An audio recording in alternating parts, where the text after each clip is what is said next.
That's some. We can do this, lads. Alright, here we go. Alright, thought we should do some edits in the game. Let's do some post-Whitney split stuff, I reckon, huh? Go.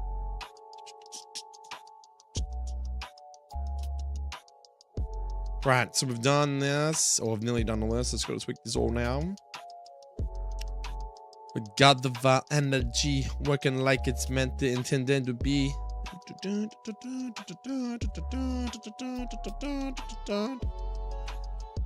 Was that already done? Was it? Oh, I've already done it.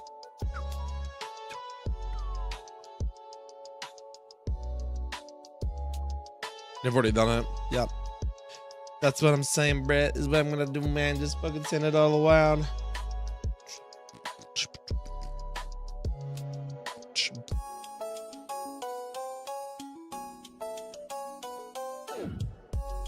You're joking, Soundwave, for real, man? That's fucking crazy shit, dude.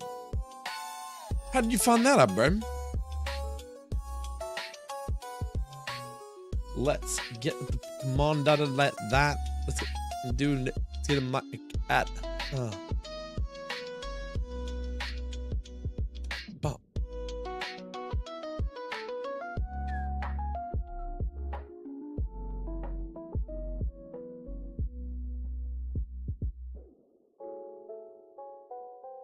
You counted? What do you mean you counted? Well, you sat there and counted every single one. Well, like in slow-mo or something, my dude, or what? What, my dude? Thanks for tuning in. The Soundwave. I'm about to call you Goffertel then. Like, what, dude? I've already given her a buff from 490 to 500. Magic bounce, a new move. That's a pretty good buff. New typing. I might be able to leave it there for now. Pretty sure everything is still the same. Cut rate is 75. Base friendship 245. Medium slow. Wait for the 4 kilos. Yep, I've done all that. I already know. Tweak to the evolving levels too. So instead of 3241, it's now 1830, which seems a bit more legit. All right, so we now have a Vile Energy. For anyone that wants to see what Vile Energy does, this is it, man.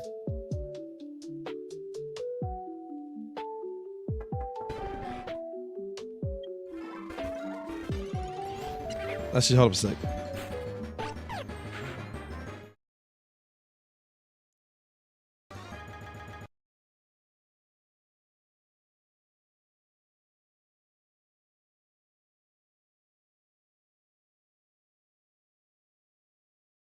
About there.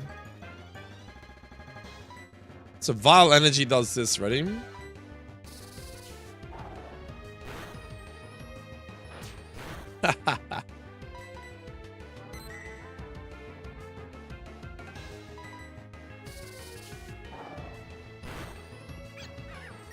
Yeah. All right, cool. Let's show you what Vile Energy does.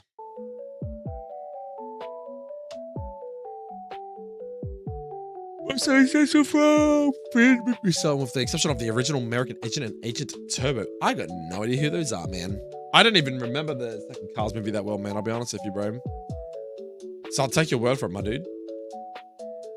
But yeah, I think they're done, dude. Vile Energy instead of a double slap. What I need to do though. Actually, I probably should do that now before I fucking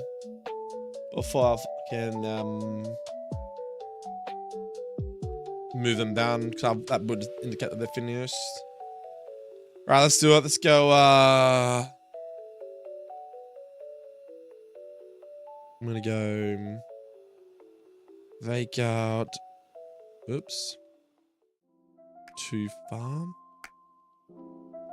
Confusion at 3. Plain nice. 5, 7, 13. This Vile Energy is 16. Vectors 19. Must be 22 from Bargo, yeah. 25, 28. And attack 31. Charm 34. I hate how there's moves that are like they're fucking the same level. So dude, just love space them out a bit. So we remove heal block for, I'm guessing, Flutter, is it? 37. No, sorry. Charm, Suck Up, 37. Oh no, Psychic. So Charm at 34, Psychic at 37, Flutter at 40. Yep, we got Dark Pulse at 43.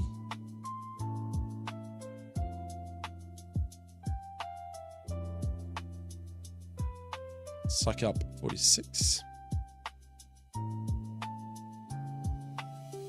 Century Future Sight. 52. 52 for what, my dude? Heal block.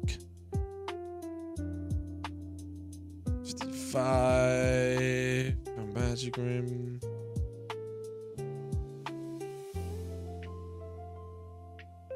I'm going, what, 58? For Nasty Plot, that's fine. Nice. That's good, Peter. Imagine an electric type with the ability motor drive. I mean, there already is an electric type with the ability motor drive. Doesn't Electivire have it and a Bolga? Remembering? Pretty sure they already have it, bro.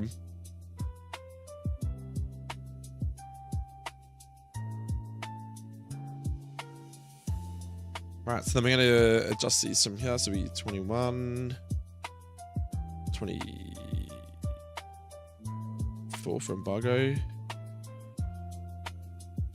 27,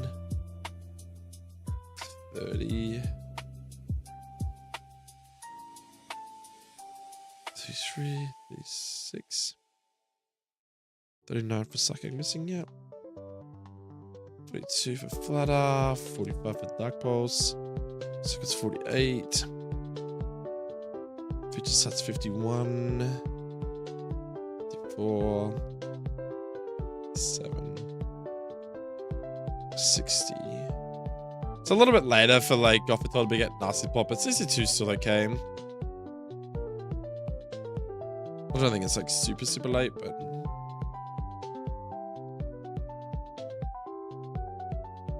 2, none, 6, 3, 50. I should only be changing from 30 onwards, so Star Shock should be the same, yep, 27. So Hypnosis is 30, yep. Feint Attack, 35. Charm, 38. 41 for Psychic, yep. 44. 47 for Dark Pulse, a bit unlucky though. 50, 53, 62. Cool, so that should be done. That should be finished. Gothitel's done. Gothita, and we have now got a new move in the game. Make sure we check Mon data though. We want to look at Gothita. So Psychic Dark, Psychic Dark, Psychic Dark. So it should be 80 now. 80, 55, 95, 65 for speed, 95 for special attack, 110. Yep, so that's fine. I think everyone just got like slightly more HP from memory. That's what I thought it was. Catch rate 55. It's a fucking joke. 150, and then what I said it was for this one. 750 for that one. 775, sorry. I'm gonna have to put this all back to main and then upload it there, I think, from there to Giddy. Right, so you gotta change this shit to Magic Bounce. We're gonna trial that. So I still have Shadow Tag as HA, but competitive is second ability, Magic Bounce is the alternate first one. That's about it, right?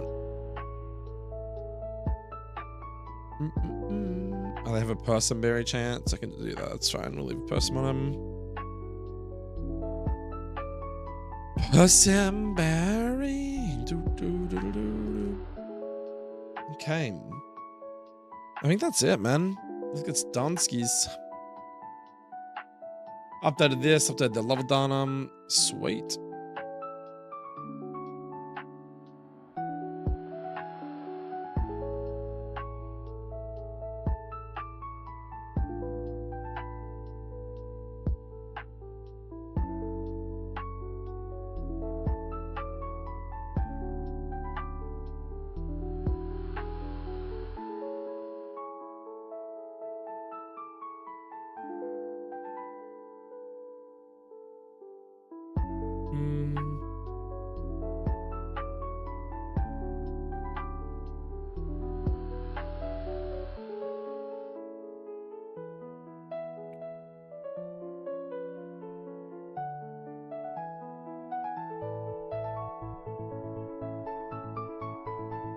Nice.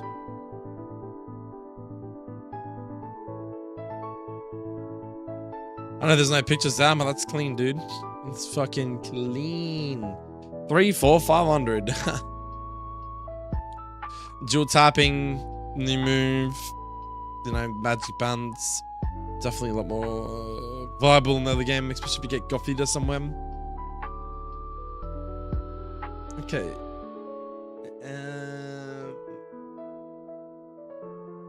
What's the Pokemon we want to work on now? Or do we want to start doing like Whitney split? That is the question, chat. What do you think? What do you think? Where did my stream go? Out to my Discord. Yep, cool.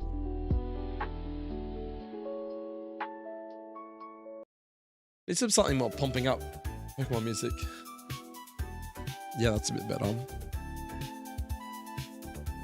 Grand Fighting Donphan, this will be interesting.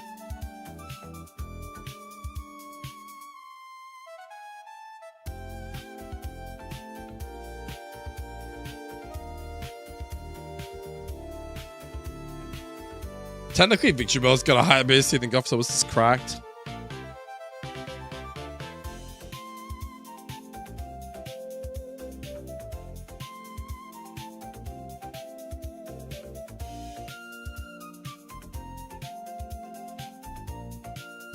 I think it's because Gothitel's more min-max though, that's why it looks like that. That's fine. But what I need to do though is I need to check out over to Solid Gold.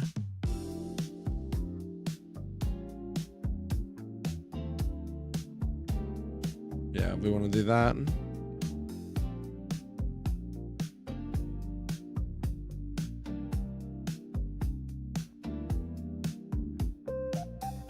Okay.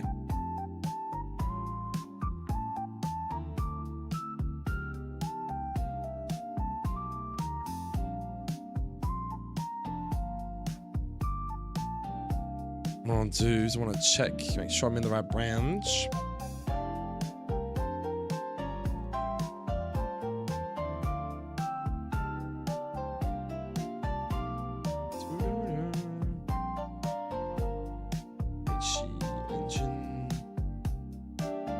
Get the branch. Solid Gold main, cool.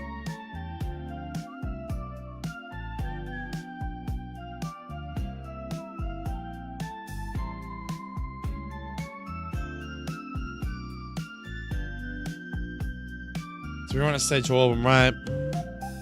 Live up there. This is Solid Gold main, isn't it?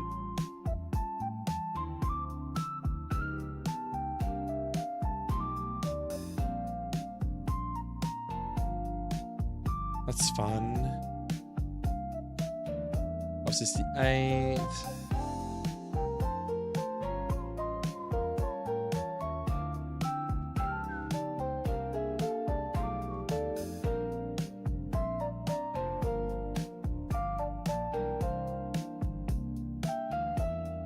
Yeah, that's cool. That's my first thing. 911 should be my Burning Bulwark that I've done. Da, da, da, da, da.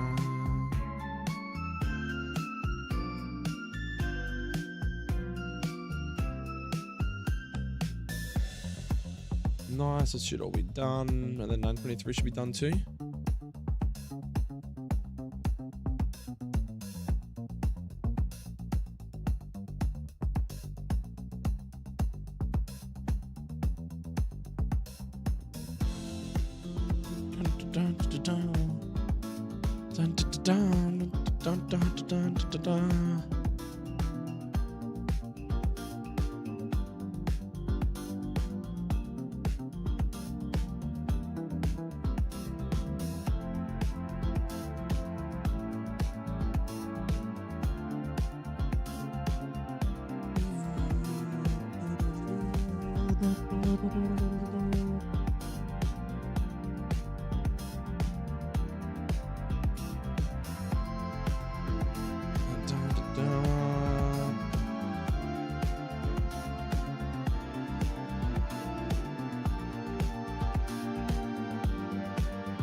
This will disappear and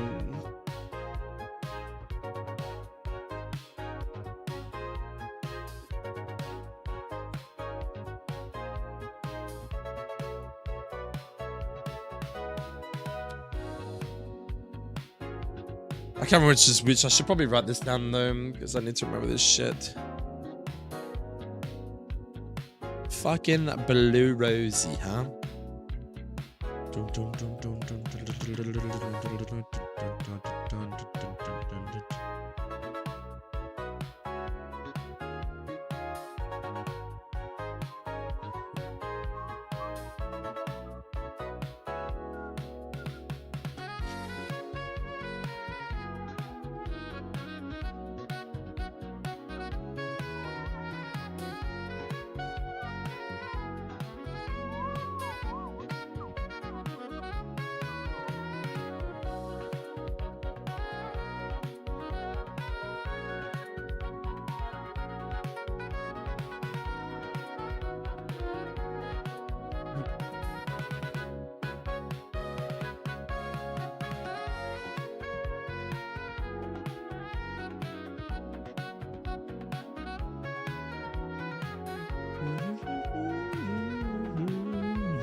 Oh, that's better.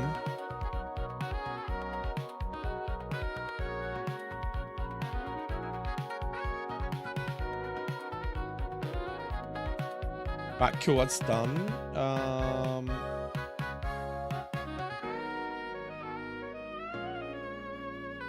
No, just added that in, that's fine. We've added in a new script file, which is about energy. Dias priori.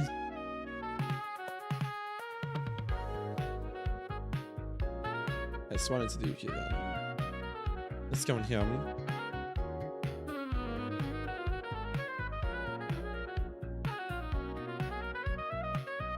Let's go up here.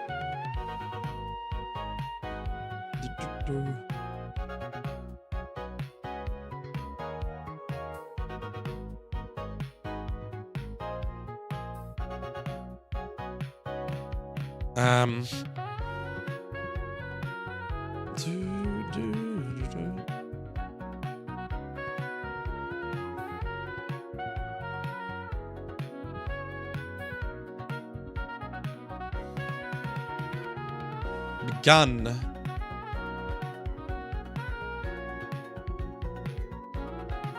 That's fine. H.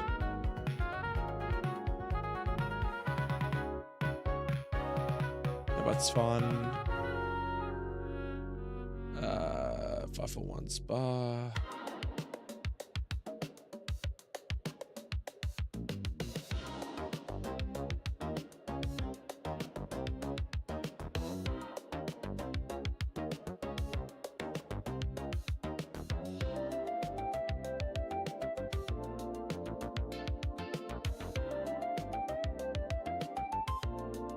Okay, so all that stuff we don't need to worry about.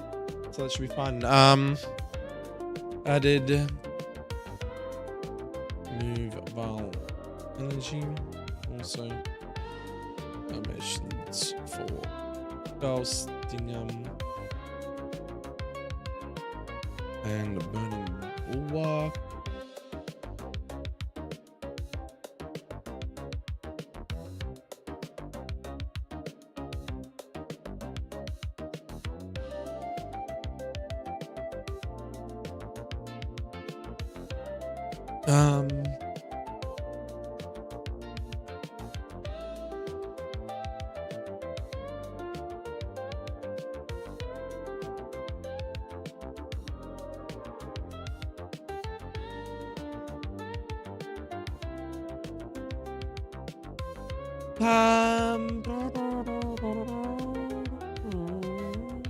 That's pretty much all of it, right?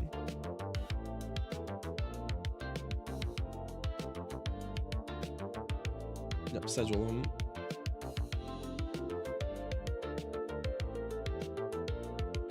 Cool, submit them. Am I gonna push? Should we still go main?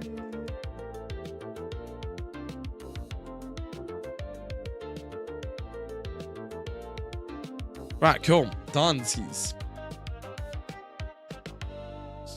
Alright, so now we basically go on to the next step, which is what do we want to do now? We want to I guess get rid of some of this other shit that's not as important right now. We don't need to tweak that anymore, so that can go away for now. 5, 6, 8. That's done.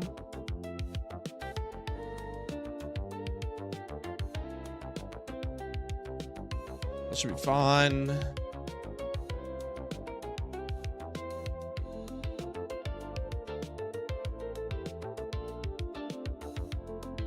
Cool. So now,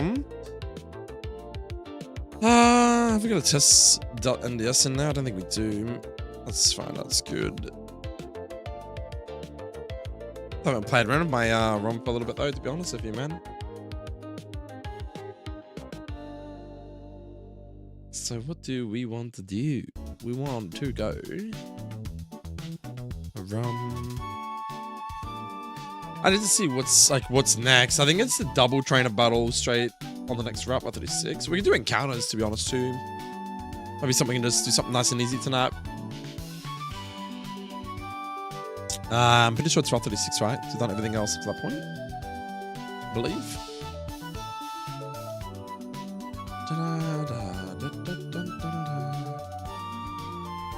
Scripts. Good text.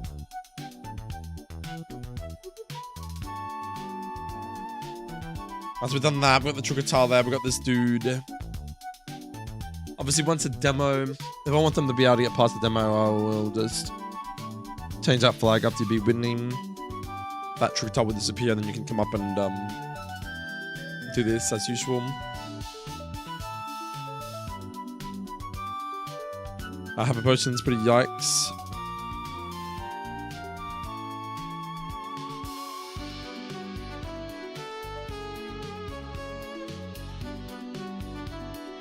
Hyper Potion's a pretty big jump up too.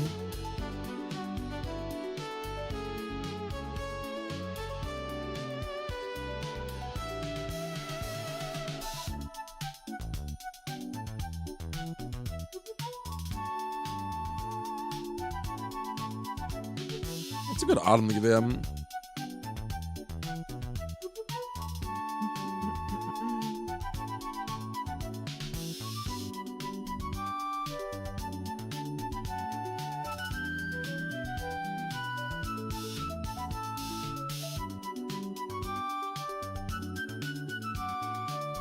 I can't remember. I think Kevin's from Poison. I think it's because Sipper goes, isn't it? Was it Haban?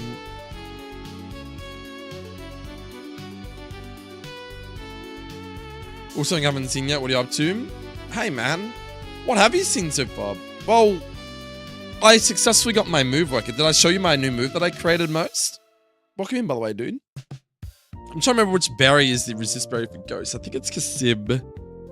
Because I know Baberi is steel. Chillin is for normal. Cobble's for dark. Chard is for rock. Tanga's for bug. Payapa, I think, is for psychic. Koba's for flying.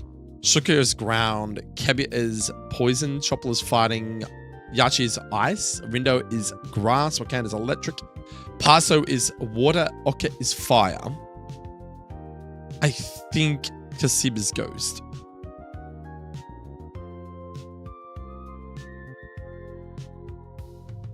I'm gonna just go Kasib for a second. Oh, really? That's all you've seen, bro. Bro. Hold up. Check this shit out, man. I'm gonna run this back. Yeah, like, we're gonna do some different type of ROM hacking, bro. Not just animations and stuff all the time. Well, I mean, that's what you've seen. Before I did that, I was doing all this other shit. All right, you ready? All right. This is my new custom move called Vile Energy. Completely finished working. A low damage.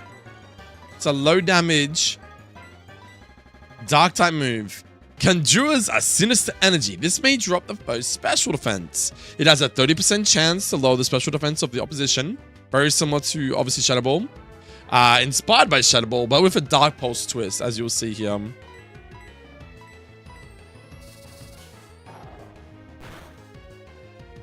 Yeah, and the reason why that wasn't super effective is because Drowsy is a Psychic Dark type in this game. That's why it was neutral. And there's a special defense drop. Chef's kiss, bro. Yeah, man. Do you see the little subtle sound effect as well? I'll tell you where I ripped that shit from, man. Fucking Shadow Force. Giratina. So when Giratina goes to disappear onto the ground, he goes to disappear. Listen to it, ready? Fuck's sake. This is Zedakae. You're gonna be kidding me. Okay, let's try again. When my finger went like that, whoo, that noise, that's him disappearing. But it's a really quick sound of like the energy that's been absorbed and it just spitting out like that.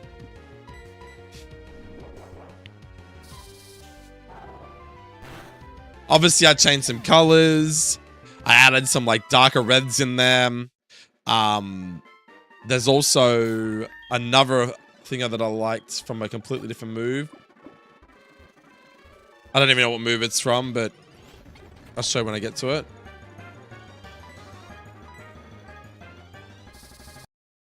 So see this big circle? So this big circle here. So the only thing that's from Shadow Ball is these little energy animations.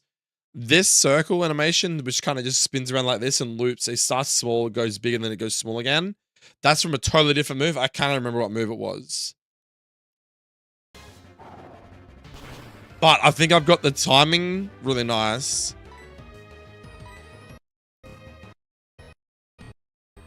So it goes like this right now. I'm just pausing the emulator. It's not actually broken. So it goes, sucks in energy as this thing's also conjuring, and then releases energy. And that's a psychic type. That's why it's super effective, obviously. But yeah, so that's my new move. And I'm like, you know what? I'm going to take a break from doing animation stuff. I mean, I enjoy it, but I'm at a point now that I've now created a low damage dark type move that didn't already exist, because we had physical dark type moves like Pursuit, Feint Attack, but we didn't have any special dark type moves. And a lot of Pokemon really suffered because of that. So now Pokemon like Gothita line has been fully revamped. And now we'll get Vile Energy at level 16. Instead of, I think it's Double Slap or something. It will get access to things like Dark Pulse, etc, etc. So 47 for Dark Pulse is not too late, but 62 for Nasty Pot's cool. But I didn't want to give Gothitol Nasty Pot super early, considering it's got Magic Bounds, Competitive, and Shadow Tag as its abilities. So it's quite a strong Pokemon. Yeah. So I decided to go, well, let's start looking at the next route. So the next route, this is DSPRE, which is a DS ROM editor. And this is like, it loads up the ROM that I've been working on, and this is my map, essentially, right? So these are the last trainers that you would beat. You'd go back to Whitney, you'd beat the gym. Once you beat Whitney, this trigger tile here would disappear, and then you'd have access to the Sudowoodo tree, right? You'd beat the Sudowoodo tree as normal, and you'd continue to Route 36. So, first thing on Route 36 I literally just looked at was this item was a Hyper Potion. So we're just going to change it to a Kasi berry. I think that's the berry that is used for... I mean, I'm not sure, but I think that's the berry that's used for, what's it called? For reducing damage from ghost types, I think. Oh, look at that. I got it right. Which is a super effective ghost type attack against the haunted Pokemon. So I've included that there. We're going to just save the event. Now, Route 36 is quite a long route. I don't think... Wait, is that 37? I'll have to check this shit. Hold on a second. How's your day been anyway, Most dude? Thanks for tuning in. Appreciate you, Ed.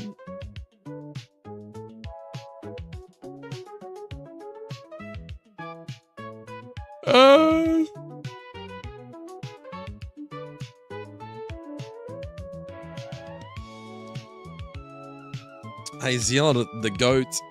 You close, mate. Australia, mate. You're closer. You're closer. I'll give that to you, bro. How you doing, man? What's doing? I need to find the Johto map for a second. Oh, that's technically Route 37 then. Is that Route 37? It is too. Shit. So, that ball is the only thing on the Route 36. That's it. Because if I go up, there should be no trainers. Yep. So this is all Route 37. So this is completely different information. Been good, not gonna lie. Been playing lots of vintage story at the moment and cleaning around the house. Nice, dude. How's that going for you, bro? Cleaning sounds like fun. Woo! Clean the house. Let's go, boys. Alright, well, not really much I can do on that round. I could try and add in some fucking trainers and shit, man, but pfft. I don't remember that tree being there. Are you always forced to go this way? Shit, you are too. I'd never noticed that fucking tree there. I mean, you can walk through the tree though, can't you? Pretty sure you can walk through that gap. How can I get these games? The plug, Zealand. How can I get these games? It's in the one that I'm making. You know, there's a new ROMhack out called Garbage Gold Deluxe. It's using the same engine that I'm using, HeartGold engine, which is this engine here. And it's fully released. And people like Moxie, DRXX, your boy Squirk, stuff like that, they're all playing it on Twitch and shit at the moment. But yeah, just sort of give you guys a head up. We'll save that one. Alright, so now I want to go to Route 37. This is, wow. New territory, boys. So is it garbage? So, what I mean by garbage, most garbage games are, how would you describe it? You do not have access to anything that is good. So I believe that the Pokemon that you have access to, I think generally are like maybe first and maybe second stage Evos. But most of the time it's only first stage evolutions. So the game is very, very difficult because your Pokemon that you have at your dispose are quite shite. But that's why it's, I would say it's like a difficulty hack in a way too.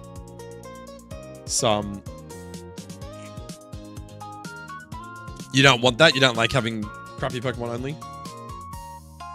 All right, what do we got here? We got Twins, Tori, and Till.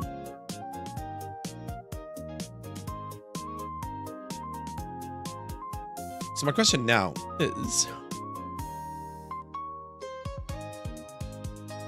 they are avoidable. What if I was to... Yeah, I can do that. Macro face left. Alright, put you here.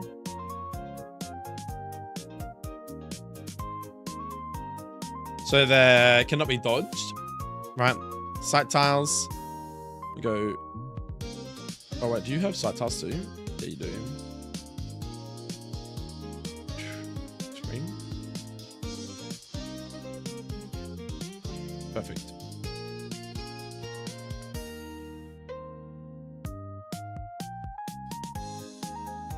Right, so this is a fight you cannot dodge.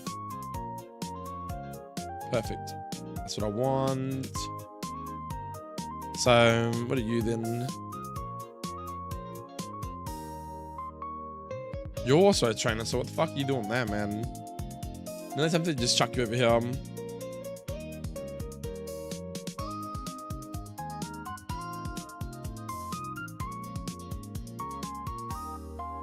Yeah, unavoidables, boys.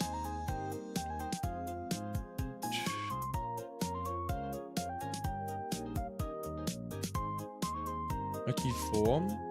Facing left, yep. Those chicks already set up. You're already set up. 3-3. Yep, nice, perfect. Okay, I just want Pokemon Crystal for 9th gen stuff in it. Whoa, if you want that most, you know one of my awesome viewers, Richard Blaziken. So the AI have good Pokemons. Yeah, so in that game, the AI has good Pokemon, but you only get access to what's considered garbage Pokemon as such. That's why it's like a difficulty hack. What's the difference between Jesus and a painting of Jesus? So it's that the painting only needs one nail. Oh, darn, dude. What did you think of that one, Raphael, mate? Jesus. That's some fucking crazy damage, brother. Jesus Christ. Alright, so these are twins, Tori and Till. So we can start looking at this information, man. We can start cooking for fucking fights, man. This is when we start looking at this one, right? I can type in Tori.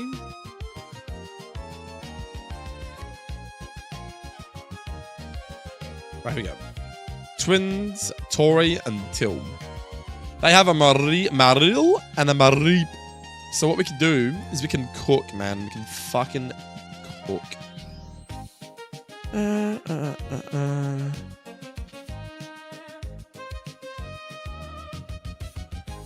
a pretty good guess. All right. But yeah, Richard Blaziken's making a game. I wouldn't say he's got Gen 9 stuff in it, but he's got a lot of cool stuff in it. So they get applied to my ROM, and then what happens is I run the ROM through the HG engine, and then HG engine applies all this stuff to the ROM. So essentially what the gist is that the ROM editor allows me to put like your sprites, your maps, like your trees and your grass, your flowers, your buildings, all your trigger tiles, all the NPCs, stuff like that, right? And then you essentially run this ROM that you export. Like if I was to save the ROM now and export this ROM out, it's saved over the top of this on the bottom left where it says ROM. And then what happens is you run it through what's called a, it's just called WSL. It's like a compiler, right? And it compiles all the information that you put in here. So this is obviously the file for level up data. So if I want to change up Pokemon's stats, I'd come and adjust the stats here. And it would apply those stats to that ROM that I've imported from this DS Pokemon ROM editor. It's just called DSPRE. All the other things like items, mon data, level up data, like all the moves they learn, their abilities, moves, and their corresponding move data, like this move here I just made, which is Vile Energy. So I've created my own move for the game. I have now imported that.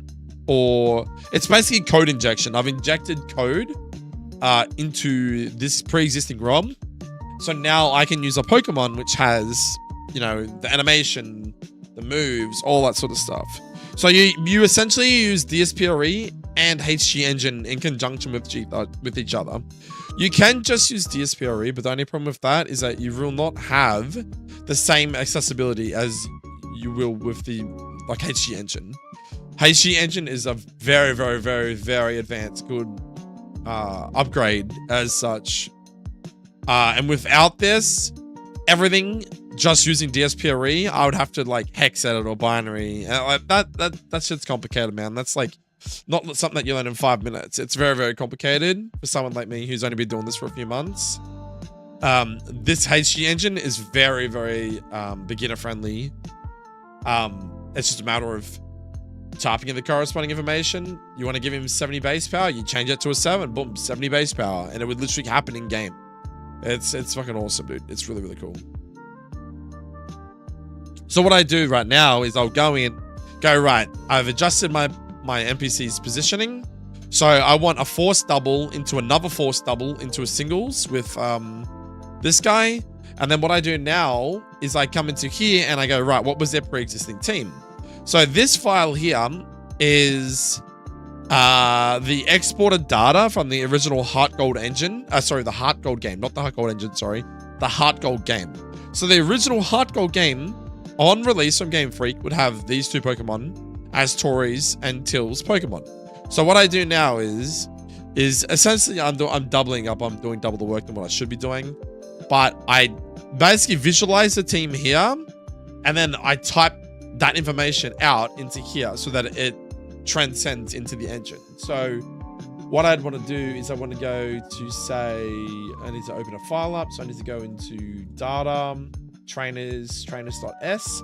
So this is every trainer fight in the game, right? Every single trainer fight. So the quickest way to find this one is Control F. We already know that the fight is 81.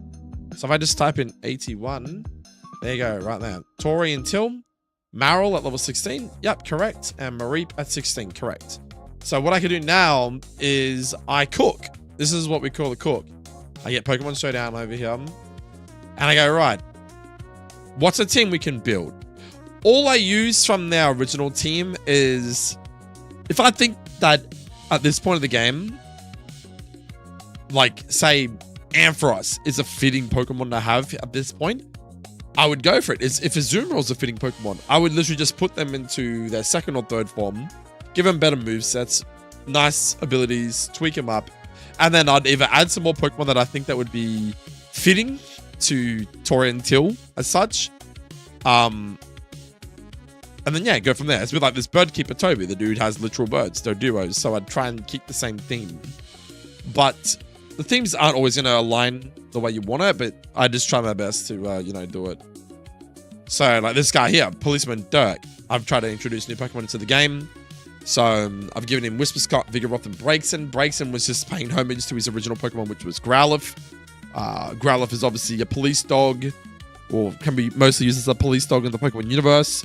So, I know this is a little bit off the theme a bit, but unfortunately I can't nail the theme every single time, And obviously we're trying to make the fights more difficult and make the player think about what they're doing. So now we have to cook a fight up with Marill and Mareep. So I kind of go, right, well, Tori and Till are what?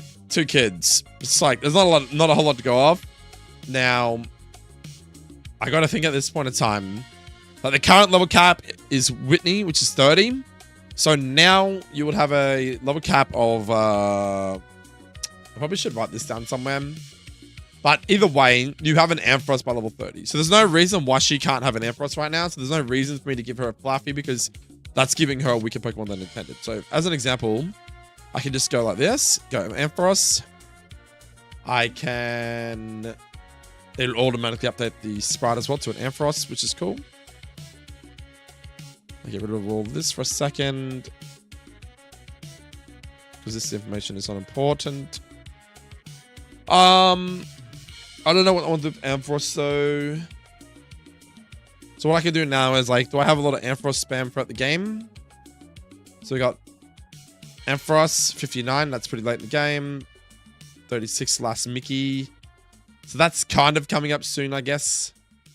54 last Dana. 38. 40. It's kind of late too. I think these guys are actually in Kanto. Are they in Kanto? I don't know. So either way, I either drop Ampharos altogether and run something else, or I pay homage and just, The reason why I want to drop Marill from this fight is simply because Marill or Azumarill is used a lot in the early game already. I can think off the top of my head like 2 or 3 fights. So Azumarill's already used in this fight at level 28. Fisherman Ralph. So there's already like 2 fights in the early game where he's used. Gym Leader Misty, which is an optional fight, has a Azumarill, so there's already 3 Azumarills in that early game. So I definitely don't want to be doing that. Oops.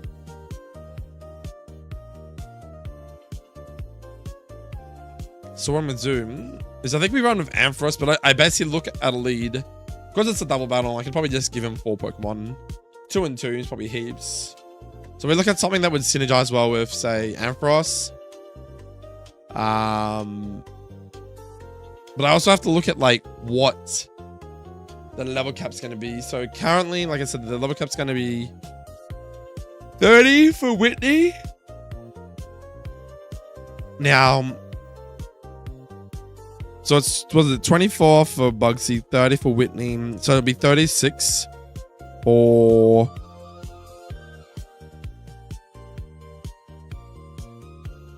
Yeah, 36 for Morty. So I'm going to say that this guy is not going to have a level...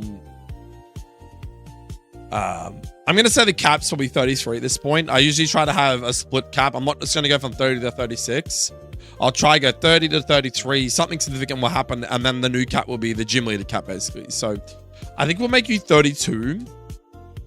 So we got like a fight of level 32s. Because you've just beaten a gym of level 30s. So the cap will be 33 at this point.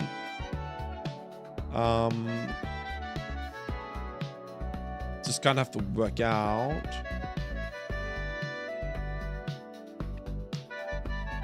Because Ampharos also is a dragon type in this game too, so he's quite strong for this fight.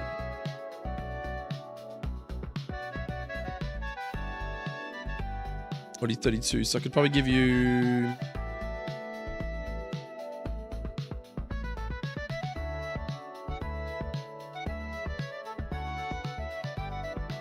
Or like Dragon Breath, probably.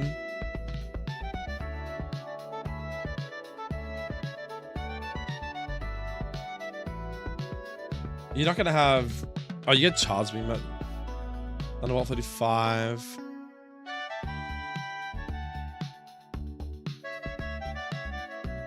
That's so weird. He doesn't get fucking Thunderbolt for like 38. That's probably a fine. We can just give him Charge Beam. It's fine. It obviously is a threat to him.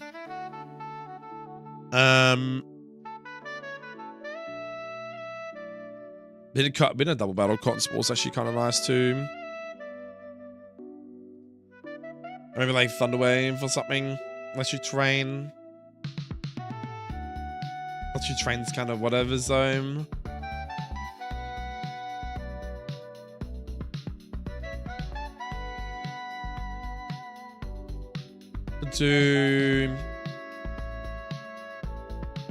It's always gonna have like coverage moves as well. So like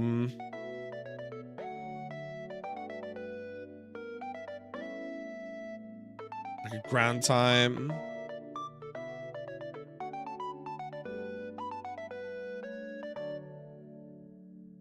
Just seeing if you had anything that would be decent. I mean, Dragon Breath still hits him at least.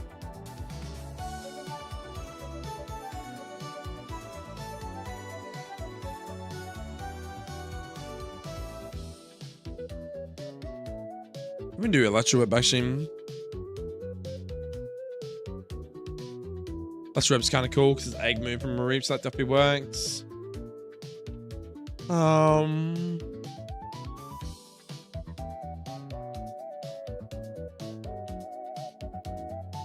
It's like Signal Beam's only past generation over. That makes no sense.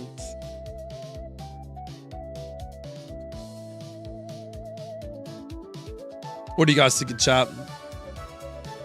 What do you guys in motherfucking chat think? What about... I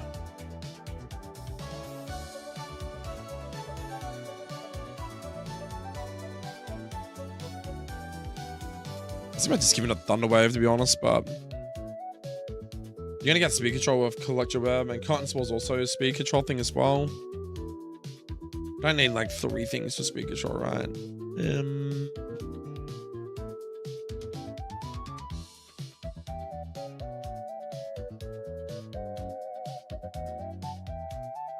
I like going Ice Punch for cheese. Like, what's your stats zone? 75 attack's pretty good still.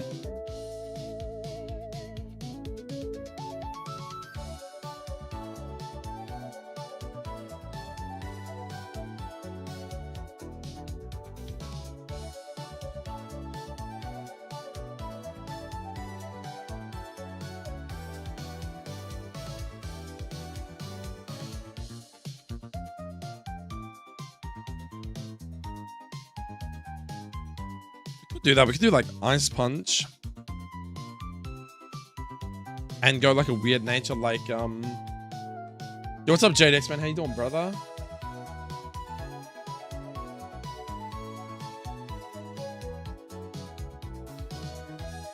What's going on with you, JDX man? How you doing, bro? I was thinking I'd go like a minus speed nature plus attack or something.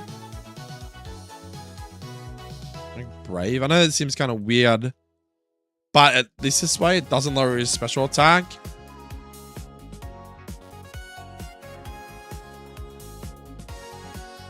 Now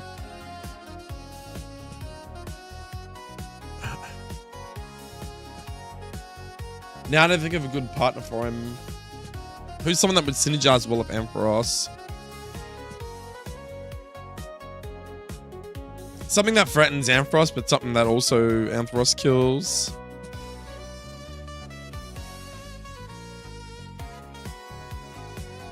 Like, what kills Ampharos? Ground types!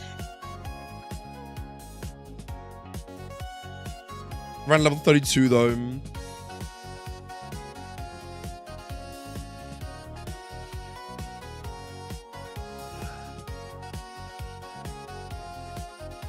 Would it be weird for these two girls to have a fucking pilot wine?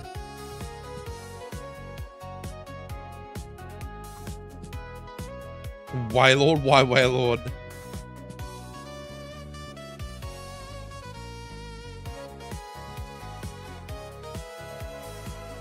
We have so many options, bro. It's ridiculous, actually. Like, I've not really looked at ice types yet. We could give him some nutty shit, dude. We could give him, like...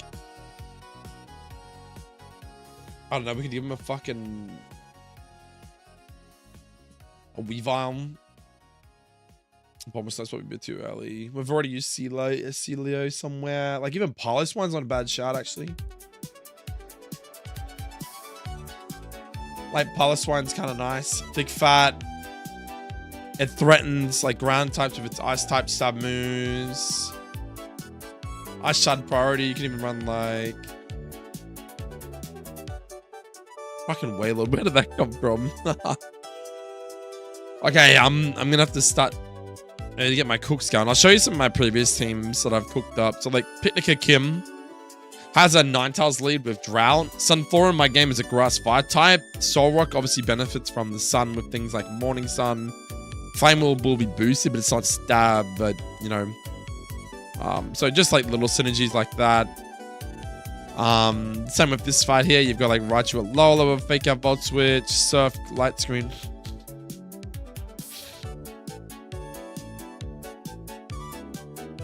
Wailord is ground and water. Wailord is ground and water. No, Wailord's just water, my dude. Where'd you get the ground from? That's kind of why I was thinking Piloswine, though. I do like the ball process, though. I think Mamoswine's a little bit too strong for this point of the game.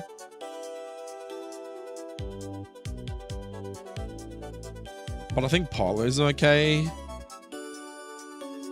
Let's have a look at it on paper. Oh, you could do some shit like... you could do like Ice Shard.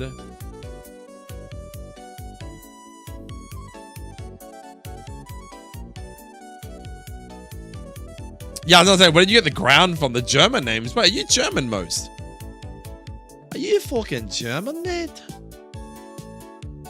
We could do like Ice Fang. I could do like... you'd probably get access to Bordeaux at this point. I don't think you'd have access to... I don't want to do Bordeaux because of your partner, though. I have to go probably like... can you learn Stomping Tantrum or something? High horsepower's nice, actually.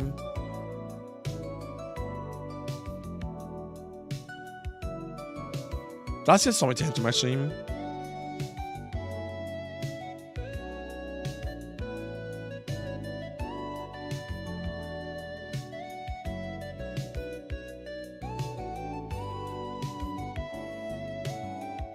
Wait, you live in Germany right now, most?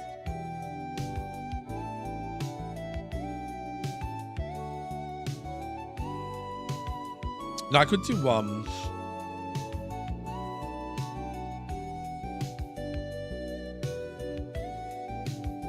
and raised? Hell yeah, dude. What's it like over there, man? That's sick. We can do like stomping tantrum.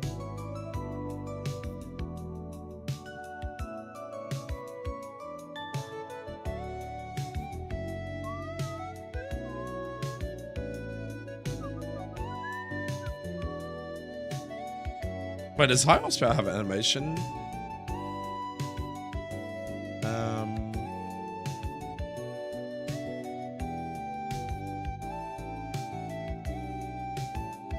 I don't think it does. Same 670.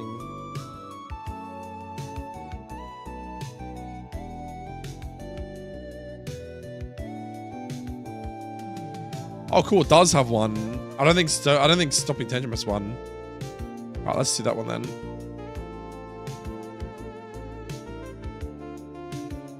I'm gonna do that for now just because having a working animation is awesome. Cool. Love to see it. Alright, so we can do like Polish one and Frost lead possibly. Born and raised in Germanic? Are you Germanic though? Is that what they call it? Germanic?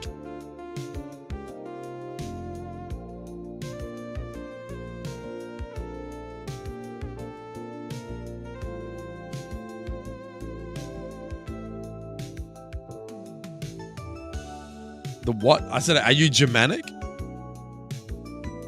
Germanic.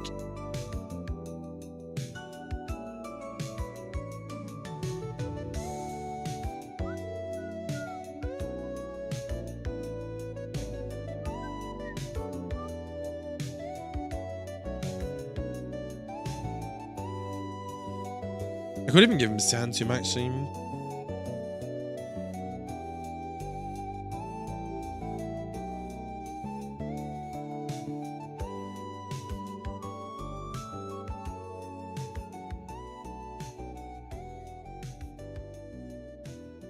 I don't know what that is. Nah, I don't know either. Just Germanic comes to mind when they're talking about like history and stuff.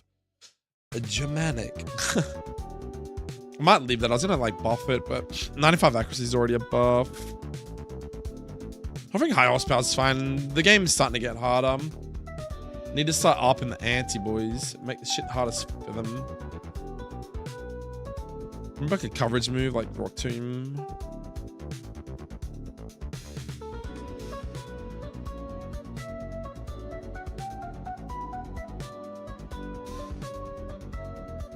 Let's do Rock Tomb. Alright, so I need to pick one on the back as well. I'm just gonna give you fucking big fat. It's your big boy. Nature for you.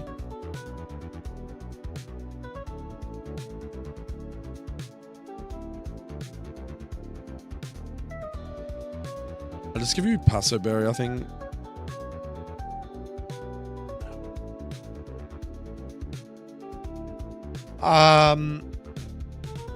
Low key, you're slow, right?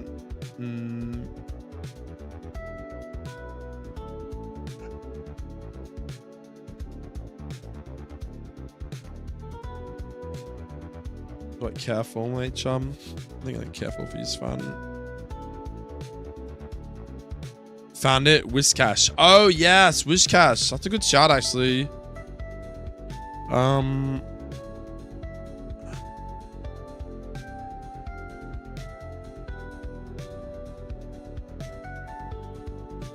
I've got one fight with him in it at the moment, which is this fight here. Oh, by the way, who in chat has seen the new ZA like Mega Evolution for Holucha? Shit looks fucking dope, man. Looks fucking sick. Yeah, so I've used Whiscash once, but that's it. He's only in this game for this one fight. So I could use him again, but it's pretty close. Like he was only used not that long ago. But definitely use him. A good shuffle later on. I'm ignoring the official Pokemon stuff since I paid for Stream. Oh, for real? You're not gonna get the new Switch and the new game and stuff? You're not interested in it? You don't reckon it's gonna cook? Dude, the funny thing is, I guess you don't really care about spoilers then? You don't care about spoilers?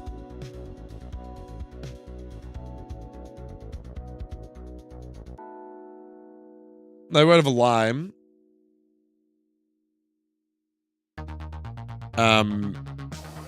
Some dude is already making the mega victory bell for HeartGold engine.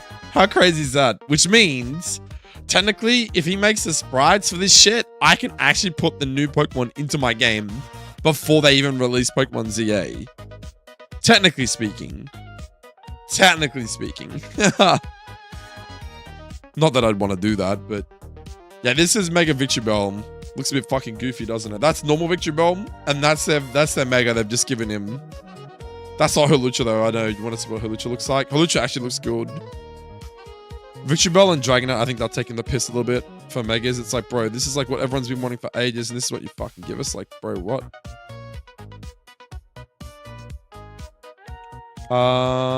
Did you put it somewhere else, maybe?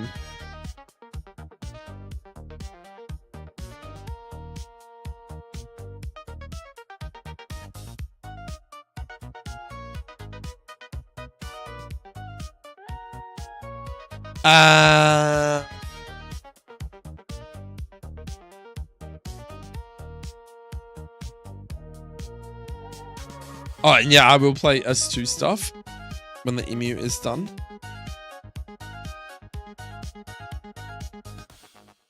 Wait, what? S2 stuff? What's that?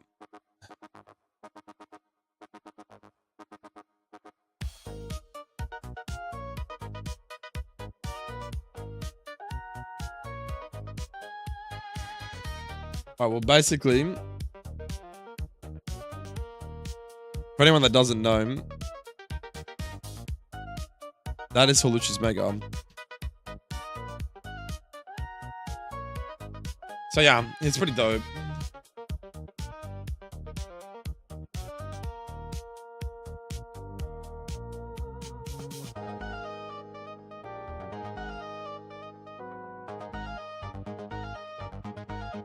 So I didn't want to wake bad memories about the war. Oh, okay. All good, man. All good.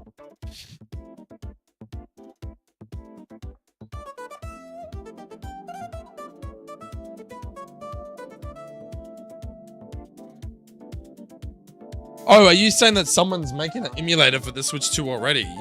That'd be fucking crazy, dude. I mean, I guess they made an emulator for the Switch 1 and the 3DS and every other console before it, so I suppose it's never gonna stop, right? Alright, I need 2 more Pokemon. I need 2 Pokemon, boys. What can we do that would cook good with a Parlous one and an Ampharos? Keep in mind team synergy, so I don't want just like a water Pokemon sweeping this whole fight or a ground type or something like that. Oh, speak of the devil. Yo, what's up, Richard, man? Bro, I need you to finish your game, but I also need you to add everything up to Gen 9 mechanics and Pokemon, because most in chat wants to play a Crystal ROMhack with Gen 9 stuff. I'll scroll up to exactly what he said. Where was it? I just run Pokemon Crystal with all 9th gen stuff in it. Exactly what most said. And you're the guy that's making the Crystal ROMhack, so chop chop. But yeah, no, Richard's the only one that I know that's actively working on a Crystal ROMhack right now, dude. But that game is gonna be fucking sick. Yo, what's up, Forrest? How you doing, man? What's going on, bro? We're doing something a bit different today. I think everyone's been getting a bit bored of me doing the animation stuff, so I've made my Val Energy. It's finished. Yeah. What's that? If you want a Crystal ROMhack with every Pokemon in it, you have to use Crystal 16-bit, which I am not. Wait, what's Crystal 16-bit? Enlighten me, dude. Enlighten me. Alright, so I need to cook. I need some Pokemon for the back. I've got the Ampharos, Parlous one lead for Tori's. So this fight that we're doing now is this fight. Then we have a double battle, which I think they normally have Fable and Whitney Tough. And this guy's a sucky dude that usually hangs over here. I've just put him there. So it's like 3 force fights, 2 doubles into a single. I don't need to add any more trainers into this route. That's enough. This is Route 37. This is what we're trying to do now. So that's funny because I was doing a bunch of it with animation yesterday. Oh, were you? How was that going for you, man? I'd be interested to see how that shit works with Gen 5.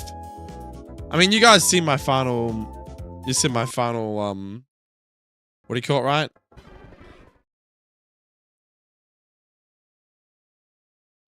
Oh, it's not limiting itself to Game Boy Color limitations? Right. Well, this is my, I guess, final version of, this is my final version of Vile Energy, man. So, hope you guys like it. The more I watch it... Oh, and I get the Spit F drop, bro. That's sick.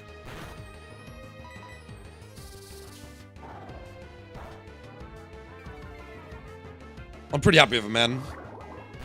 For someone who's like just sort of started to learn basic animation stuff with modding games, I'm pretty happy with it.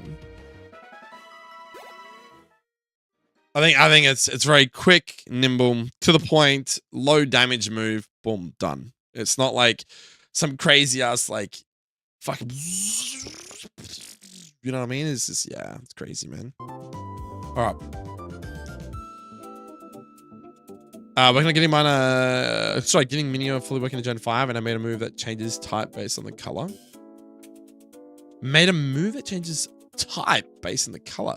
Wait, so what are you using to make the animation, dude? Or like, I should just say from scratch. How are you making the animation? Like, are you getting like pre-existing assets, textures, stuff like that to make the animation, or? I don't really know much about how like Gen 5 does there. It's weird because they're both DS games, but they're so different in a way too, right? They call the memory representation of memory is done. Currently the kernel memory tracing and the instruction decoder has been worked on.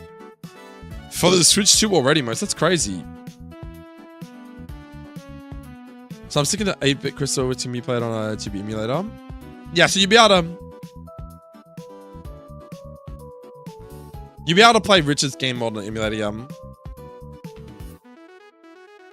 Oh, it's repurposed. Well, I guess when you say repurposing spas, as in like, I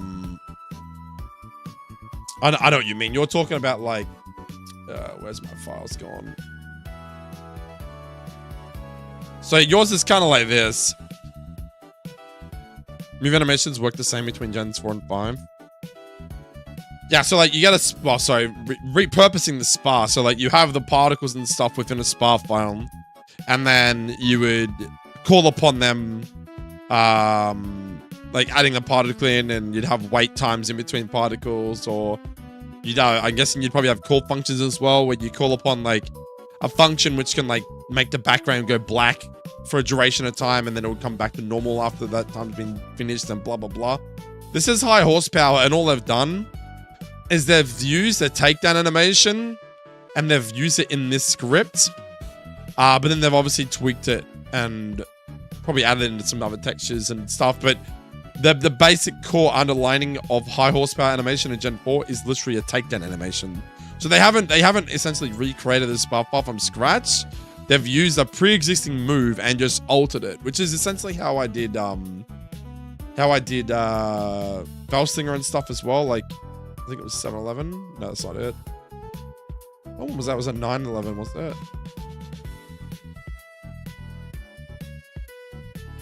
Oh no, that was Burning Bulwark. Sorry, I made that from scratch. But in saying that, Burning Bulwark was like a combination of, you know, changing the color of the target Pokemon and begin the sound effect, the shake effect or the shake function, change the background of red basically, add emitter 3. So I guess I did customly change the spa file. But the short flames were essentially textures, and the animation was a one-to-one copy from, I think it was, it's Stone Edge, but I changed the rocks for flame textures. And then, yeah, obviously I ripped, emitters that were already existing. Like, I could make one from complete scratch if I wanted to, but at the same time, trying to like kind of pay homage to the original game, and when people watch it, they'll kind of be more familiarized with it as opposed to just something that's completely different, and it mightn't feel like home for them. It might be like, oh, this doesn't feel like it's still Pokemon, but it may be like, wow, this game's a lot far from vanilla. Whereas if they see particles and effects that are similar to other moves, then they might, you know what I mean? That's kind of how I look at it. But this is like a completed Burning Bulwark. This is a Gen 9 move completely finished. I'm done with it. I'm not touching it again. I don't think it needs to be tweaked anymore. I actually added on the protect animation because I think it looks better with the protect on the end, but I think HeartGold engine guys don't want this section in the end in the file, but whatever. It is what it is. I think Richard and everyone else said that the protect animation at the end looked better because it actually tells the player that you're using a protect move. Yeah. That's how it normally works, yeah. The editors are the same deal where you have all the commands and text and can move them around however you want. Yeah. Do you understand what they all mean though? Like what call function 46 does? Because the problem is that all the stuff in the call functions and stuff in the engine, well, not HG engine, but Pret HeartGold, I guess is what you call it. The decompilation aren't documented. So we don't actually know what each individual thing means. There's a couple that are documented, but not all of them. In Gen 5, almost all the commands are labeled. Oh, that's awesome. So technically it'd be probably easier to do animation stuff in Gen 5 then, when you think about it. Because like that tool that I'm using right now, this Nitro Effects, right, is a spar editor. This is a .spar editor. So I can literally make custom spar files and bring them into Gen 5. As long as that's what it calls for. And from what you've just told me then, you're repurposing spars. So yeah, it's exactly the same. So I can literally use that program for Platinum, HeartGold, and for Gen 5. Obviously, because we have Gen 5 porter moves in this engine. I think it's 921, is it? No, it's not it. Where is it? It'd be up there somewhere. But anyway, people have literally copied one-to-one. I think Sorciata did it. A Gen 5 move. I can't remember what it's called. It's like, you know, all the moves that like, what are the big dragons called? Like Kyurem and stuff. He literally one-to-one imported the spar file from Gen 5 straight to HeartGold engine. And it works perfectly fine. They might have had to do some tweaks, but for the most part, it works fine. You know what I mean? Okay, so we got Ampharos, Pilus 1. You guys have a fucking ideas for a team I can cook here, man? I'm fucking never know. I haven't cooked a team for a while, man. I've been doing all this animation shit, and my team building skills are a bit rusty right now. I'm gonna go get a drink and stuff, and I'll be back, and then hopefully I'll be able to cook some ideas up because I need to start. This is post Whitney split, by the way, so this is the first thing we're doing post Whitney. All the fights on Route 37. Then I'll do the encounters on Route 37. Then I'm going to do, Ecrotech City. And then whatever else we need to do before Morty. But yeah, give me a sec. I'll get a quick drink in that.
Yeah, Richard, it'll be interesting to see how I handle this next split, hey? Basically, after 37 is going to get interesting. I think I'm just going to go down the linear route, though. I'm just going to basically force the player to go all the way to Chuck and then come back.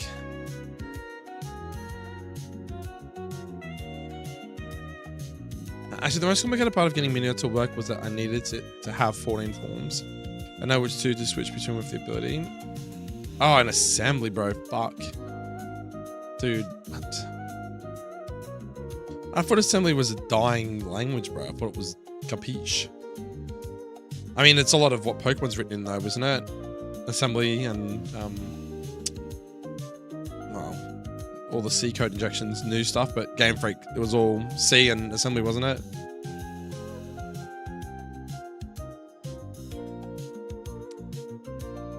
Right. How about we just put Wajgun in this fight? Fuck it. Give this dude like a mega. Like, just really scare the opponent off. Our jump kick is its only move.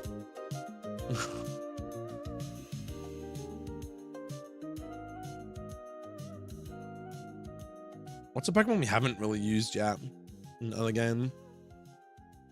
In the 30s is interesting. Something that would suit.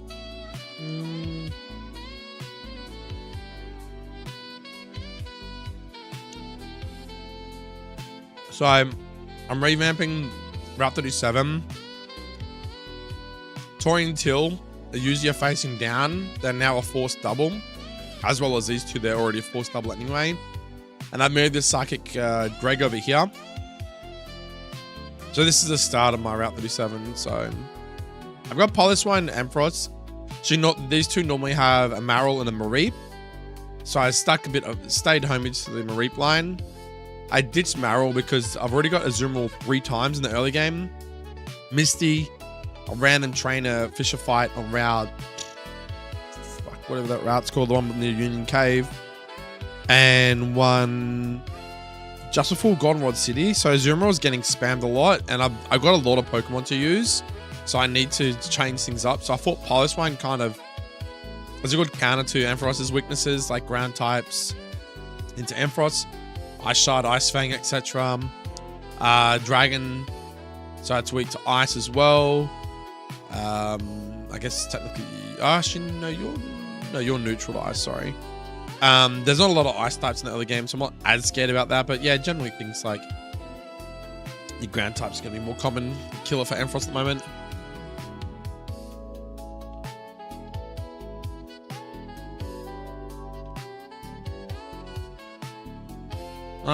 If you want, since you have hard-coded level caps, we can make multiple gyms. 100% cap. Not Resipos. Until after they defeat him.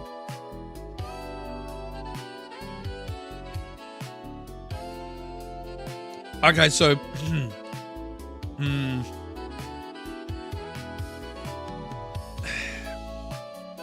just trying to envision how that would work. It's really hard, isn't it? Like, in my head, I kind of figured it was just going to be a standard 6-level difference between each gym. So Bugsy 24, Whitney 30, 36 for Morty, then straight into Chuck at 42, Jasmine 48, what's that, Price 54, and then they'd put Claire at 60, which is the last gym, and then E4 would be Pote 60.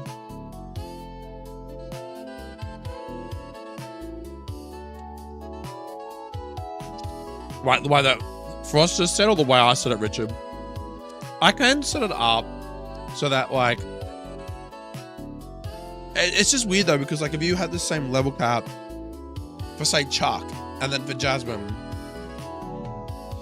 what would you be doing? You'd be just getting new encounters, but you wouldn't be gaining levels. And I think that ideology would be good if I was utilizing Kanto.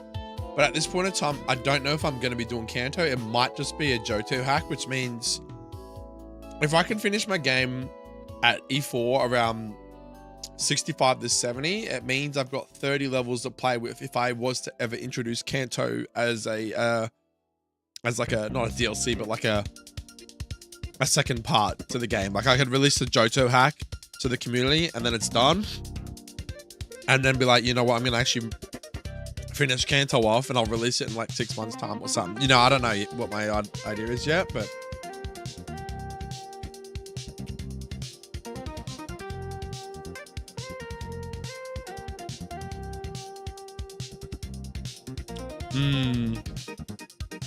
look, I like the linear progression. I like the fact that you go to a gym, you get levels, you get new encounters. The trainers after that also progressively get harder because obviously Pokemon get access to different moves, better moves at different levels, and their stats, and they might evolve into something else, which their stats might be completely opposite or something. You know, like you got something like Snorunt who can evolve into like Glalie or Frostlass, you know, like two different Pokemon. You know, probably not the greatest example, but what I'm saying is there's so many different variables I got to think about here, and I just like that progression, you know.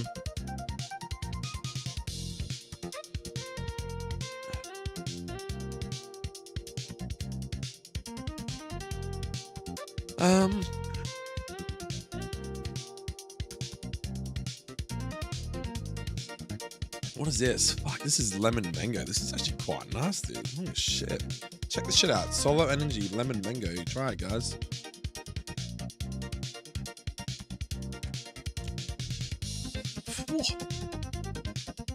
All right.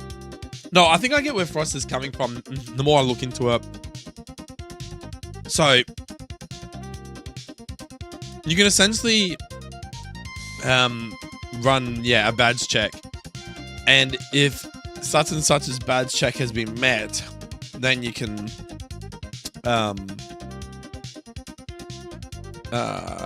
the level cap would then get raised up to the next, level cap, which would be 6 levels or something.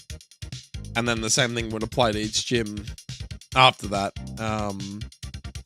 I guess the way that I like envisioning doing it, it's just going to be a bit more manual. It's just going to be like, right, the trainer file for Chuck is this team. This is his levels. Boom, done.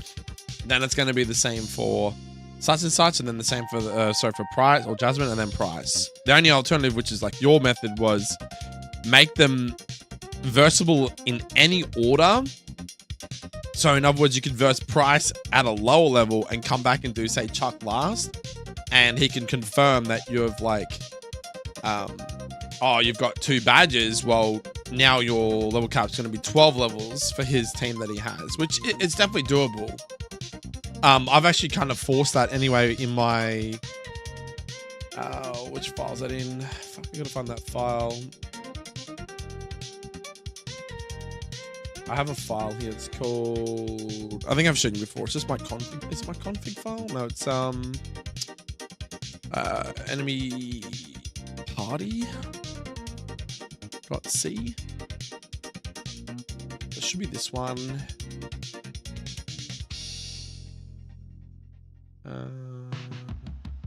Yeah, so this one here. So whatever trainer ID that I put in here. So if I was to put, say, 81, that trainer data there, and I put that in here, whenever I verse Tori at any point of the game, if somehow I fucking ran for the trees and dodged Tori and come back to her later, her fight would always be 1 level lower than mine. So regardless of the information I put in this doc on the left, if my level cap is 36, her level would be 35. Because this piece of this fucking C scripting here that Kuma helped me set up, well, Kuma basically wrote it, it essentially reads the current hard level cap, and any Pokemon, any battle parameter trainer ID of 506, 508, whatever that number is, that Pokemon will always be -1 from the cap. So that could work. What, you like the dynamic? Dynamic is in, sorry, I'm a bit of a noob. You like the idea of getting to E-Critique and be like, yo, fuck it, I'm going to go versus Price first. Is that what you're saying, Mose?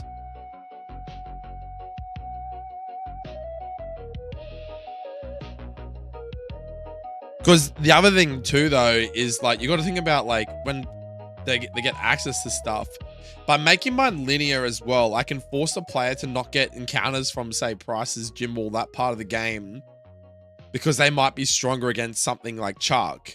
So by not giving them access to those Pokemon, it makes their time a bit harder, and they have to think of other alternatives to be able to beat Chuck. They can't just like sweep it with like fucking OP flying types or something. You know what I mean? Like, not that I've even got to the encounters on that route or even thought about encounters on that route yet, but it's definitely something that's in the back of my head that I'm kind of going, well, you know, they have access to, it's like getting access to like the wild area, and you get access to, fuck, how many encounters do you reckon there is? Probably what, 6 to 12 encounters by the time you hit, say, Route 37 onwards to, by the time you finish, probably Price area. And those encounters have got to last you at least 3 gyms. Like, it's pretty crazy, man. I'll be honest with you, I've never ever versed Price first because I didn't know you could. I've always versed Chuck or Jasmine, and then the other one, and then done Price last. I didn't even think you could do Price before the other two.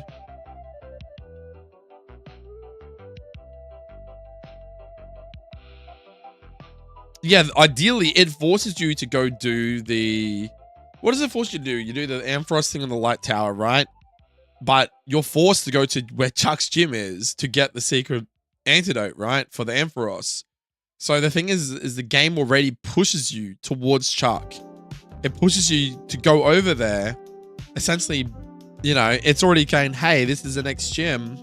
Come back and do Jasmine, because you're basically heading back towards Claire. So you might as well do Jasmine, and then you might as well do Price. You know what I mean? It feels weird like going Price and then backwards. You know what I mean? Yeah, you might as well fight him and get Fly. Exactly. That's what I'm saying. And it's a lot easier for me to script it as well, because all I got to do is put an NPC at the front of fucking Price's gym, an NPC at the front of Jasmine's gym, and they do not move until a flag gets cleared on Chuck, or a flag gets cleared on Jasmine, and then obviously Price would become available after Jasmine's been beaten. So the flag setup is really, really easy to basically force the player to go Chuck, Jasmine, Price, Claire, Eat Fall. You know what I mean? Like, it's pretty straightforward. I do prefer linear progression personally. Well, with this region, I should say, because the way the maps and stuff are set up too. That's just me. So if I was making a ROM hack from scratch, making custom maps and stuff, obviously the idea of being able to do gyms at different points is cool, because obviously your box might be better suited to a certain gym, allowing you to get a higher level cap, access more areas for encounters that might deal with a gym leader that you can't currently deal with. That's kind of cool. But yeah.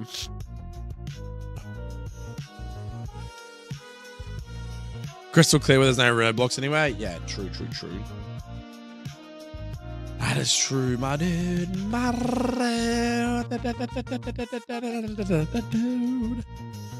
But it's good. It's good discussion though, chat. It's good discussion. Teacher Hillary has a fucking technician MB bomb. Holy shit, man.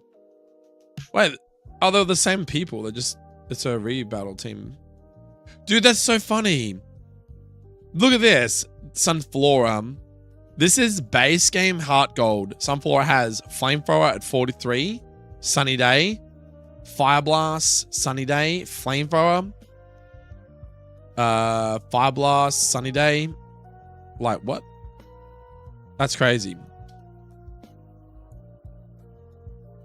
I don't think the base game has that Sunflower stats. Surely you do. That's crazy if it did. It's actually a fucking nice string. I like that one. Alright, so... Right, we're not cooking, boys. We're not cooking. We're going to get back to the cook. Everyone's getting...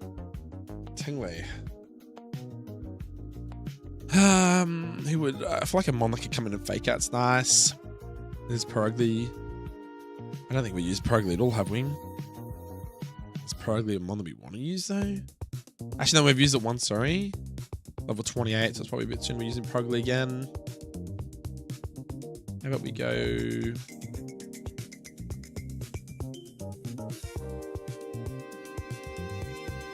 Break out.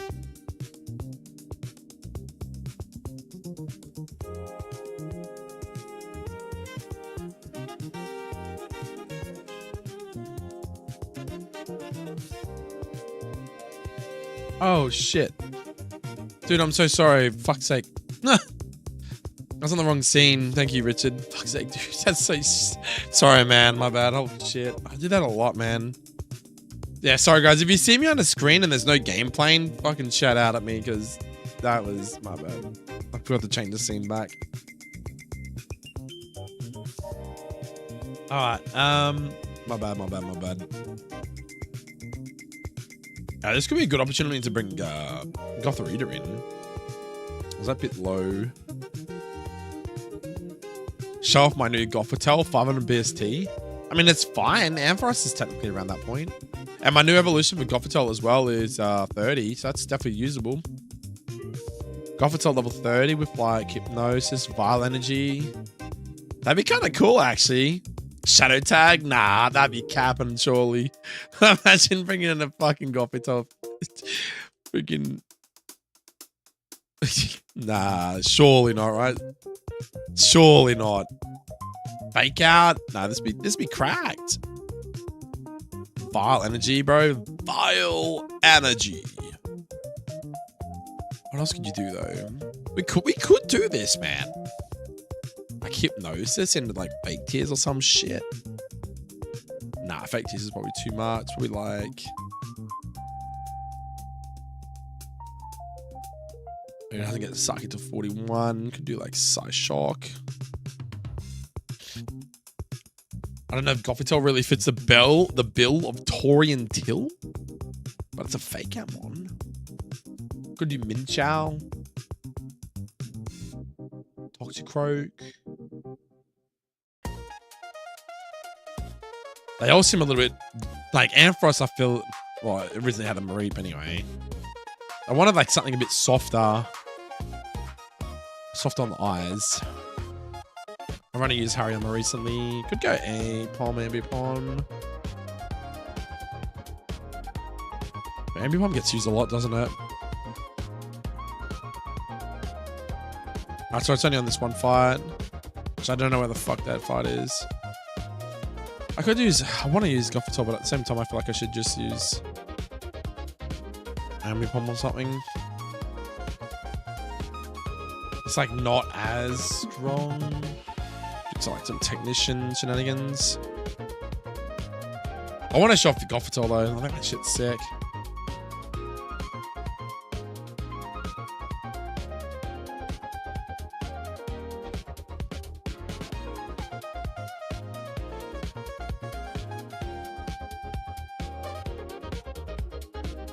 Can't spell technician now.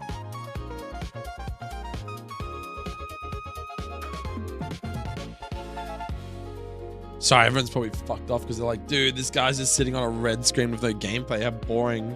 Sorry, guys. I'm really sorry about that. That was kind of dumb, low key. I could do like Focus Sash. Could do like Fury Swipes.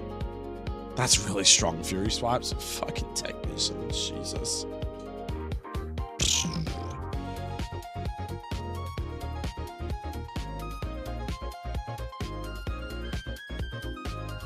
Imagine not getting caught at the red screen. I mean, like... How could you guys not like that?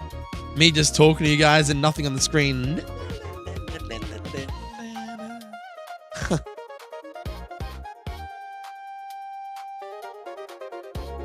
Peak stream content. I can give him something like knock off. Fake out Fury Swipes and knock off.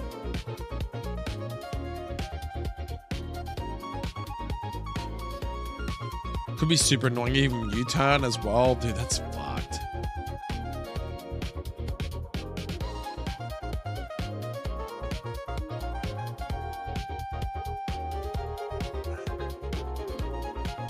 I see like Acro, like Focus Sash and Acrobatics would be really strong too, but not stab it could be still really strong.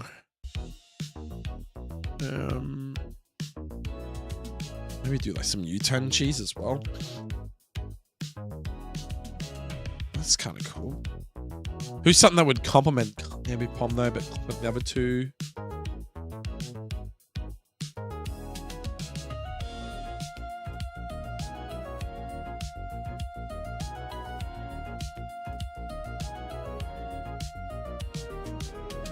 Shadow Stitch just went live.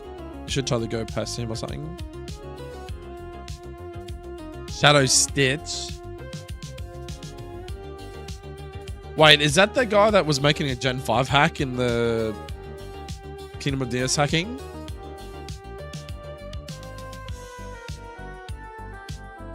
Was he making his own Gen 5 hack? Was it any good, Frost? I've been meaning to play your hack, dude. Fuck, that's what I should be doing. Should we just play Frost's hack on stream? Like, just to break up the ROM hacking streams? Like, do a ROM hacking stream one night and then do, like, someone else's ROM hack? Like, play their ROM hack? Like, do a nuzlocke or something? I might do that, actually. I just have to set up a schedule for it. Just so we're not, like... Just so a bit of variety. It's all still the same thing, but it's just, like, playing a game one night and then ROM hacking the next night or something. Do you reckon? Yeah, what's his game like compared to yours for us?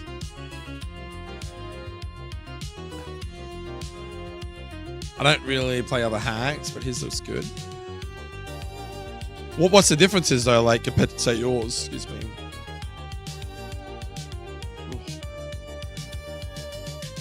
I'm trying to find fucking Ampy though. Ampy is 500, isn't it? I should know. This is like one of my favorite Pokemon, bro. This is not 5? Only 490?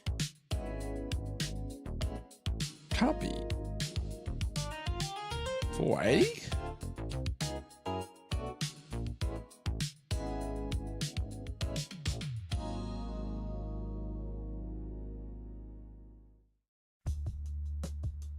Enhancing? Yo, so like give me like oh, he's 5'10", okay. I was gonna say, give me some, what do you call it? Holy fuck, I didn't realize Eternalness is like 1125 BST. Holy shit. Dude's like higher than Mega Mewtwo. That's fucking cracked. My god, look at this shit, man. 255 HP, bruh. Jesus.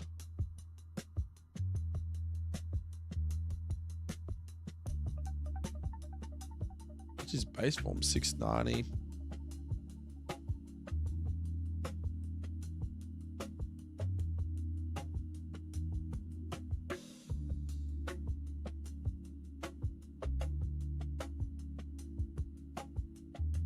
Other big dumb hand form. Yeah, right.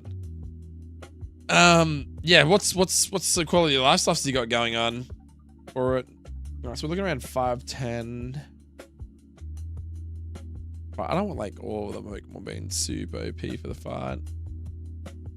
Maybe go like a little bit less. Anything kind of compliment these guys fits the bill of the fucking Tory. Maybe like Shuckle for memes. Could even go 9 times, but if we're going Ice type, it'd be too easy to sweep it. Like at the moment, they've got at the moment, Ambipom and Pulse 1 fighting type would just kind of sweep up this fight a little bit. No real solid answers for it. Orbital's kind of cool, actually. Might fit the bill. I don't even know if Orbital's done though. Is Orbital done?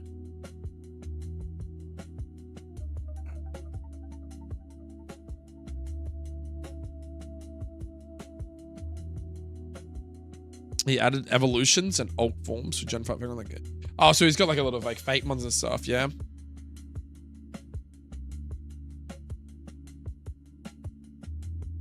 Oh, so not actual fake mons, like pre-existing stuff, but like they were introduced after Gen 5 is what you're saying, right? What's this guy's name? Orbital. Orbital is front second frame, back second frame. I mean, I'm using a Dottler, aren't I? Hold on a sec. Aren't I using a Dottler already in the game somewhere? No, I must have removed him. Could use Orbital. Is there any other psychic-ish Pokemon around this sort of region? I like a Zam. It doesn't really come in that nice though. Or use Claydol. Neutral and a Bronzong. Even a Bug Chart's probably okay.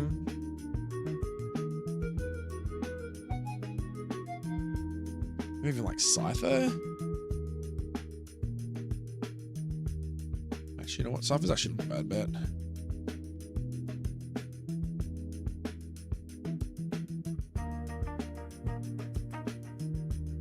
Two technician ones in the back though. Oh. Getting a bit laggy here.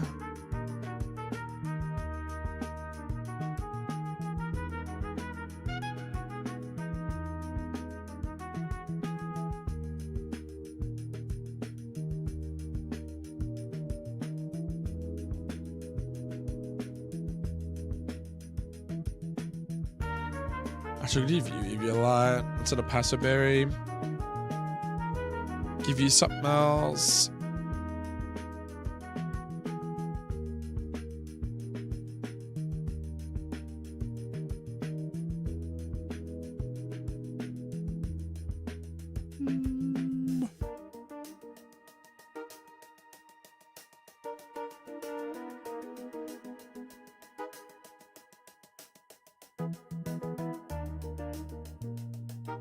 We almost bankrupt. Who's more almost bankrupt, buddy? We can do like Jordan beat.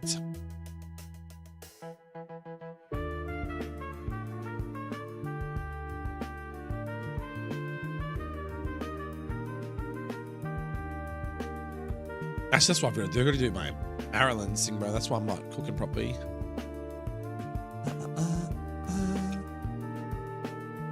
So look at the team I've got going on anyway.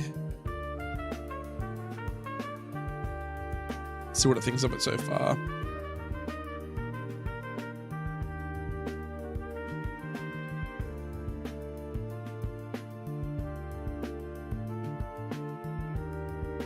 we go, Cypher.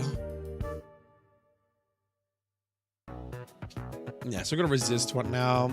It's pretty balanced actually, it's not too bad.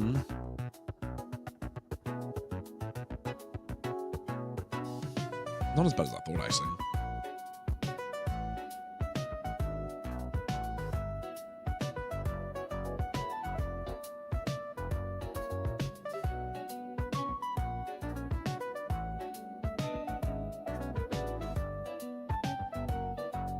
It's not too bad. Like there's a, yeah, like ice and fighting, but fighting's the main one. But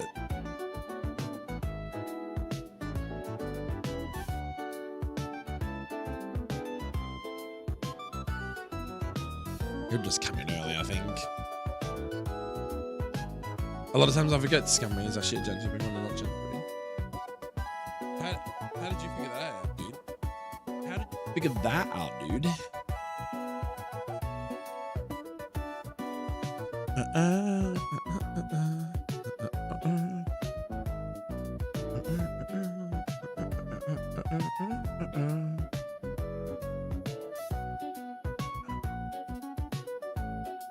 I'm gonna go U-turn ambi pump. Maybe I just give fucking him something else. More in Gen 3. Yeah, a lot of the Gen 2 mons, I think Richard could back me up on this. Gen 2 mons got a bit kind of gatekeeped until the end of Gen 2, which kind of sucked. Yeah, I mean, I played Setting 2, so I did see Scummy a bit, but I think the main thing was that Johto gatekeeped a lot of Johto mons until late game, which kind of fucking sucked. Like Gligar and stuff like that from memory.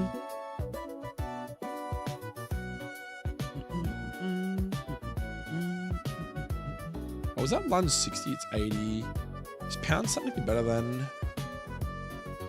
I think Pounce is actually better because it gets boosted by a technician. Yeah, I play a lot of Pokemon spin-off games. I mean, dude, I thought everyone played Stadium 2 though. Like, come on, man. If you didn't play Stadium, you missed out, brother.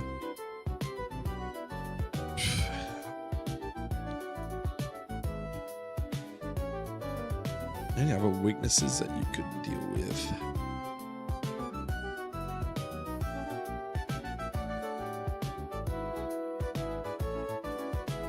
Not really.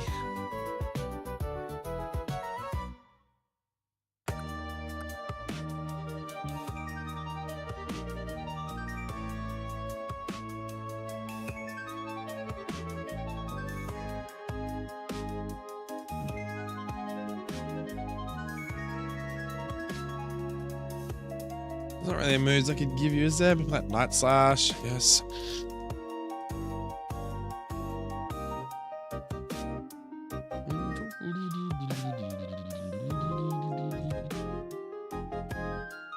Maybe Swords Dance for threat.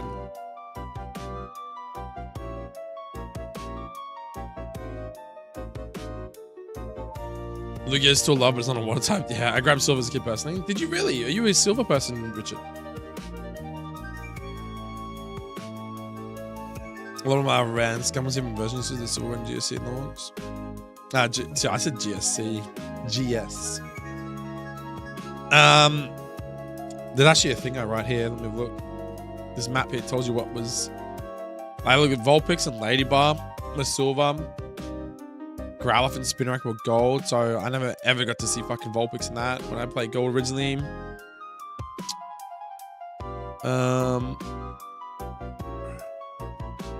Never seen Ekans in my life, bro. It's bullshit. Sounds true, but it's like, oh, cool, a Gen 1 Pokemon that's exclusive to Go version. But yeah, a lot of the stuff I'm talking about is like, your Fanfees, Skarmories and stuff, Glagas. But Fanfee was gold exclusive, which is why I loved it. Never had much love for Skarm or Teddiursa, because obviously I never seen him, because I only played gold. Don't even remember seeing Glaga, to be honest. Fanfee was my boy.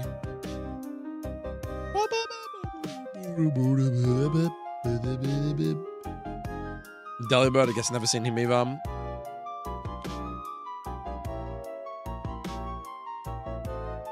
But every time, yeah.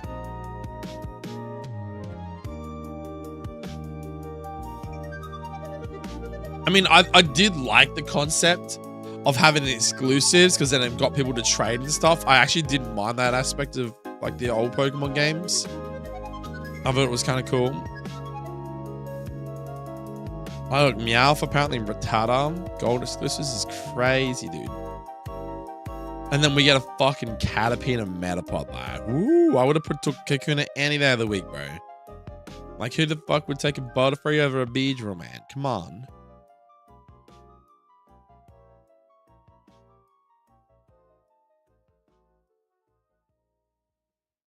Version exclusives are a corporate cash grab.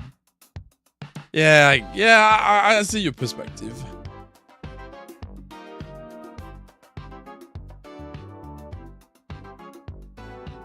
Everyone just buys 2 copies in the end, right?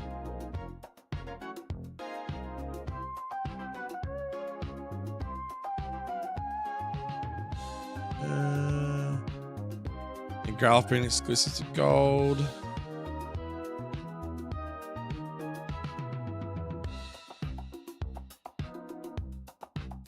I love Line Bundle. It was worth sacrificing had Dragon. Yeah, I don't know, man.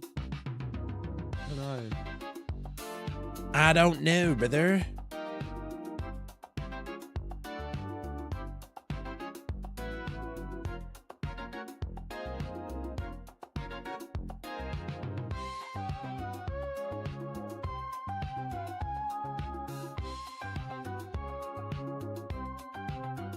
Give him lax, so he's got some weakness, I suppose. Maybe Palm.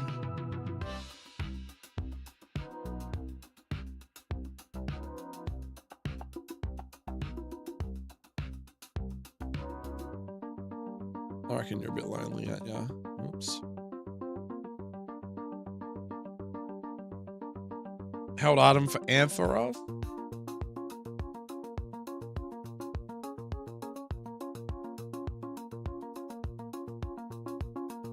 It's a single flag. If you flip it with a mod, it changes the whole game to the upper version. Really?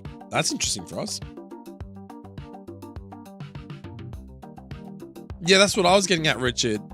When you originally played Gold and Silver and you had friends and shit like that who had the other game, it enticed you and it was like forcing you to trade and stuff. And I like that aspect of the older games. I agree now it's a cash grab. But back then when you're like 10, 11 years of age playing Gold for the first time or whatever it was, bro, that shit back then was, I would never perceive that as a cash grab, not once. But now looking at newer games with the same sort of concept, 100%. It is a lot of fun trading and battling in person, man. It's fucking awesome, dude. It's good shit. That's what made me got into like the old Pokemon game, sorry. Why are you the only one that likes Pokemon in your group, Sam? Maybe you need to convince them more, man. You gotta convince them more, dude. Tell them to come check out my stream and I'll convince them for you.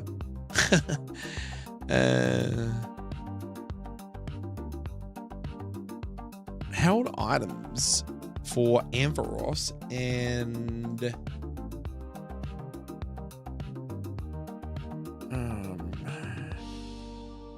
this is where it gets interesting, the items, man.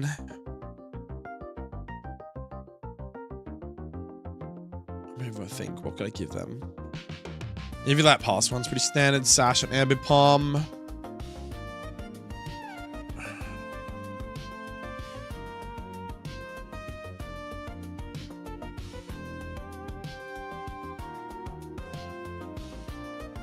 Dude, I think it's time.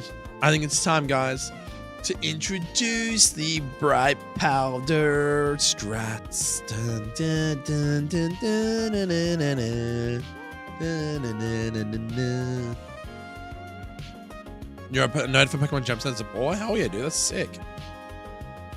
Wait, you have Pokemon Gemstones, bruh? What?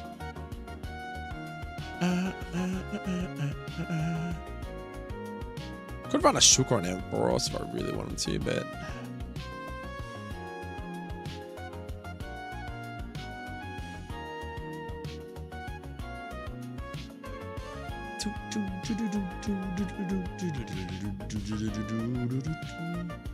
actually, I'm doing the wrong. I'm an idiot. I forgot about this filter thing.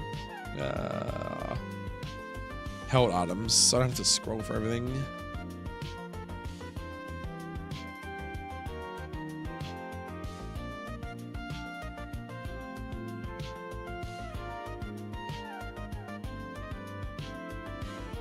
Actually, you might be alright for lefties. Left those. Oh no, Pokemon and Gemstones? What sort of Gemstones you got, bud?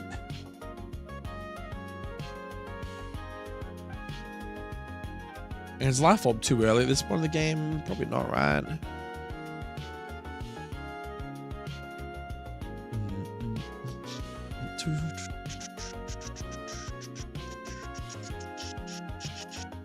Did we say that the gems were working? I can't remember if gems were working or not.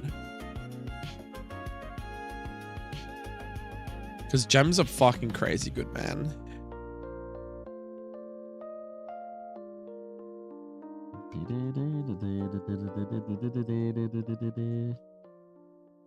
Are you planning any big story events for SG? Dude, just seeing the word SG there's crazy, man. I think it's really sunk in, man. Like, SG is my game name, dude. What the fuck? Big story events? I don't know yet, man. Like, I definitely want to differentiate my ROM from other ROMs, but essentially at the moment, it's literally just a difficulty hack of HeartGold. Obviously, I've changed things and I've added the Kanto leaders and stuff like that, but like the actual story events, haven't even thought about it, man. Like, I know like Imperium done a twist and basically made it so like Drake ended up being bad, so they removed Drake from the E4 in Imperium Emerald, and you ended up versing Cynthia as the fourth E4 member because Drake ended up trying to take Rayquaza. That was kind of a cool twist. But yeah, I haven't actually really thought about like what I could do that's kind of an easy story plot. Otherwise it's gonna take ages to basically do the event, you know what I mean? Like add in all the extra shit you gotta do and whatever, you know what I mean? Maybe do something similar to like have someone trying to catch the red Gyarados or something at the Lake of Rage and then take them out of the E4 and chuck Cynthia in the E4. Nah, I'm not doing that. Fuck Cynthia. Gen 4's trash. I mean, not Gen 4, sorry. Oh, sorry, it is Gen 4. Sinnoh. No, not Gen 4's trash, sorry. Sinnoh is trash. There's a difference. Gen 4 HeartGold is good. But I will never, ever say that Sinnoh is good. Sinnoh's got some good music. Every Pokemon game's got good music. But Sinnoh is my most disliked game. And it will always be my most disliked game. Yeah, DP. 100%. Me and Richard are on the same page. I like Sinnoh's music. Some really good songs. Good music, OSTs, but Pokemon's always been good with music. But yeah, that game does not. Yeah. You like Sinnoh Pokemon moment nowhere else? Yeah. Yeah, dude, I don't know why people say that's like Sinnoh is so good compared to things like Black and White 2 and shit like that. And I'm like, dude, Black and White and those sort of games, they shit on Sinnoh. They shit on Sinnoh. Like, come on, man. Like, let's do something right now. Like, let's do some comparisons, right? You think of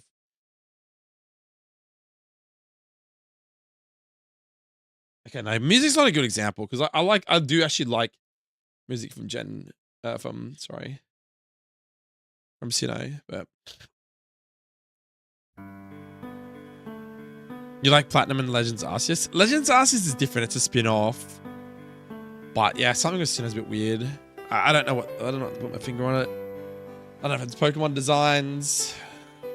I don't know the full story. I could run Air Balloon Ampharos actually too. That's kind of cool. I like that idea.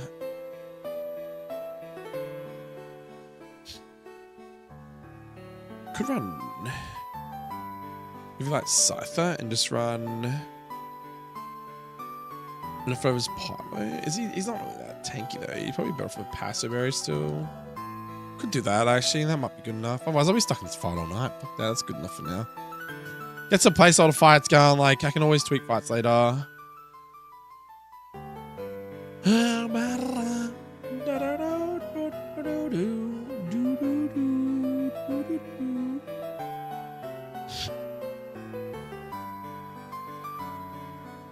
Yeah, I love this theme too, man. It's so good.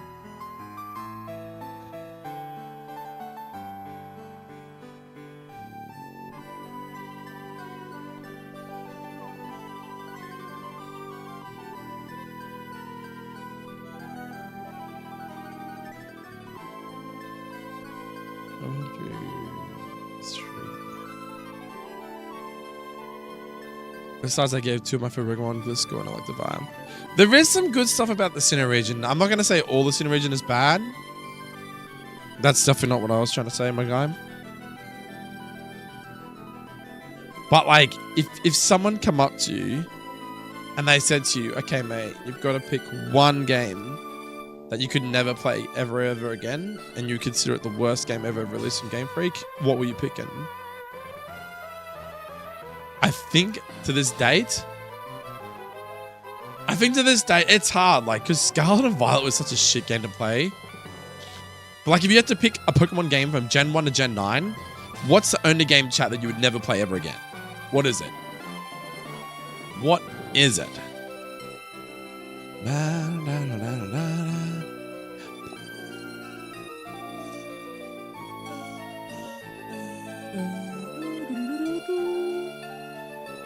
If you were like, okay, man, this game is a game that I can just refuse to ever play it ever again. I'll never touch it. What is it? What are you throwing in the bin, or what are you never ever buying again?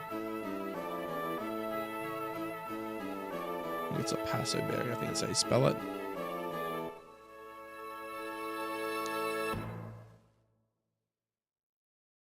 Oh, careful. Cool. Maybe 32.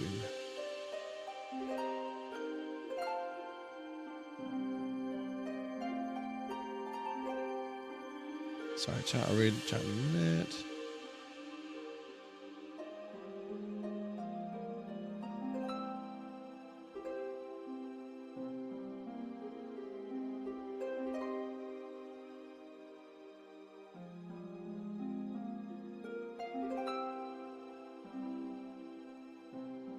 All right, what did you come up with? DP, BDSP, Sword and Shield. Wait, no, probably BDSP if that counts. Pinball. Pinball's great though. Pinball's better than BDSP. The XP one is better. If I be more for 4 hours straight before I play BDSP, love myself. Wow, okay, so I'm guessing we've got a pretty solid win. And BDSP is the one that people wouldn't play. Well, hold up. BDSP or just DP? There's a difference. Like, would you play like Diamond and Pearl, or when you say BDSP, you're just talking about Sinnoh in general. Interesting that Frost said Sword and Shield though. Why Sword and Shield, Frost? Speaking of Sword and Shield. Oh no, this is Skull and Vart, sorry, never mind.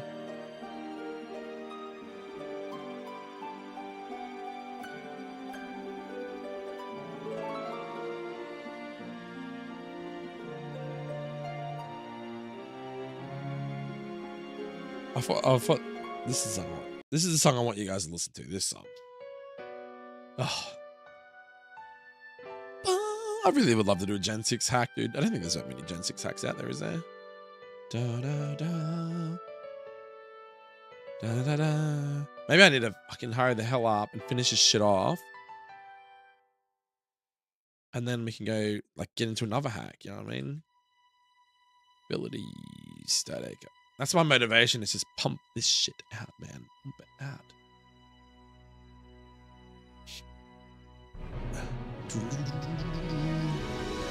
Da, da, da, da, da, da.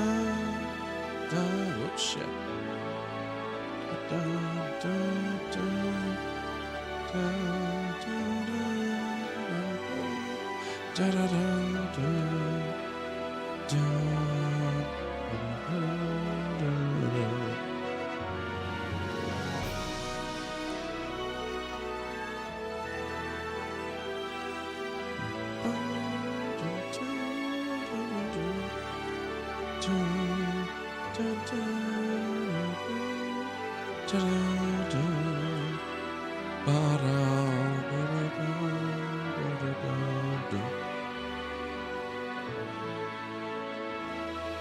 Alright.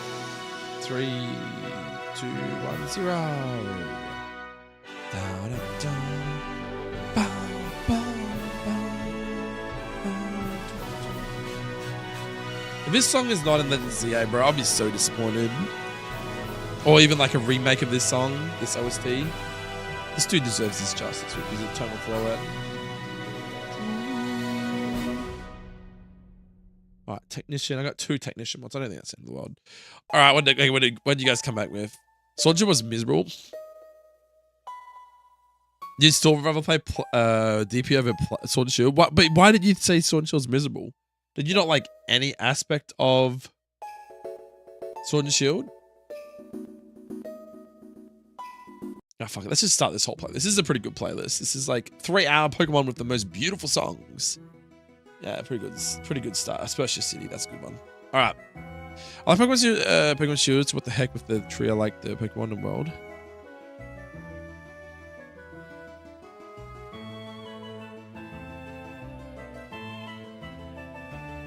I'll be this piece is more embarrassing.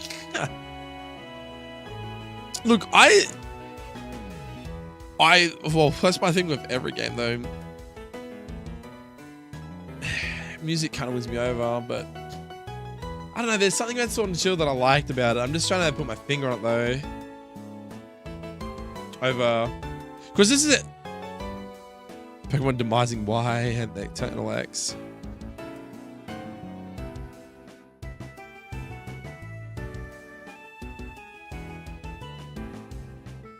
I am German, I should not do that. This guy. I'm trying to think of why like Sword and Shield is not received. I look like the plot. I'm trying to think. I haven't played Sword and Shield for ages, but I think the whole Dynamaxing gimmick and stuff wasn't too bad. And I think it was, for the most part, pretty balanced in the sense that it was only for a duration of time. I didn't mind it, man. I can't, but the thing is, like, my memory as a kid, when I stopped playing Pokemon, it was Diamond and Pearl. I think I played Platinum for a little bit and I just stopped.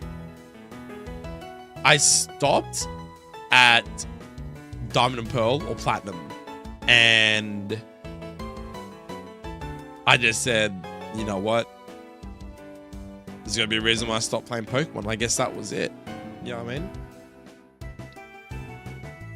That was when I was like a teenager or maybe late. No. I don't remember now, but yeah, it was a while ago now. That way. You really didn't like Dynamaxing, Richard.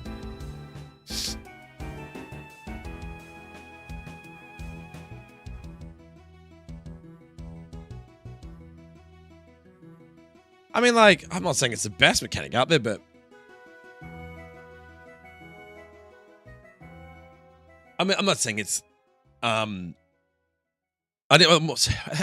should give my input a bit better on that. Probably wasn't saying like from a competitive aspect that it was like super balanced, but I guess for just like the average person that's just like buying a Pokemon game, they just want to play it, and it's like, right, what's the gimmick for the game, whatever. It's kind of cool. Like, Pokemon got bigger, they got some fucking strong ass moves for a few turns, and you know, I don't know if I would say it was a good mechanic, but just for like someone who's not looking at it from a competitive aspect, just like your general person that would go to like EB Games and buy a Pokemon game, like in the next mainline game, you know what I mean? I guess it was just like Pokemon's way of trying to like make the Pokemon, I don't know, flashier looking or something. I don't know. Like, look, the problem is like they put all the effort into like Megas. It's really hard to top Megas, in my opinion. Like Terrestrialization kind of has its, what's the word for it? Ways of being good and competitive, because you can kind of like do specific strategies and throw your opponents off and try and predict when they're going to use a move and then terror on that turn so that you take resisted damage, and there you get stabbed, whatever it is. Like you could use like a third stab move like Terra Blast or whatever it calls. Yeah, like that's what I'm saying. Terra looks ass, but it's interesting competitively. Yeah, that's a good way to explain it. Yeah, I just couldn't word it properly in words. Get it out of my fucking mouth. I'm slurring. Also, they charge $60 plus DLC for a series that was always $40. Yeah, look, I think that's definitely a bit of a downfall for it, for sure. But yeah, I guess you would probably put Sword and Shield down the list a bit towards the bottom.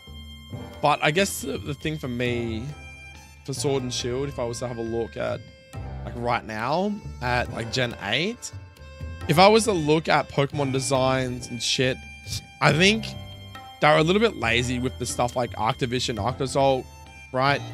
But I really liked the concept of like, you know, Glastrier and stuff like that. Let's have a look at Gen 8 real quick. Alright, so Gen 8, they had some really good ones competitively from Gen 8, like Rillaboom. Cinderace not so much. So the Rillaboom's always been really good. Corviknight was really good. I think Colossal had its moments. Dreadnought. I think Centiskor's was G-Max, but that was only like when the gimmick was Gen 8, it was fine. Broomstar still gets usage today, as far as I'm aware. Dragapult's fucking goated. Zamazenta, Zacian, and obviously Urshifu's goated. Calyrex, etc. I guess you consider these guys Gen 8, like Sneasler and stuff like that, because they come underneath that Gen 8 banner. Just depends, like, what percentage you're looking at. Yeah, Dynamax was like a cheap Mega knockoff of Mega Evolutions, yeah. As I said, Mega Evolutions really hard to top most. Z-moves were a bit fucking funky, weren't they? But the thing is, I can't really comment on Gen 7 because I never played it. Like, I never played Gen 7 competitively. I played Gen 8 competitively, like VGC. Because Gen 8 was when I came back. Like, I didn't play Gen 5.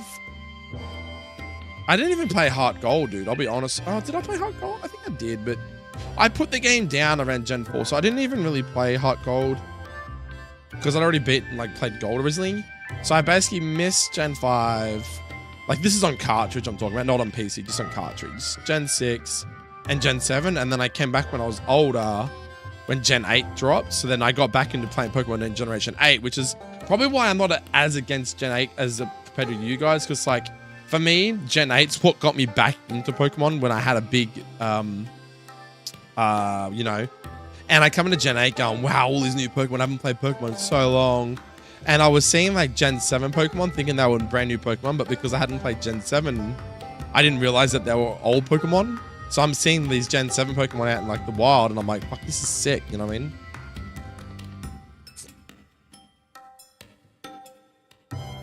Was that a Z status moves? Yeah, I can't really comment on Gen 7. As I said, I've had no experience with Gen 7.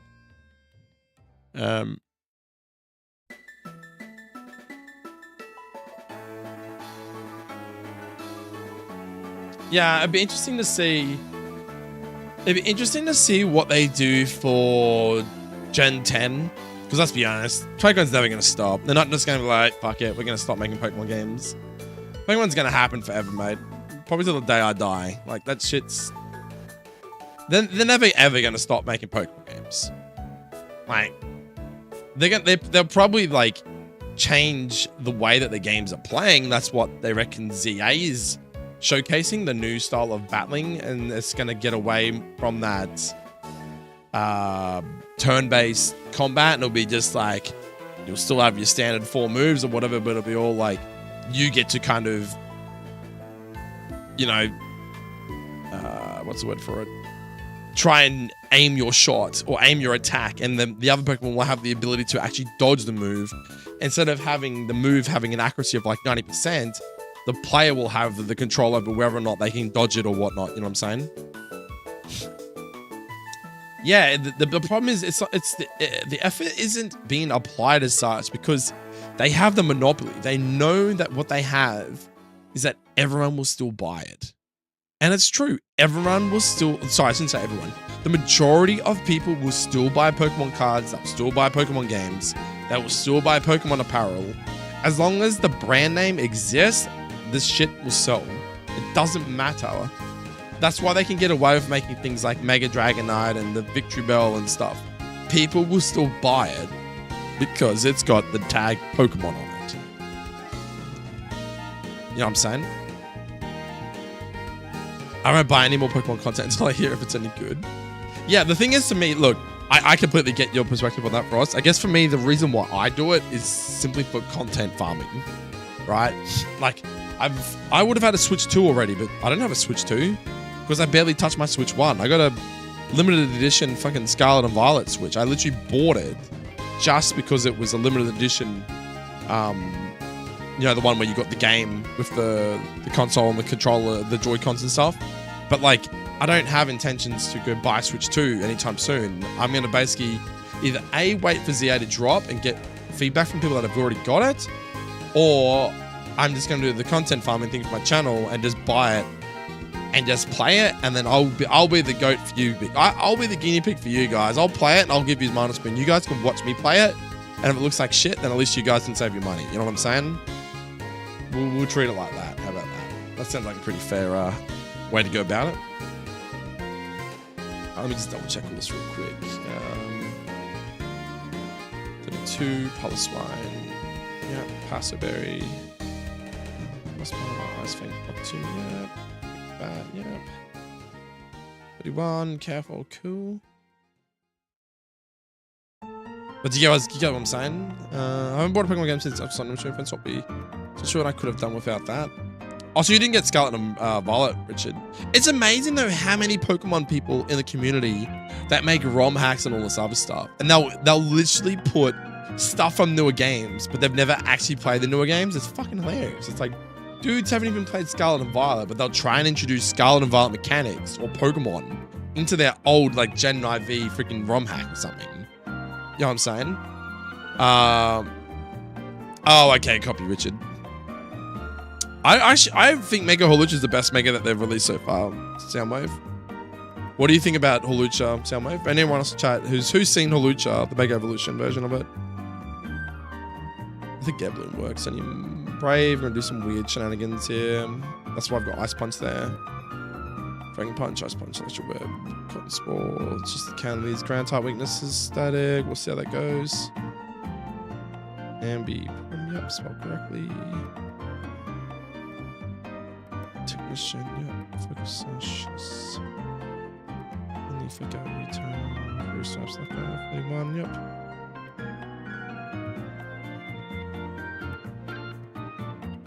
Side 32 technician. Maybe I'll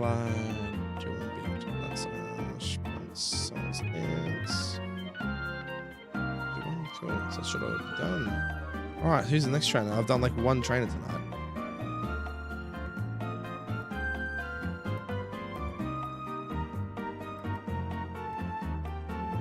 $6.79.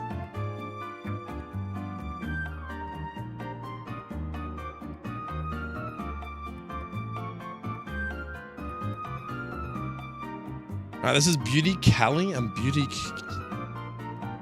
Okay. Do I change this fight much? I don't know, man. It's a bit of a meme fight. Clefable, Wigglytuff, and then like 2 more. I don't even know what you'd put there. Fuck. 679.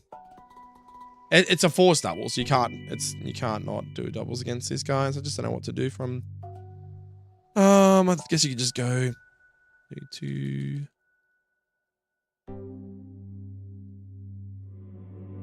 I got to bed soon before being done with all that. Hawlucha's Mega looks great. Yeah, it does look. I like Mega Hawlucha. Nice. We're done. We've tried one for a while. Yeah, for sure. Imagine if like Skarmory got a Mega. That'd be crazy. I'm interested in how it will play since regular Hawlucha often runs a Terrain Seed plus some Burn Acrobatics, so Mega won't be able to do any of that stuff. Nah, it'll be interesting to see what they do to give it like a decent buff, right? But I got told that there was no like Mega, what do you call it? Mega abilities. Like when you Mega Evolve them, they don't have abilities or some shit. I'm like, dude, that can't make sense. Because that's like the whole gimmick with Megas. The aesthetic changes, they have better stats, and they usually have an ability that generally complements them, right? I really need a good flying stab that isn't acrobatics. It's a can ditch its Mega Stone. Well, dude, its gimmick is flying press, dude. Dude, I really think that they really need to be, emphasize more moves like flying press. I think it's a fucking sick move. Flying press is Hawlucha's signature move. Dude, it's sick. What do you mean? It is sick. I mean, like, the concept of it is cool. Where is it? Where the hell is this shit? Dude, it is, like, the concept is cool. Like, hear me out, man, hear me out. It's literally a fucking dual tap move. Like, what, dude? Where is this shit? This move combines flying in its type effectiveness against a target. Damage doubles, and no accuracy check is done if the target has used mid-rise or active. Wait, what? Damage double? I never knew that. Holy shit.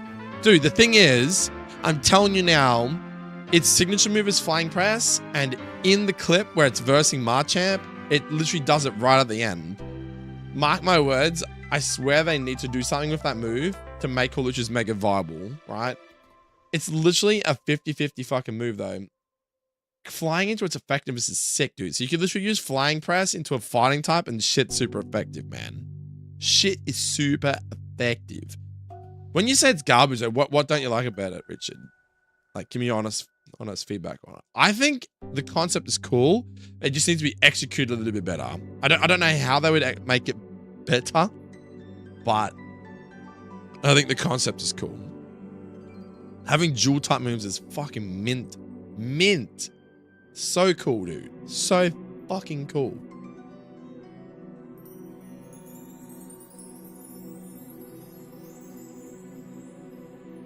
Single stage fighting flying type, bro. Just chilling, brother.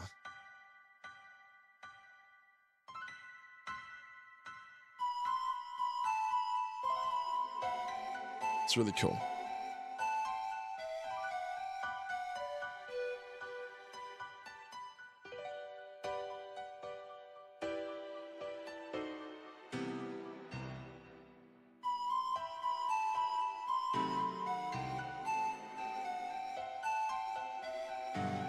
Yeah, so what you're essentially saying, though, is this. If flying press the way that the type effectiveness was utilized was that if one of the typings gave the Pokemon an effective or a super effective hit, it would prioritize that effectiveness and it would drop its weaker side. So for example, hitting a steel type, right? Just a neutral steel type, flying is resisted, fighting super effective, so it becomes a neutral move.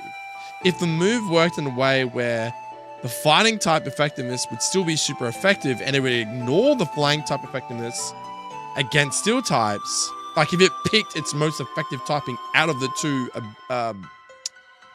typings for that move, that's what I think would make the move a fucking go-to move. Yeah, exactly. That's what I'm saying. If it picked the most effective typing.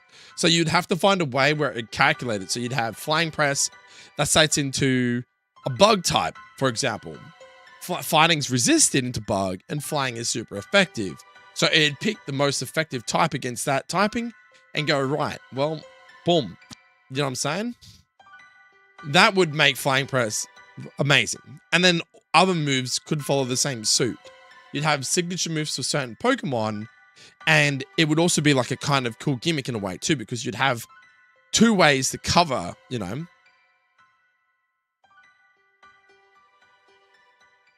But then how do you even switch into flying press? What do you mean switch into flying press? Where's Mega Electros? Is it meant to be getting released soon? Is it Soundwave? I don't know what Megas are getting released. I'm just seeing them as they come out, dude. Let's have a look at Wigglytuff, because I think we'll keep the same Pokemon. I'm just gonna give him some cooler shit. Kit Charm's a bit fucking lame there. What's the other one? Clefable.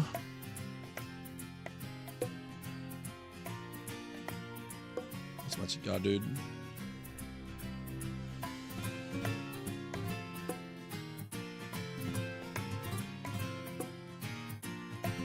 Probably just give it.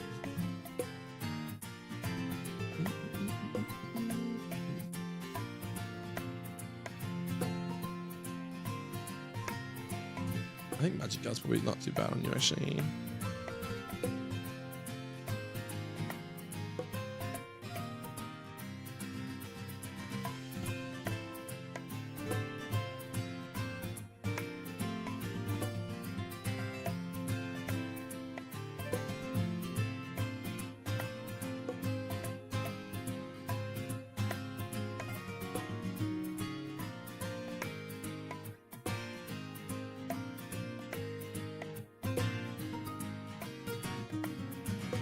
You're probably the only Electros fan. I like Electros, dude.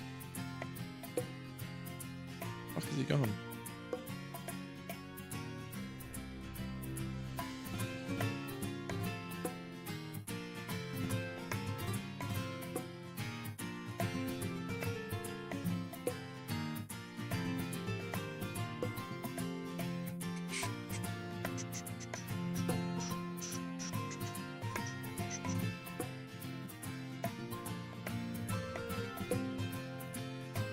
Flying and fighting are both incredible offensive types, so having all the benefits of both without the drawbacks is probably too much. You better have like defensives up close. Yeah. With a fire, get intimidate and parting shot. Yeah, singles. Yeah, I don't really do a lot of single stuff. I've only ever really done doubles. You'd have to have some drawback, but I'm sure there'd be a way to fucking to balance it. Like you'd be able to take the better effectiveness from it. So like you could still have it as a super effective move per se, but say upon using that move on that turn, you became a bit like Protein. You become like more of a flying type for that move, that turn.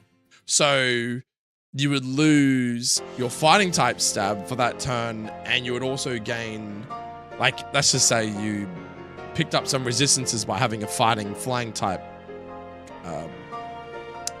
matchup, and you dropped the fighting type for the turn that you used flying press, then the other Pokemon or the other player could predict that and use a move. You know what I mean? If they had one, like flying's pretty easy to counter. Well, so there you go, Rock. So for that specific turn, Rock would be super effective in Hawlucha because of that. It would drop its like fighting type resist, rock type for that turn or something upon using flying press. If it was using, you know what I mean? It only picks the most effective type against the target. What if it switches? It doesn't change, maybe. Yeah, something like that. It could definitely work similar to protein in a way, but slightly different to how protein works. You know what I mean? There's definitely a way you can make that work better. I mean, like, you could have a Pokemon that has a rock type move, I should say, Richard. Not a rock type Pokemon that has like stab, say rock slide or something, but you could have like a Pokemon that learns a rock type move, like ground type, right? And they've gone to use flying press, and in that situation, for some reason, I don't know, they've decided that flying just seemed to be the better effective move. And then if you could predict that they would lose their fighting type, resist for that turn, making it so that the Hawlucha was more susceptible to rock type moves, because you imagine flying press in like the animations, he's literally in there fucking flying. In that situation, yeah, a rock type move would fucking destroy you. You're not going to have that neutral from being fighting type, are you? You're not like sitting in the little boxing ring going, yeah, I'm ready, bruh. I'm ready to take whatever you got for me, you know what I'm saying? That's how I would perceive it if I was to try and fix the mechanic on that, on those specific dual type moves. I just think it'd be pretty unbalanced with a fast Sword Dance sweeper. Yeah, I mean, don't get me wrong, there's a lot of shit like you'd have to do to get it to a somewhat balanced stage. But yeah, it'd be interesting to see what they do, because the thing is like, I think that's one of the biggest things is like, what are you going to give Hawlucha as an Omega ability for starters? Like, anyone got any predictions in chat? I've heard people say they're going to give that thing fucking adaptability, bro. Like, what? Adaptability flying press is kind of cracked, but you know what I'm saying? Like,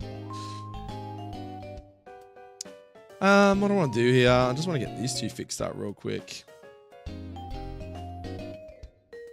I could do some real weird strats. I could do like rest. I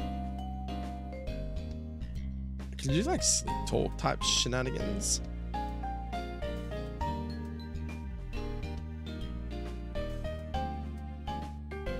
The year is 2030. Every Pokemon has adaptability because it's balanced.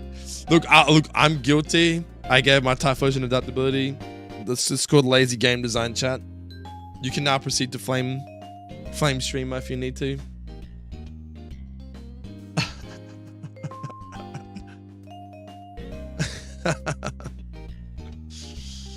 Oh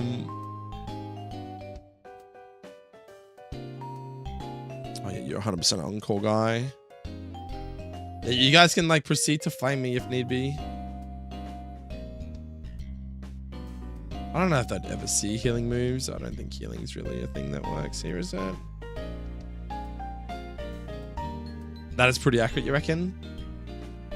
I don't even know what a good set is for Wigglytuff. It's just a bulk HP. Richard, he agrees adaptability is poggies.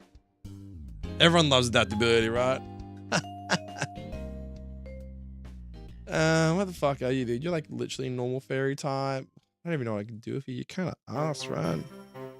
Hyper voice stab.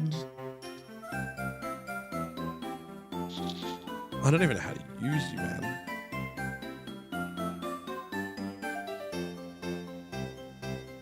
Rest into like Chesterberry.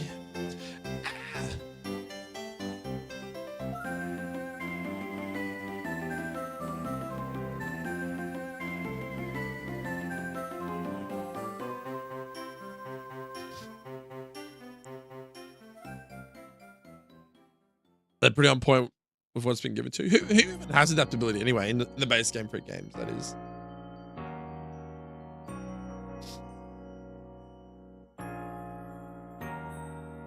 Yeah, Crawlon, yeah. ROMhacking is on point with it. What, are you trying to say that having adaptability on Typhlosion with Eruption is broken?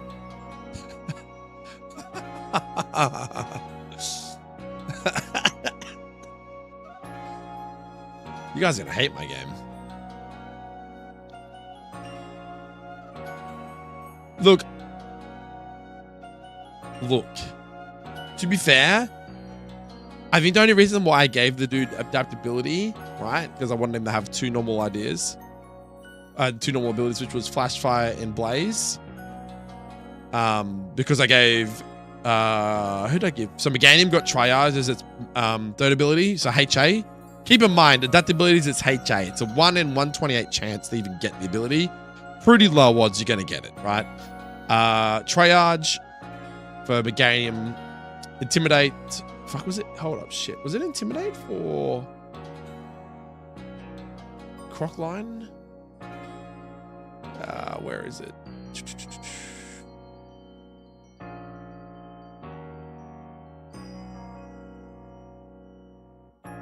Hold up, what the fuck did I give the Croc? So it was Meganium.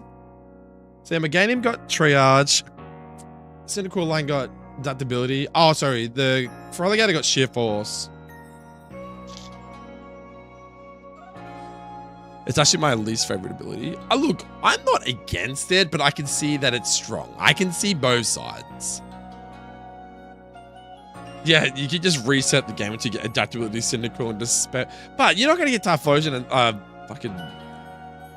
you're not going to get Eruption until like 60s or something. So it's like E4. So like, yeah, you can still use Adaptability like Lava Plume and stuff like that, but you're never going to get like Eruption until late game. I made sure that like the move reworks. Yeah. You get Fire Blast, Goldenrod. Well, that's going to get removed then. Or I'm just going to nerf the accuracy down to like 50%.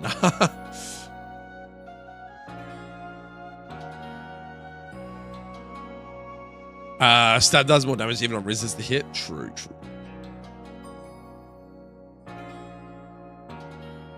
I don't even know what else you give him though. I think it's pretty common to see Typhlosion with adaptability in other games that I've played.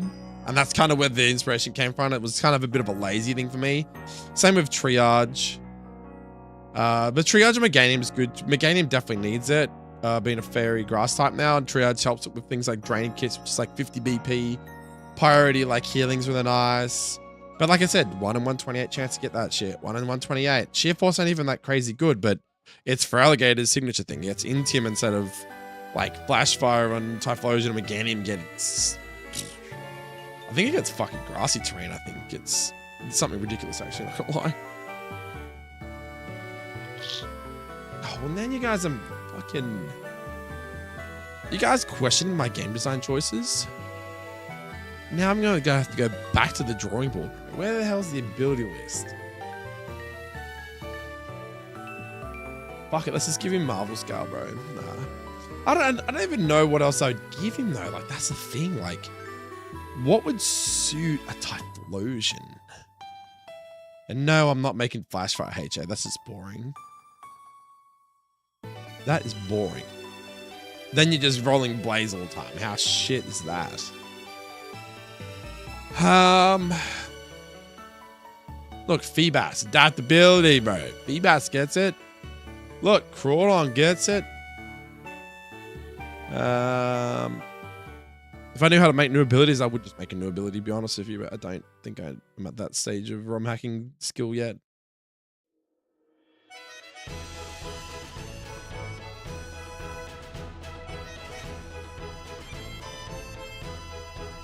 I don't even know what else to give him. Well, Feebas gets it.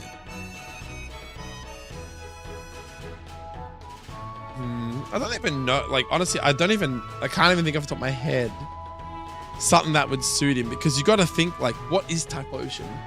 It is a squishy, now 4 times weak to water, by the way, because it's ground fire in my game. It is a squishy Pokemon that gets 1 chance to fucking blow shit up before it probably gets 1 shot anyway, unless it's got Sash. You know? So you kind of have to play to its strengths a little bit. There's no point, like, I don't know, giving it, fucks me, like, I'm trying to think of an ability that would even remotely suit it, you know? Like, I'm not even, you could run, like, see, Solar Power doesn't really fit the ability, the lore side of it, I guess. Look at that ability, Gumshoes, there you go, man.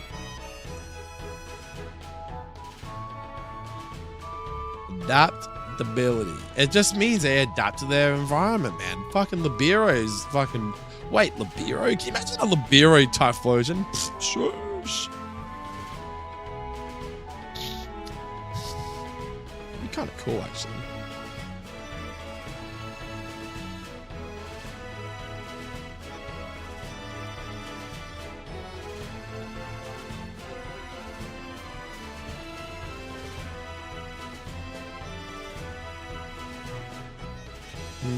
I don't know.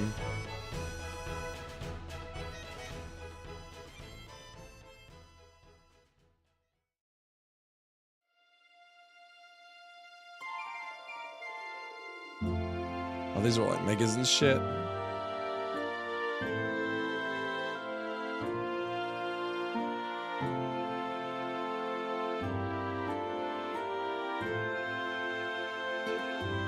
I don't know, man. It's a hard one.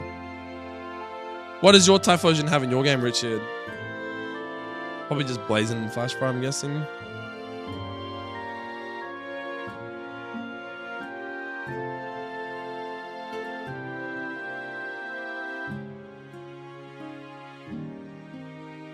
Imagine having abilities.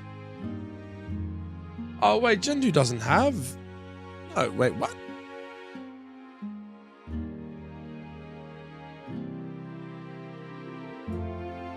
In a minute. I'm trying to think back, dude.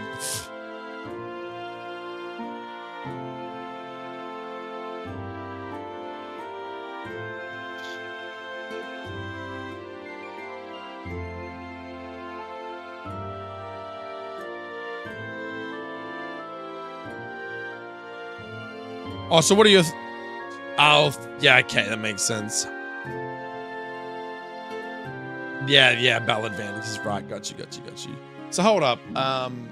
What, you gave it sand? Yeah, see, I never even thought about that. Actually, that's a good shout from Frost. Hey, not saying I'm going to take Sandval, but the thing is like, Flash Fire for his fire typing, Blaze is also his fire side. But because I've introduced Ground as his secondary typing, right? But I haven't really given him an ability that would suit his ground-orientated nature. Or like, you know what I mean? So hold up. That's actually a good way to look at it. So if I was to go to say, let's go look at ground types and just look. Not that. Fuck off. I just want to look at ground types. I see. Okay. Whoa. Desolate Land. Okay, buddy. Okay. Yeah, that would be kind of cool, actually, on as a HA. I don't know if Typhlosion's at the same level as a Groudon Primal, though, but...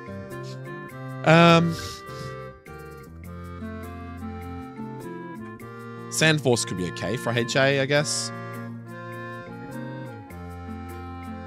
I mean, Share Force, but Camerup's already got that.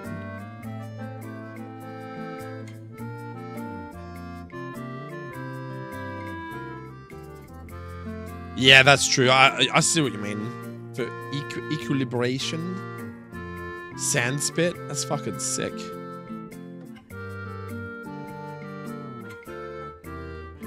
Solid Rock. Nah, you don't really suit that build. Thick Fat. Nope. Sandforce. Sandforce could work.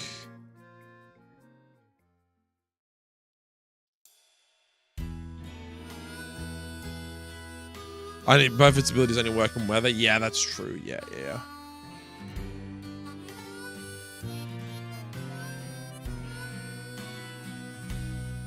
Sand Rush. Nah, because Sand Rush would be really strong for Typhlosion. It would make him too strong and he could just erupt to kill everything.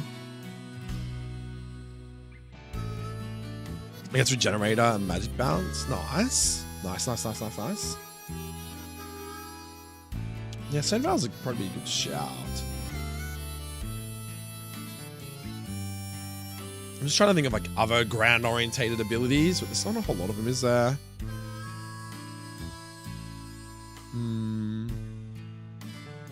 Could give him like something shit like Magma Armor, but I think that's a fucking crappy ability. What a waste of time that is.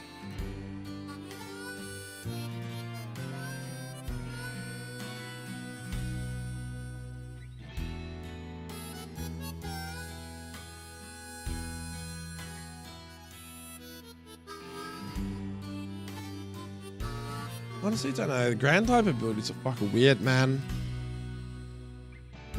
Nothing's really sticking out.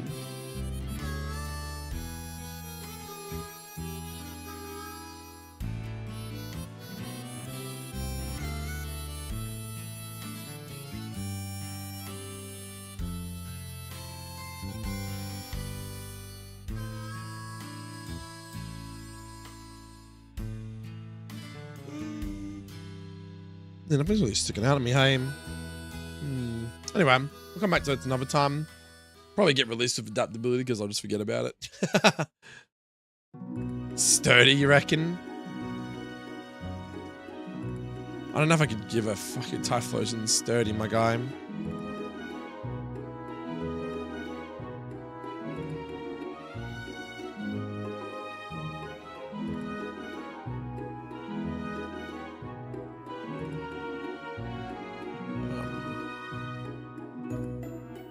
How do I make this thing even viable for the battle, dude? It's so trash. And I think I've got to have two of them. I'm thinking maybe just like drop two of them. I mean, you can. The question is just, should you? Yeah, exactly. I think about maybe just have Clefable on one beauty and then Wigglytuff on the other one, so we're not like versing two of the same Pokemon. I feel like it's a bit fucking shit.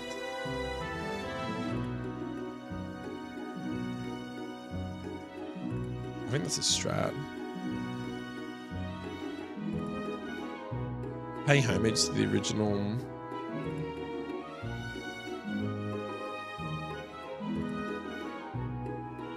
And like put maybe two other Pokemon. How many Pokemon do we want this fight though? It's a double battle, so it's 2 and then 2 and then 2. That's a pretty hard fucking random double battle, isn't it? Maybe just put like 2 different Pokemon here. That's technically like 4 Pokemon in total. I don't know like how hard I want these fights to be. That's the thing, like obviously want them to be hard, but like how hard would it be? What's just like a normal fairy oriented fight, I guess.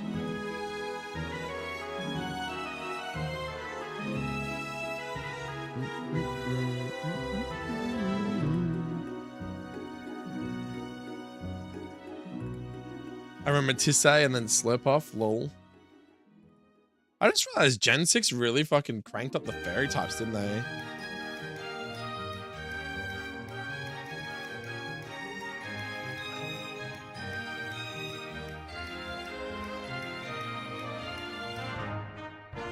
Come on, did they know? Could even go Sylvia.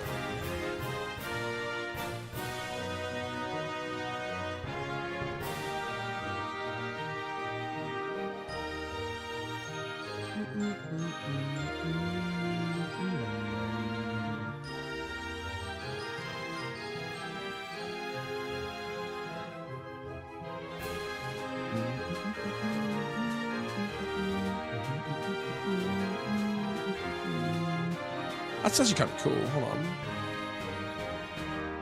We could do like Mimikyu on one side.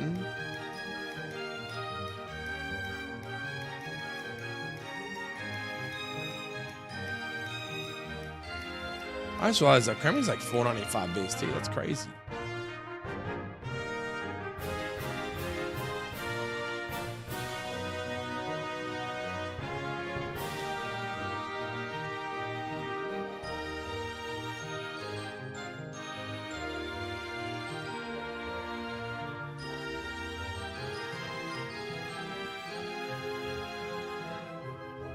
Dude, Float Eternal is like 551 BST. That's crazy.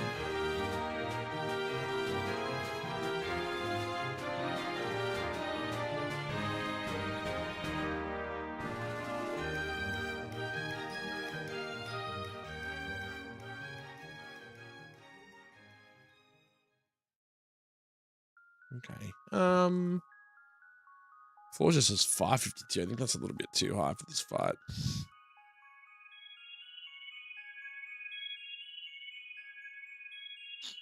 What about like Klefki? It's kind of cool.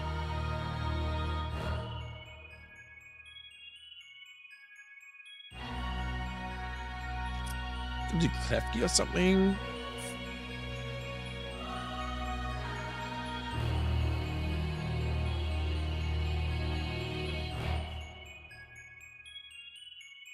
I don't think Rapidash Galar is working at the moment, is it? Rapidash. Oh, apparently Rapidash Galarian's done. Yo, what?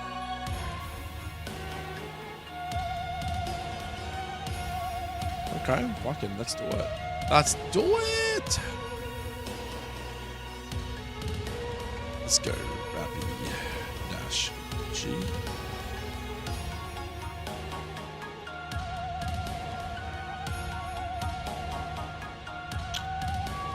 That's kind of cool, I like that. I don't think Passive Veil works though. Ability.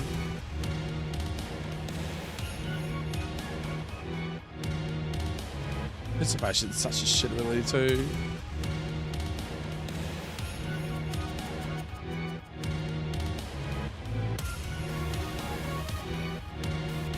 What, do I do anything? I guess you just run Anticipation because its best ability doesn't even work.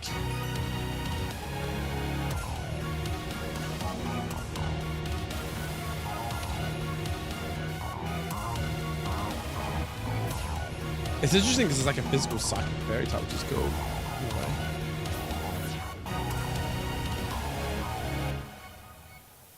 I have to give it a play rough then. I don't really like having like 2 Shipmon leads though. I feel like have them split. Like have you there, have a Mimikyu leading. Like that.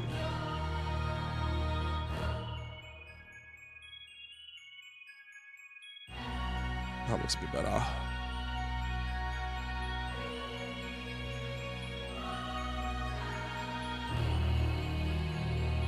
Rough.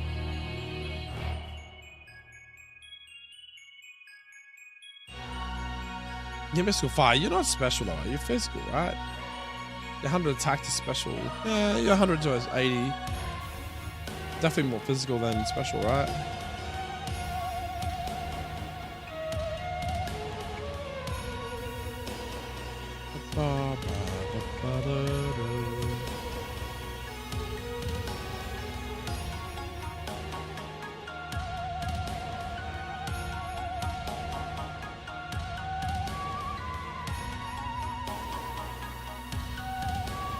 Oh, you get the sucker cup for sure.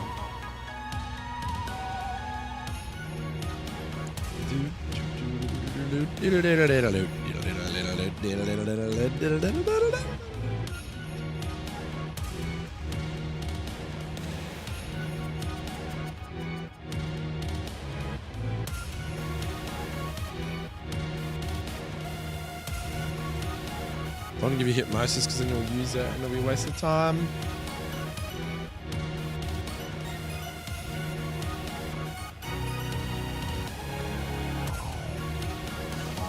Problem is right now though, we're still one would just sweep this. I don't even know if the player gets decent access to steel types though in the early game. You get good access to poison types though, to be fair.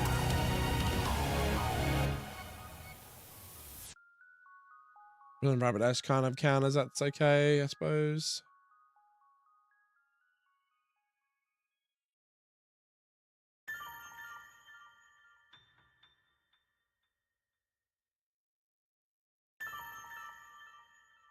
You even get access to Drew on too, which is cool.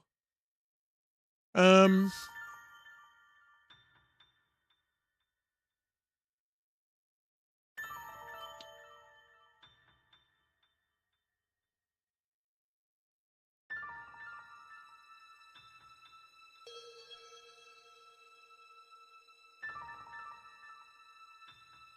bit of a meme fight if you ask me, that's for sure.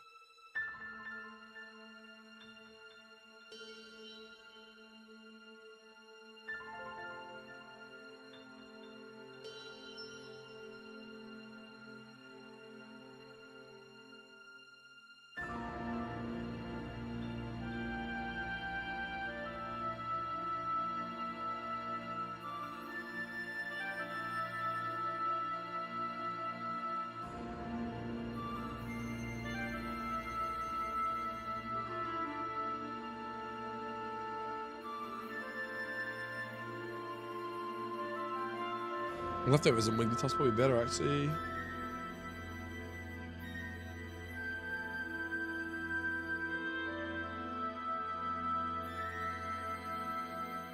Are you gonna lock the different gen mons behind E4 wins, or are they available from the beginning? Wait, sorry, what do you mean by that? The different gen mons, what do you mean, my dude?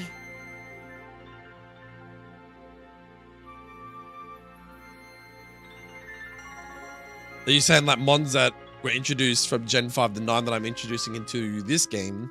Are you saying, am I releasing them like available in the early game? Or am I, they're behind E4 wins?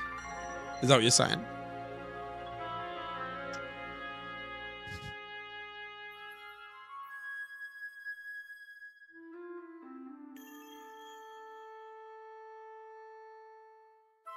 Is that what you mean, homie?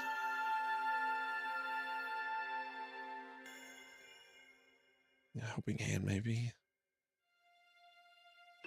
So no, the player's gonna have access to everything at the start of the game.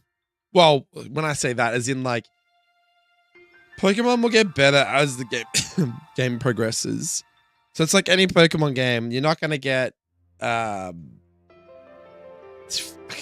not gonna get a Zacian in like Route 36, right? Probably a bad comparison. But what I'm getting at is like, I'm trying to scale Pokemon that are available from Gens 1 to Gen 9 that I have access to be used in the game. Because they've got a sprite made up from, etc. I'm trying to put them in specific spots based off what was originally there, like BST wise, and progressively scaling it depending on gym leaders, level caps, levels of Pokemon, etc. Which is why I'm a bit skeptical on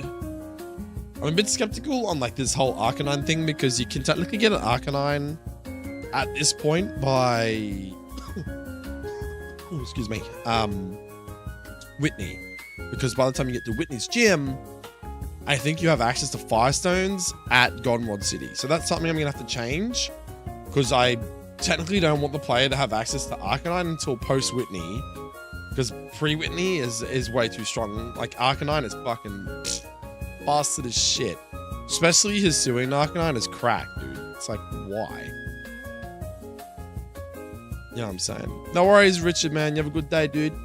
Thanks for hanging out, buddy. Peace out, homie.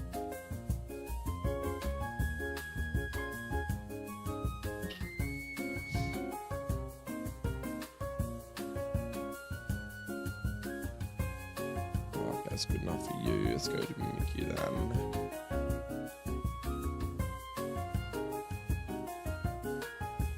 Does that make sense, Mose?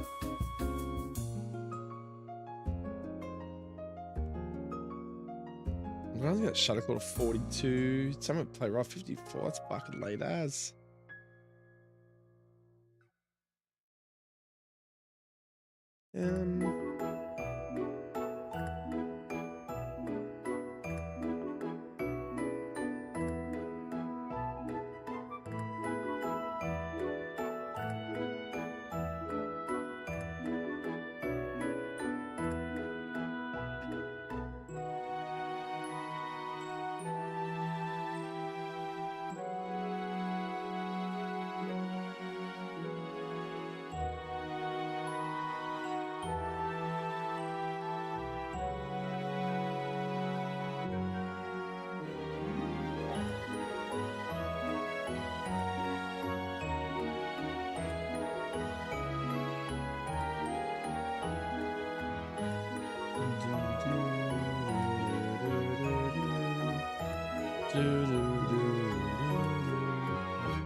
Let's go into a steel type.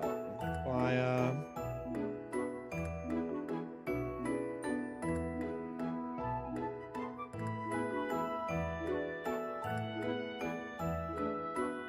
Let's just go Shadow Sneak and Drain Punch maybe, because you do get access to it pretty early. Let's 2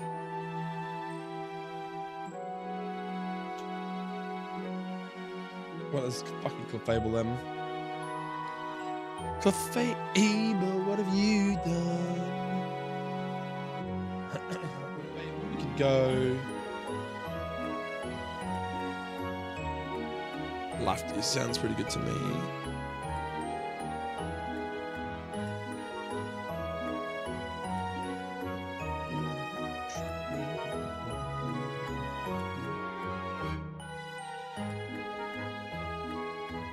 Cosmic Power.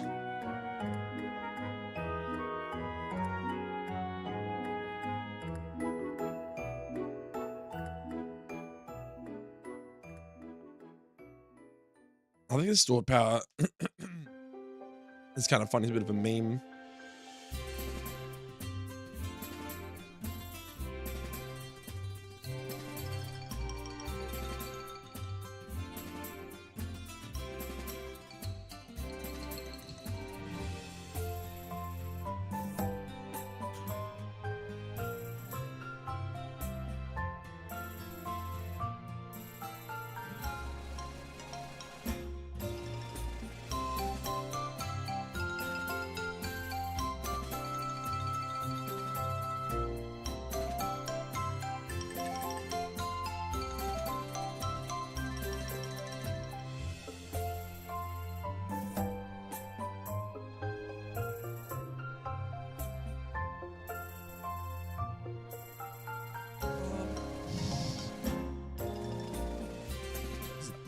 Up. What the hell's going on?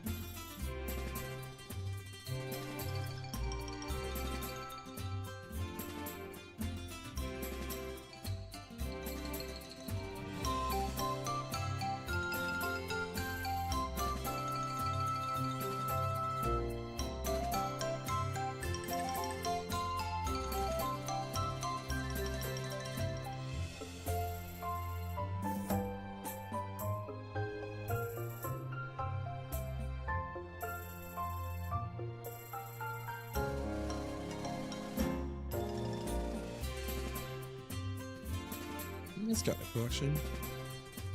Follow me, maybe.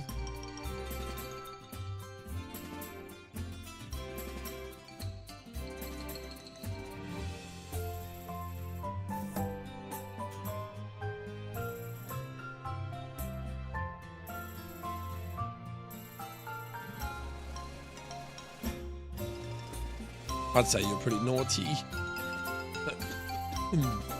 Like the Fable.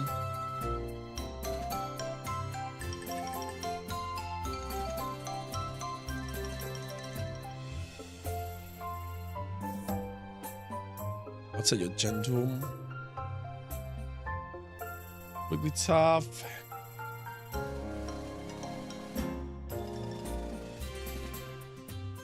Relaxed.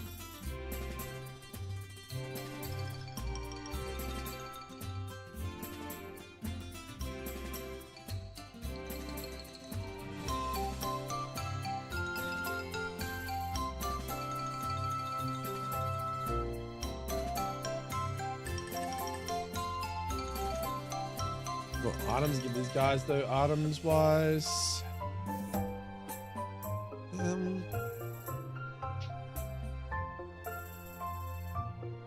I could make this battle harder and give another Pokemon, but I don't know. It's already like a doubles, back-to-back doubles battles.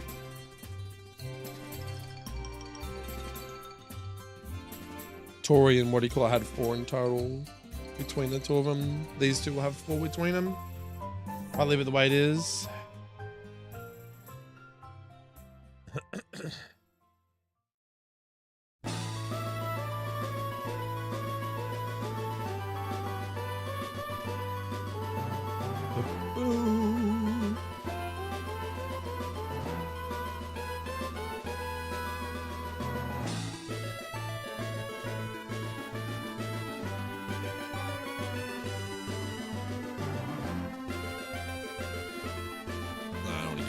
As well though.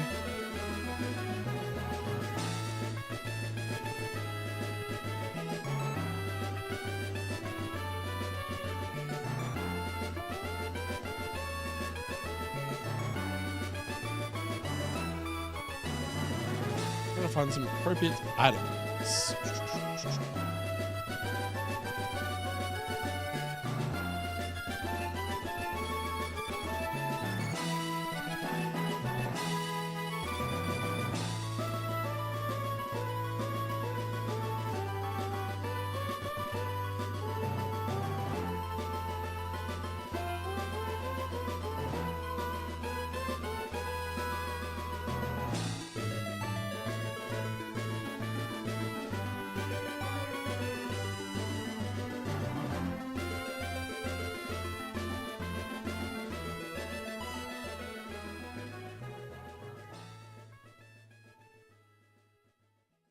What item can I get these bastards, dude?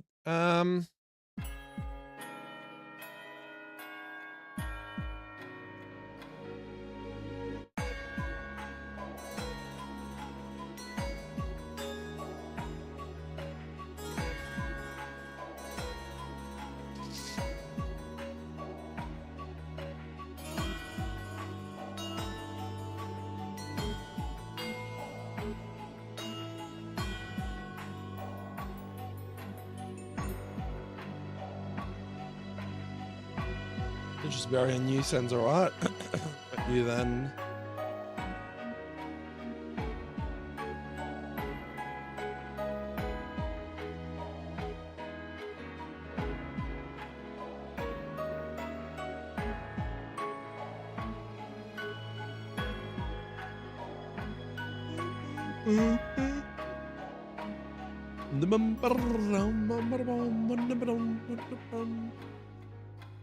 I think for the item I'm having a brain snap right now.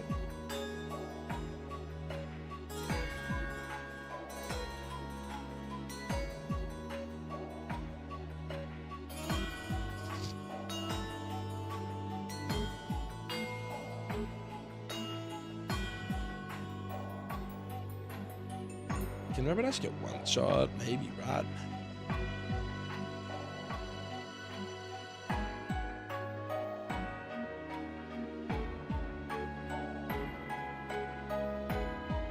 $70, $80, 65 HP. That's pretty frail, isn't that?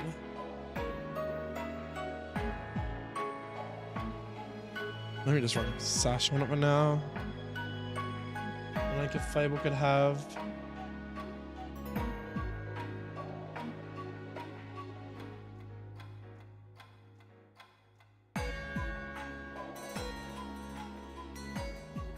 Give it the focus band for memes. Nah, I wouldn't do that.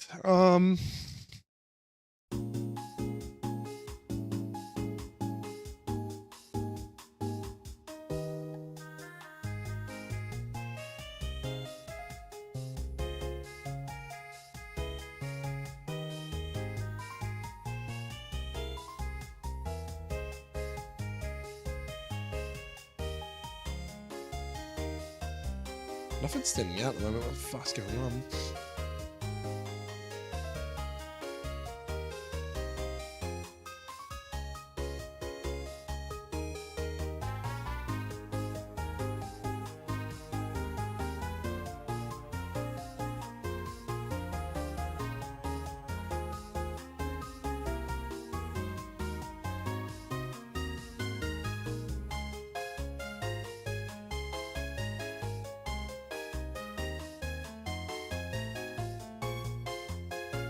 What I should do is find out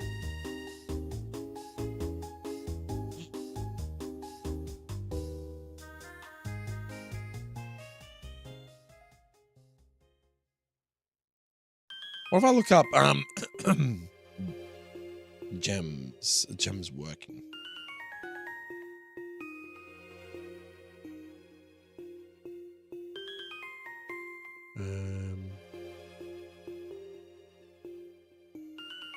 Oh no, I did say they will receive gems.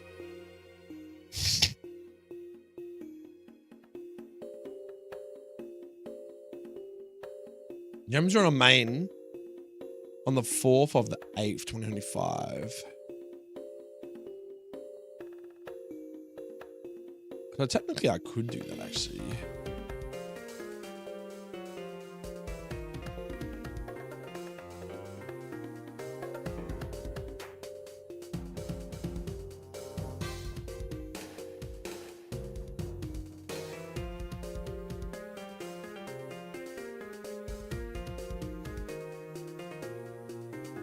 I'm curious. When did our last update from main actually? Been a while.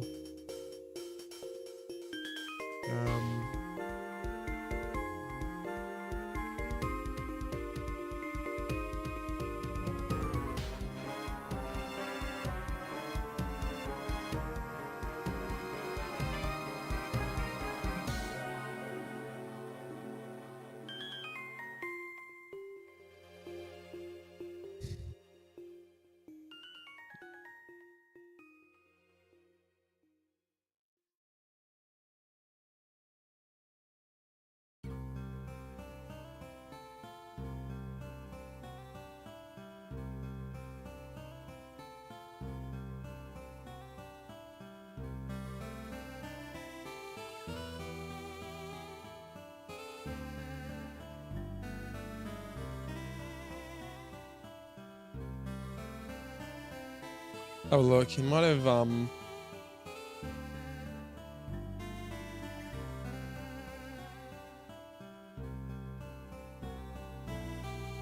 there's a 4th. Okay, so that was when he did it too. Oh, so Kumi did the gems.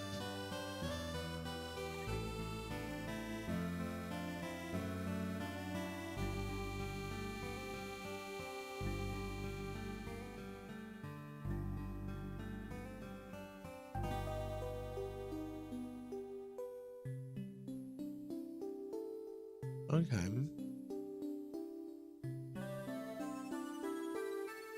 Cool. Yeah, have fun, Richard Blaziken, man. Dude's bailing on us. Nah, it's okay. I'm only shit throwing him. Okay, we'll come back to that. So gems are implemented. So I can use gems in my team building. I didn't even think about that. I'm not gonna give you gem to favor. I could give it to I'm not gonna give him sash, so I might as well just leave it for now. I can just use gem in other parts. What's another item for Fable though? Like I've already given leftovers to Wiggly.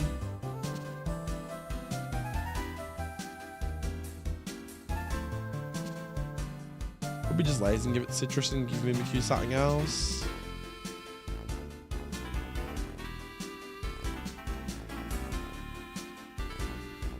I could give, you know what? I could give it a ghost gem actually. So it's like stab, shadow sneak. Actually, I'm not gonna let it go. I like that.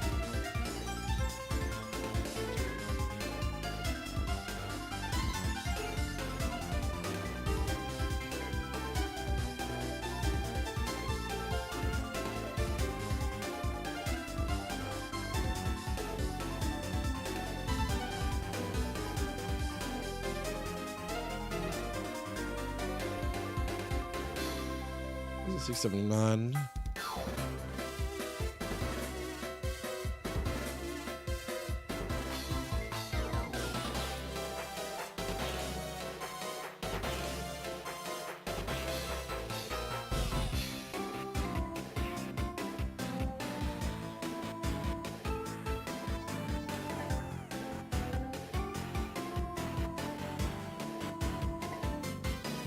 These.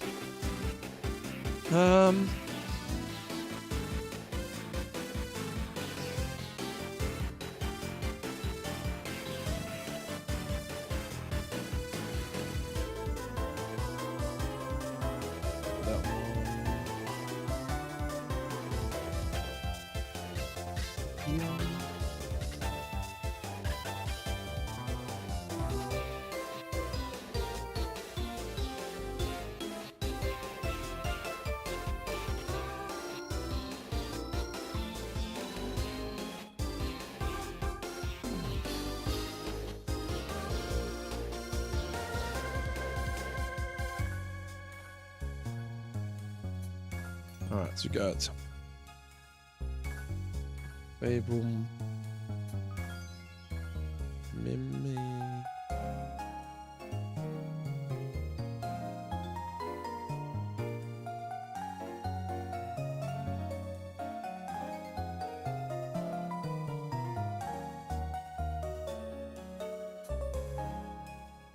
You rapid dash.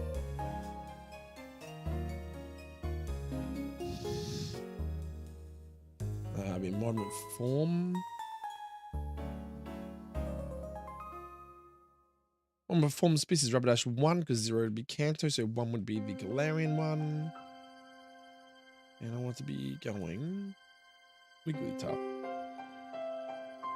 That should be right. Cool.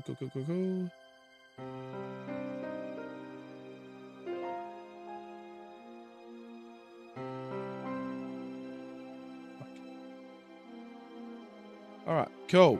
Now we're gonna go Ghosty Gem.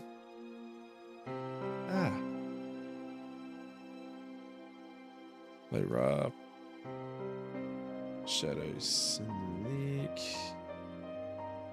Drain Punch for Steel type coverage. Naughty. Fable could go Citrus. Move. Follow me. Live do. Store power. Cosmic's a bit of a cheese strat, but it could work. Nature gentle. Okay, there. It's a start for that one at least. Leftovers. Draining Kiss. Helping Hand.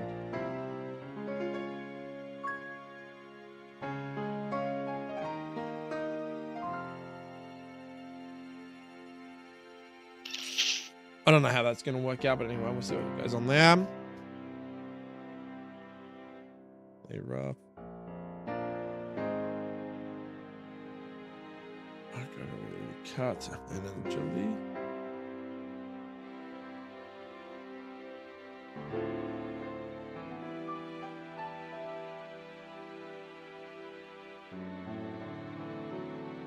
Anticipation is such a shite ability, but whatever, what can you do, right?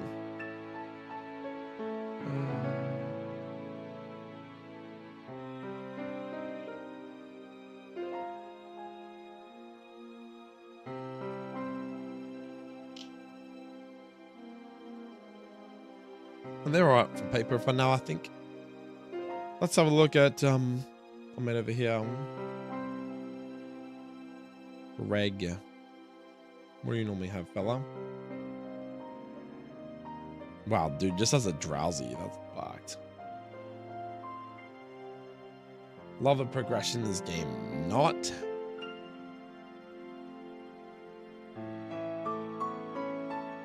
Give you like 3 mons.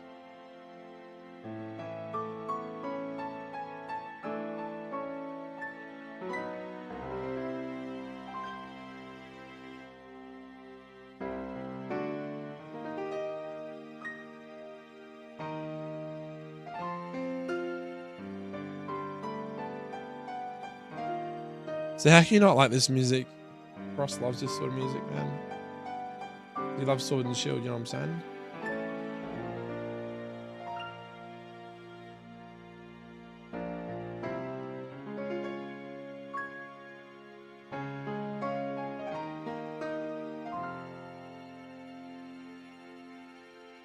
The music is pretty chill, not gonna lie.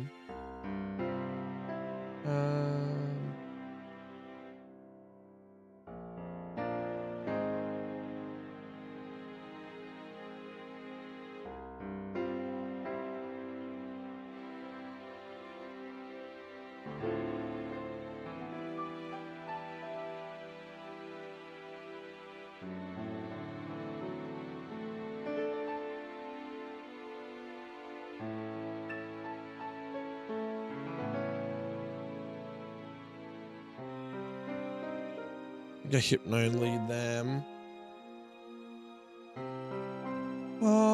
What's another 2 Pokemon I could put there?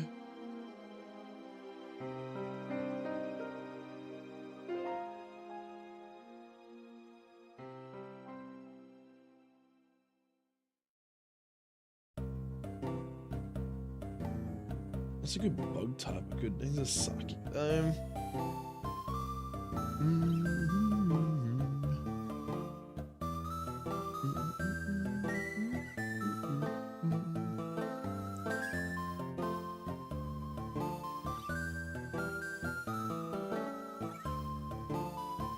Orbital kind of fits the bill though. I just don't know if he's fully implemented into the game. Yeah, that's all.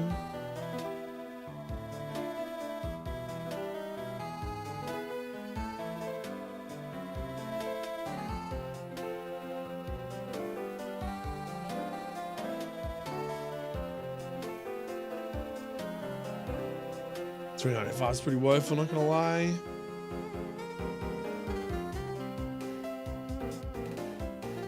Don't like give Goth till up just yet, because then you got 2 psychic dark types in this part.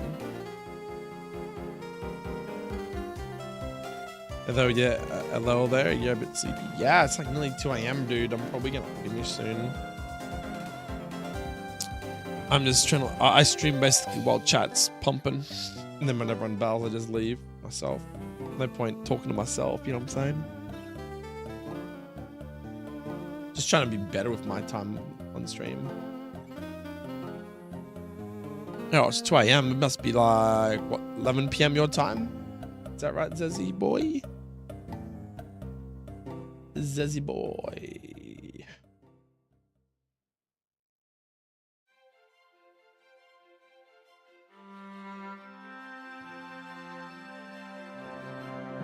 Executor was probably not a bad shot, but...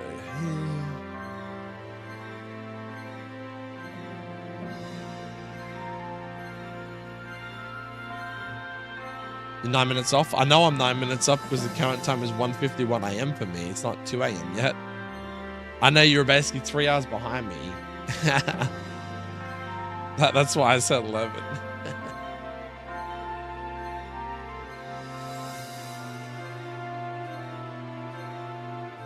You're in SEA time, right?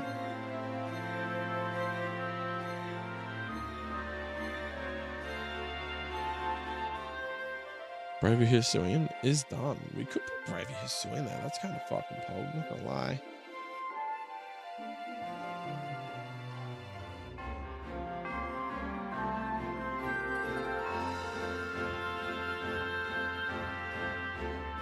It's actually a pretty good answer, actually, now that I think about it.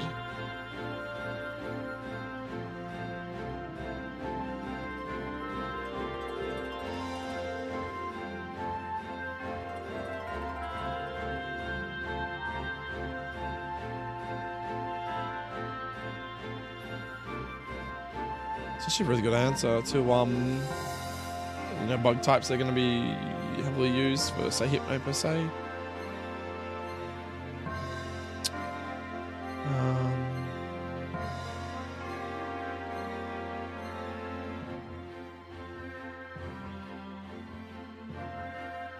Where's my boy Hypno? Insomnia, panic set my focus. Just go fucking prankster on him, because why not? What are you up to tonight anyways, Zezzy boy?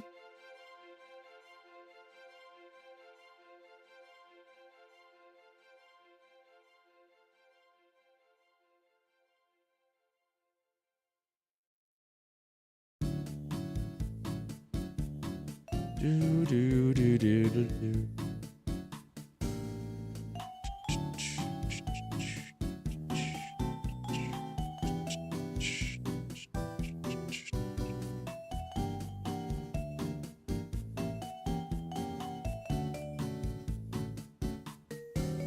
Chamicha though.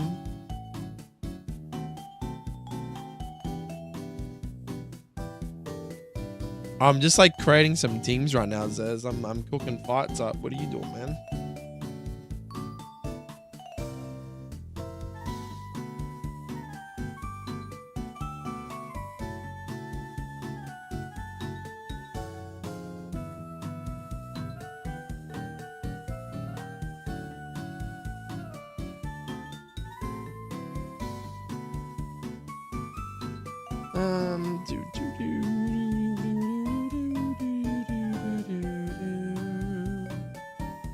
There's Weirdeer in the game.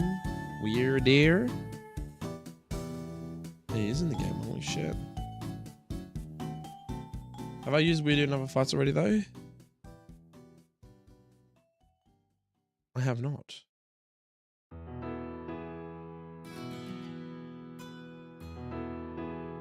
It's actually not a bad answer for like ghost types too.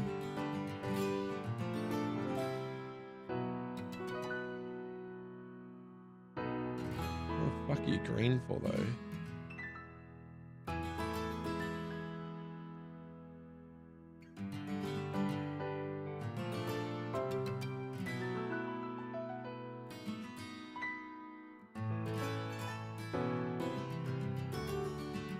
I mean, that'd be a bit broken though, wouldn't it?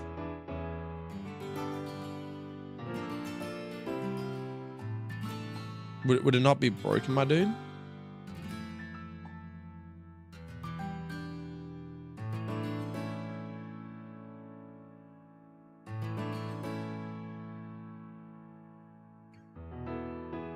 Just like as an inside joke.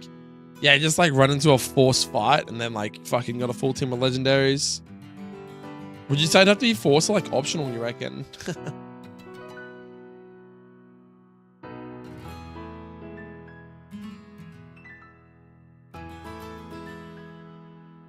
Yeah, like you reckon forced? Like a forced fight?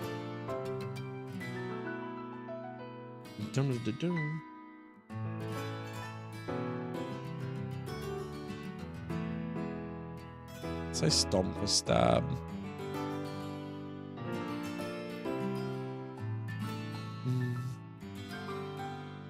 That'd be evil. Yeah, but then like in a nuzlocke format there, they could like literally just wipe. I don't know if force is the way to go though. Surely you'd have to do like a, you know. It's a tricky one, man, not gonna lie.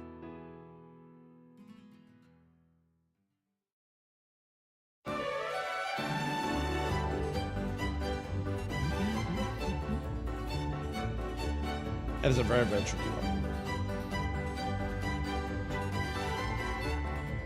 I'm just doing that as a joke. I mean, I could do something like that. I don't know where I'd do it though, but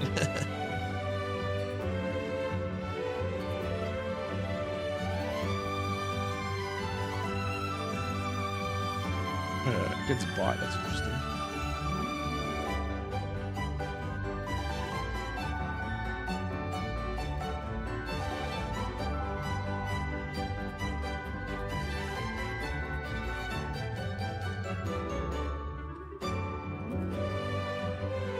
Isn't he quite tanky though? There's a lot of HP.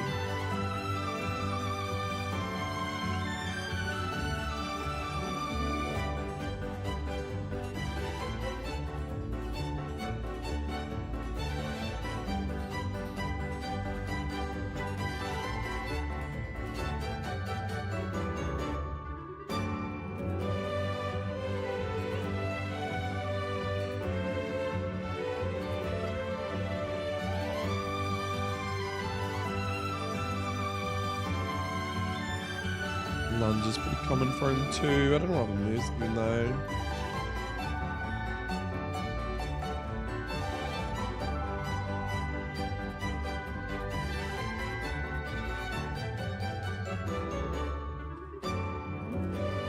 What's that little Timmy Master of Gods? Yeah, I know, right? Did you seen Mario lately? I don't think he streams weekends, does he? I can't remember if he streamed yesterday or the day before. Dude's going crazy with that. He's popping off, lad. He's probably spending time with Vic or something, huh? Yeah, I never get him in my streams anymore. Or because I stream late and he streams early, it's always the opposite end of the day. But the thing is like, this is the only time I can really stream like when my family's asleep and shit. Otherwise, when they're awake, I'm doing shit with them, you know what I mean? It's a bit hard, my boy. Oh, let's look at this guy though. Can I give him slam? Is there no slam? Dude doesn't even learn slam, but he learns body slam. So strange.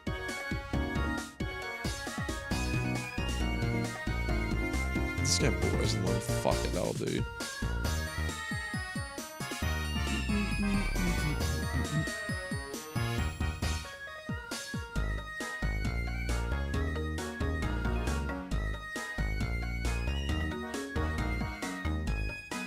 Hypno with his reverse learn set.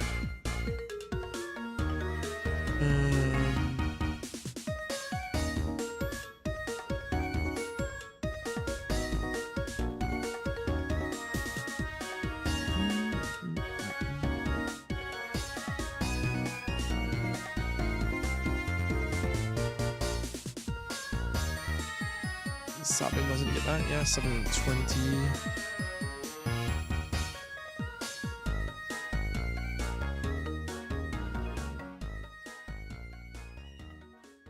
I have to give the dude fucking hypnosis. The guy's like literally a fucking he puts shit to sleep. That's his whole thing.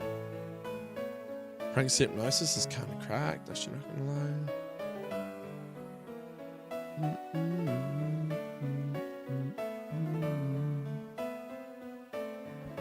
Oops.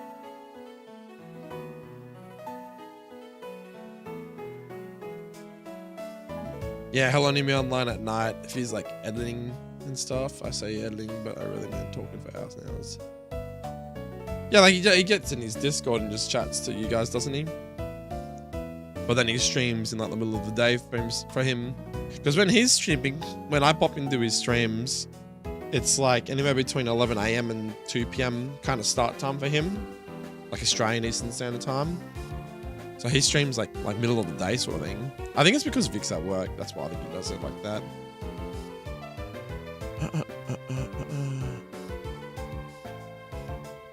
Snarl, Taunt. I want to drop Taunt for something else.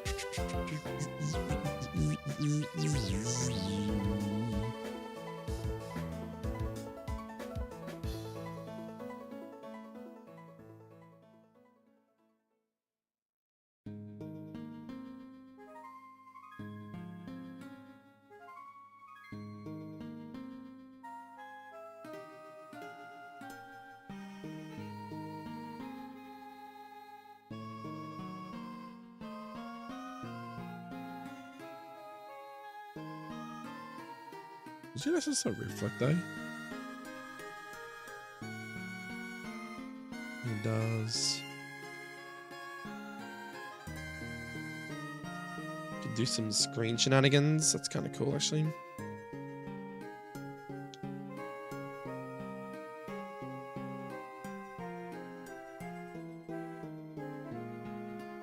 That's cool.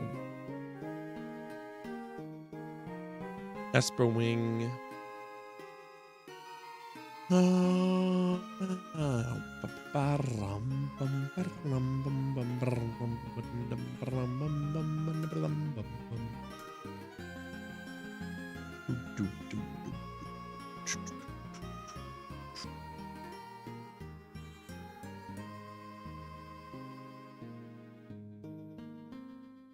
Does he get does he get any fucking special moves early? What the fuck, dude?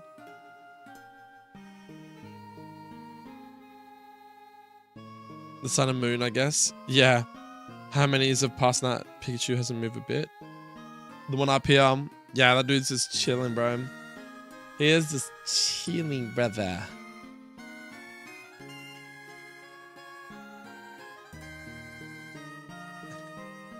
I'm glad you noticed, mate.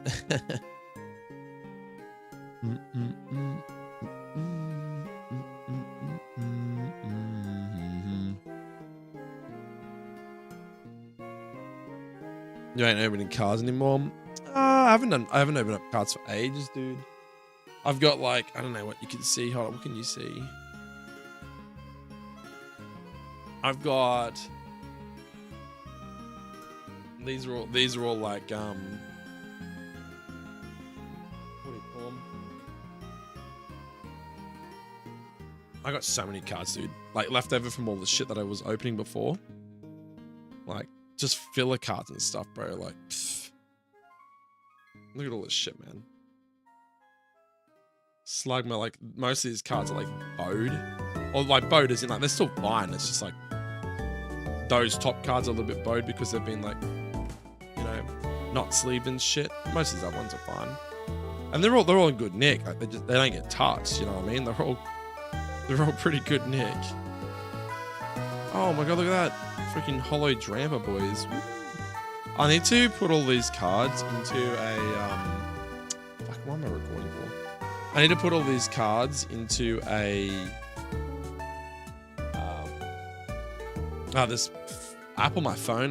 My mate gave it, linked me up with it, and it actually gives you the value of all your cards and shit. I didn't actually realize it was something that existed like that.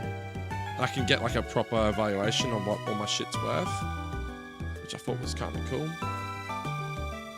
But yeah, we bought this stuff, these compartments for my cards, and then yeah, I stopped doing it. Look, I'll be honest with you, I was like content farming a little bit, but it's super expensive, man. And when I have my daughter, well, I guess other things take priority, right? I was like spending like, dude, I used to buy like booster boxes and shit. Every time a new set would come out, I'd be like buying booster boxes and all sorts of shit. Like,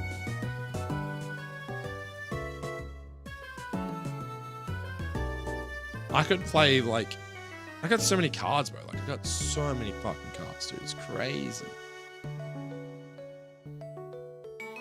I think one of my trump cards has lost that much value. It was worth like $500 originally at one point.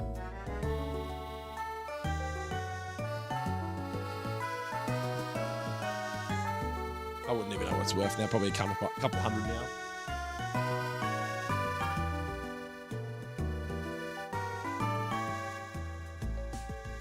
I've got like unopened things too, bro. Like I've got an unopened Cramorant tin. I've got an unopened Celebrations box you can see there. I got a Shining Fates box behind it. They're kind of like investments. The idea is that I'd sell them and they might like have like the dub card that someone's trying to collect for their set. So they'd be willing to spend good money on it, you know what I mean? What's the name of the app? Hold on, bro. I'll find out for you. I downloaded it recently, but it's got like pretty accurate pricing on what stuff's worth. Where is it? I think it's just called Collector. I'll type it.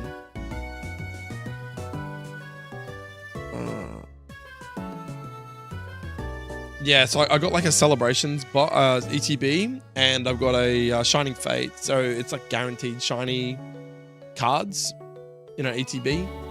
So I bought two on purpose. One was an investment. One was you know, to open on stream, which is what I've done. But yeah, that's the app. That's what it's called.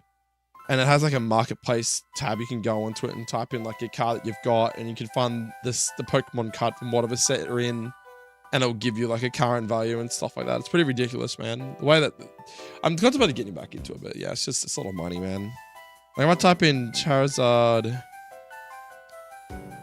I think it's Charizard VMAX.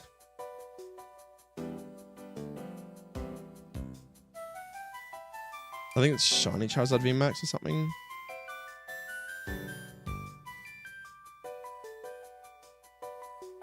I can't remember. It's worth a couple $100 either way. Yeah, no, that's my shelf of stuff, and she's already tried to grab stuff from like on this side. Like I got like this little Bulbasaur plant. Yeah, it's pretty crazy. I don't even know what the last set of cards I bought was like. I've got a ETB here. Oh, yeah, which one's this? Brilliant Stars. I think this might be one of my last ones that I bought. Fuck, dude, it's pretty dusty, hey?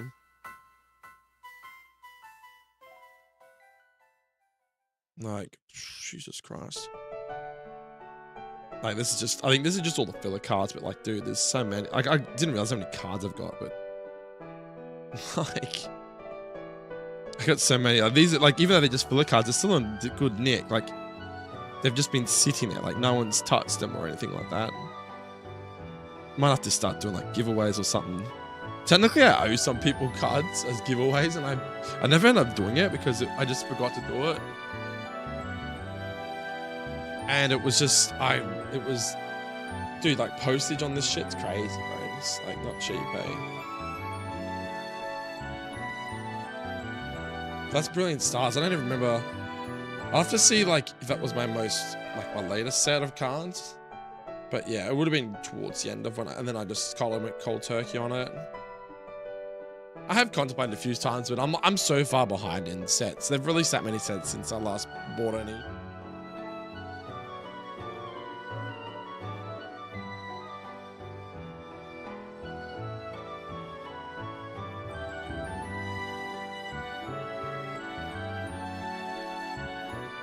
Oh yeah, I've got actually up the back there too.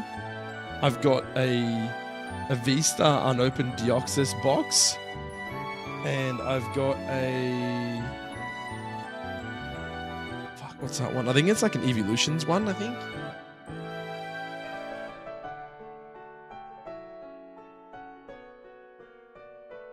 Yeah, it's a EV Evolutions Premium Collection, like just the box, the big box ones. So yeah, I've got one of those as well. I don't know, like they're unopened too, bro. So I don't know, it could be worth some coin, but that was the whole point, was just like buy them and just hold on to them and for a couple of years and see what happens, see what their value would be worth eventually. You know what I mean? Yeah, I did go crazy in the cars for a bit there. I got fucking like, you got like pop vinyls up the top and shit. I mean, it was all like, it was good because it was like content farming for a little bit, but at the same time, I generally did like collecting cards and stuff. It's just at the time, it was really hard to get cards and shit was expensive. So I just kind of stopped because it was like, dude, I'm not going to go scavenge Kmart or Target to get freaking cards, man. You know what I'm saying? Like, but I think they've kind of mostly fixed it in Australia. Like you could go in and buy cards comfortably, but they're not cheap though, man. It's not like you're a kid going out and paying like $20, $30 or something like that. You're paying like over $100 and something for a booster box. Like, fuck. It's crazy, man. Fucking crazy. Some literal cardboard, my guy. You know what I'm saying? It adds up, bro. That like it's all it comes down to, you know.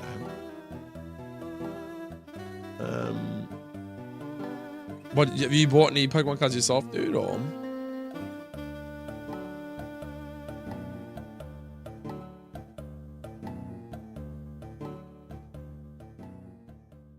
Go Carmine, and then we'll go.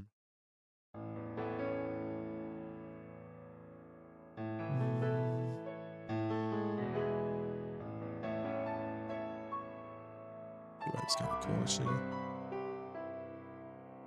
I do like that a lot, actually. That's kind of cool.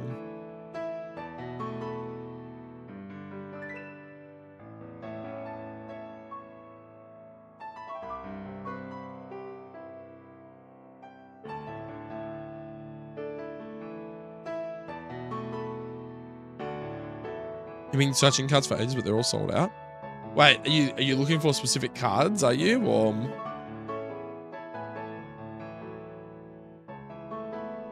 Yeah, dude, honestly, that collector app that I just told you about, man, that shit's like, I'm not logged in or anything, but that's what it looks like. All right, and you go into like marketplace.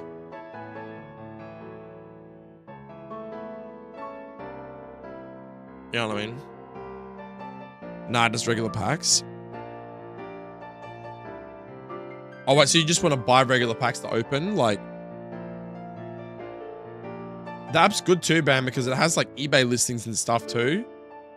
And you can actually like, if you're like, look, I want to buy, I don't know, an Evolving Skies booster box or whatever, then yeah, it's fun. Gotcha. What, dude, what does that mean again? Isn't gacha basically just gambling?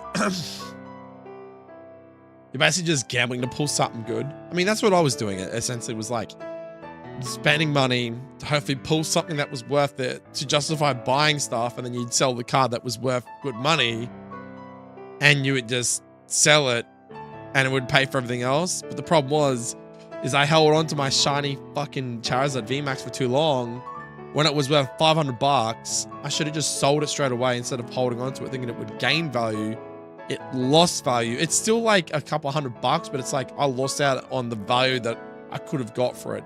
My mate who sent me this app, he lives in the same town I live in, and he has the full 151 set. So not the old set, like the $1 million Charizard card, but the new 151. They re-released like the old arts onto new cards, like reprinted them.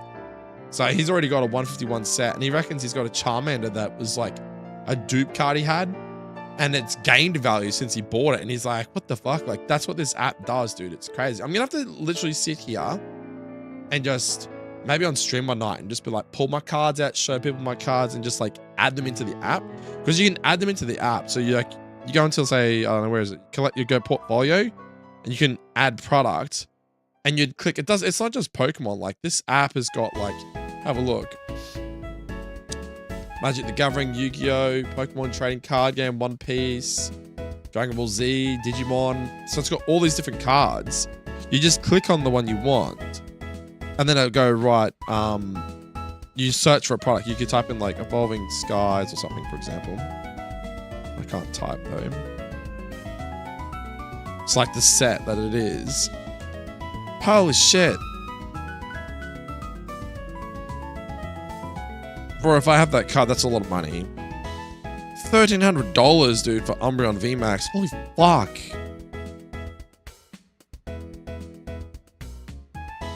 Bro, I swear to God, I better have some of these cards. I opened up Evolving Skies, and I swear I pulled some good cards from that set. If I have that card, dude, holy shit, I'm sitting on a gold mine right now. Holy crap. Shush. I really did look for my cards, dude. Holy crap. Because I do have sleeve stuff. I just can't remember what I've got.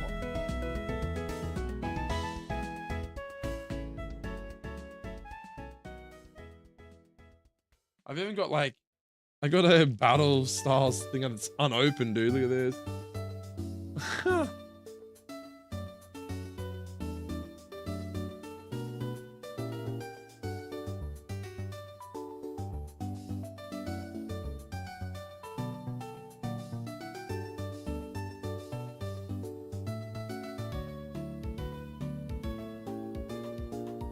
I'm so cute. Dude, I'm actually curious. I'm gonna have to look some of this shit up.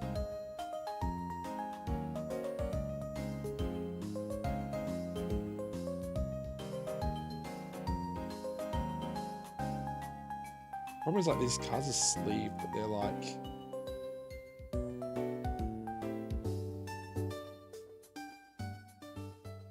I don't know if I could save them. Like they're bowed, but they're not wrecked. They're sleeved.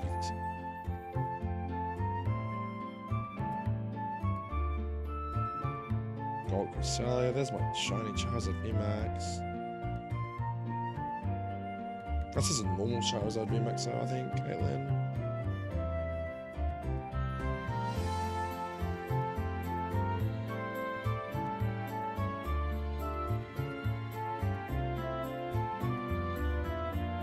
Dude, that's gonna be worth some money. Oh. Yeah, it might increase its value or it might not. You don't know, like. Oh, I got a fucking card here. Now I'm curious. Wonder if you can just like take a photo of it.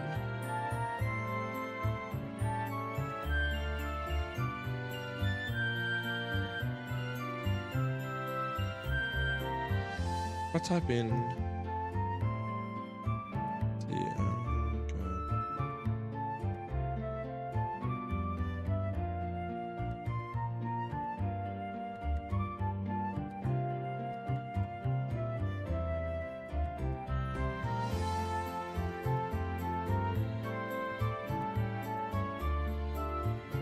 there you go, there's a $10 card.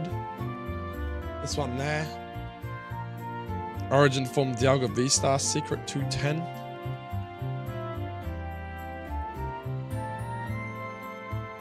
Yep, that's worth like $10. It's gone up in value. Yeah, luck wasn't on my side on that one. Let me find it real quick.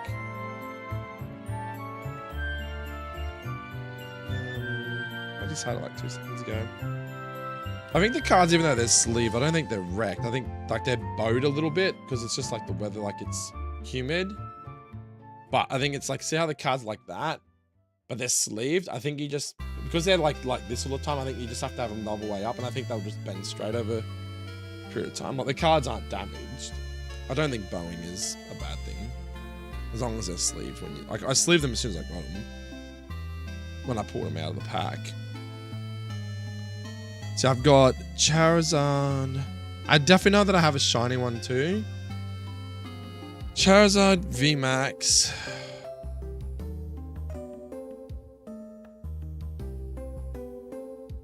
So this one here, is this a holo foil?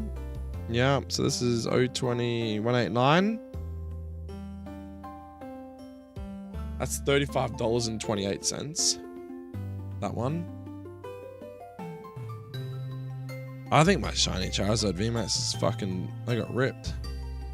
I think I've lost all its value, man.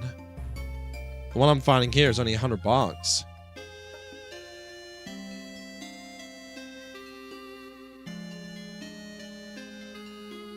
That can't be right. I definitely seen it for $500. That must have been years ago, man. I must be just out of the loop now.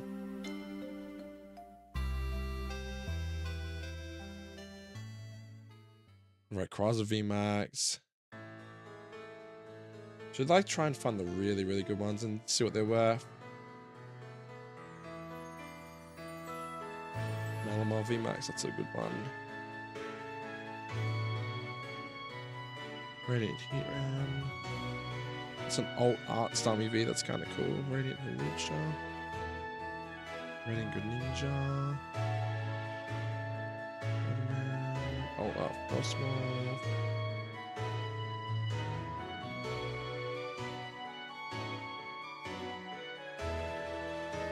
There's some good ones in here. Even that Octillery is a rare one too.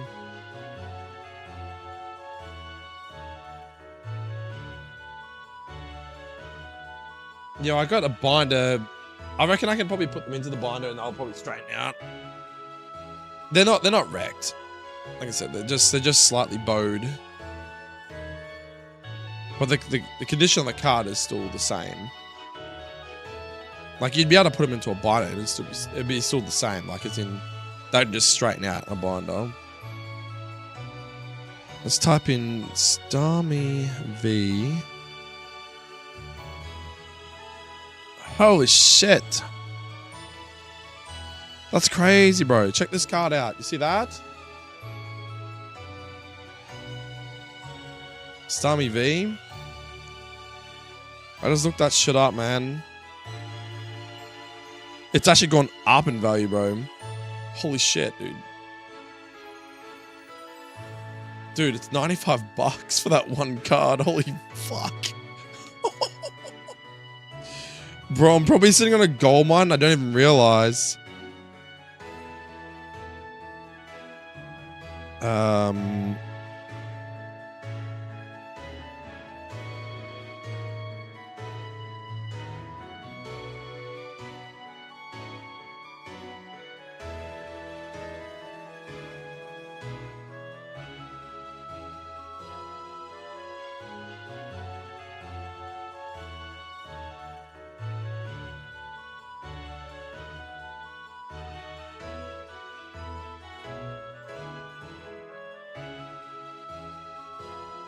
Bummer.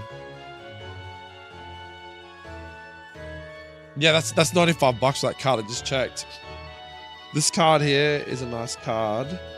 TGO3, TG30. I thought it would be worth more, but it's only $1.67. It's like an alternate art card. Yeah, that's Starmie V, bro. That's worth fucking $95. Holy shit.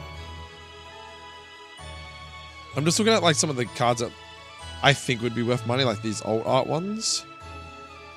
Minor NR. $2.62. That in the L pile. Hey, puppy dog. Malamar VMAX.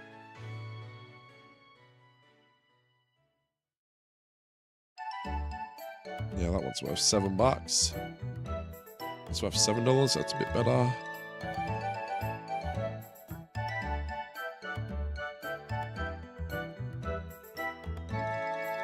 Cosmoth. $2.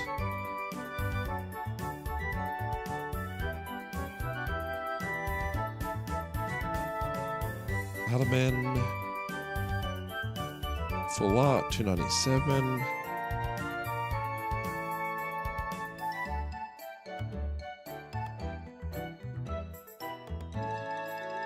Radiant Greninja.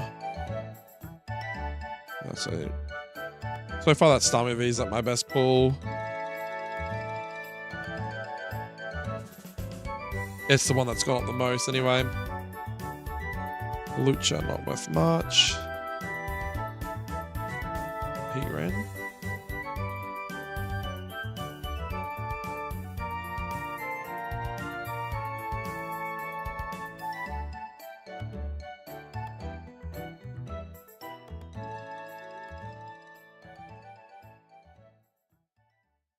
be worth like $8, I guess.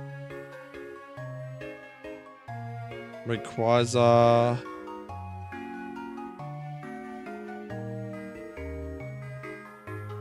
VMAX. Dude. I have the wrong card. You're kidding me, bro.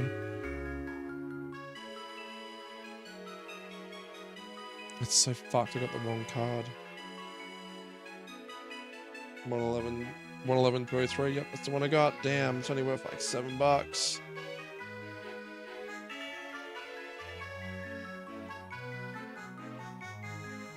But I got the one that alternate art. It's like $664. Holy sheesh.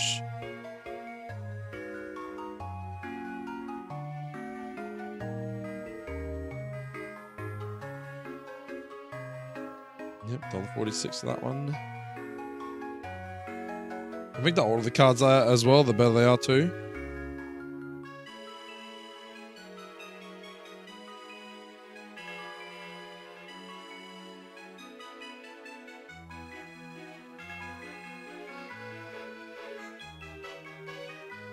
That's cool. Oh, hold up.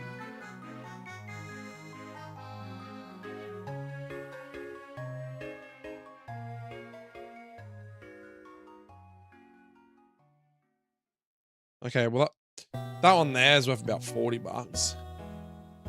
I'll take that.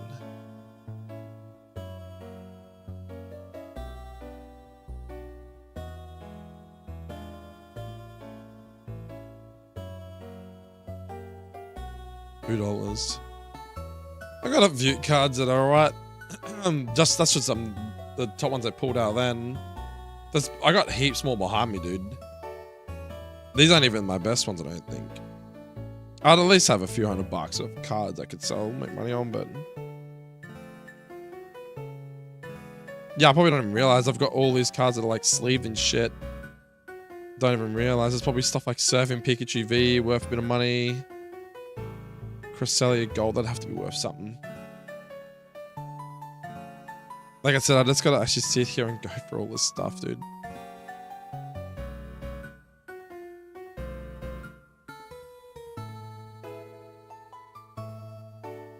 Cresselia Secret, Evolving Skies, that's $10 for that card.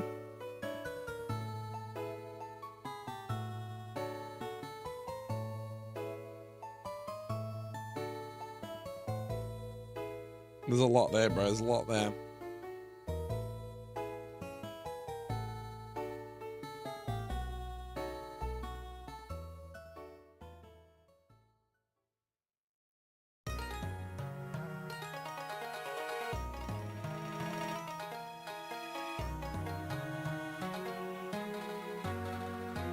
Oh, that's just those ones. Then you got like...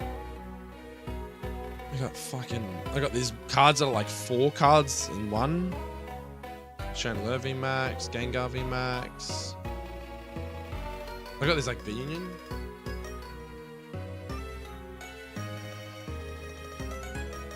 Because of you. What are you trying to say? You're like distracting, are you? Oh fuck, that's an alt. That's a nice card too.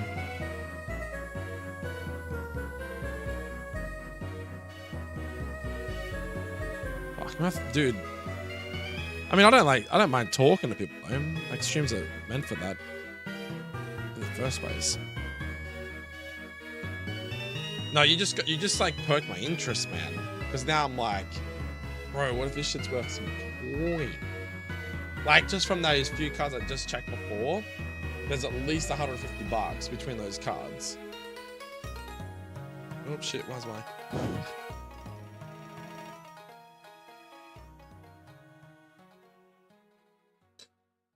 I mean, like, we're all like big talkers, right? We've got Kinla. Kinla, 239.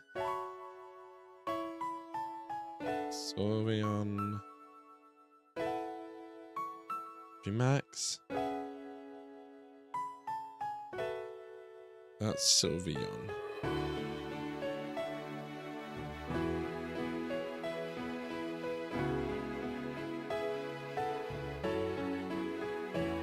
Damn, okay. That's Sylveon VMAX card right there. TG15, TG30? Yep. Oh, this song. Yeah, it's sad. It's a sad song. But the good news is that card there right this minute is worth $47. So there you go. That's a fucking dub.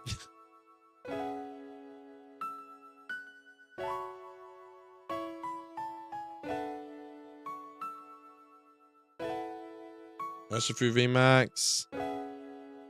Oh, hold up. Okay, bummer. It's only worth $6.37. You get a pretty nice lunch.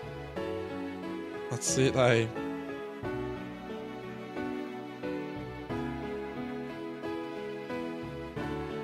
And that's like $9. That's not too bad.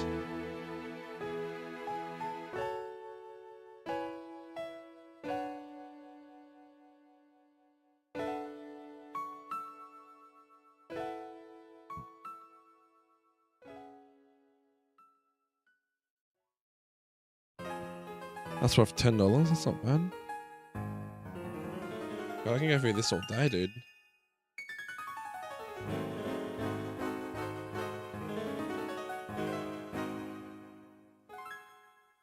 Fuck, I was losing my shit for a sec. I was like, dude, there's no way that card is in my hands right now.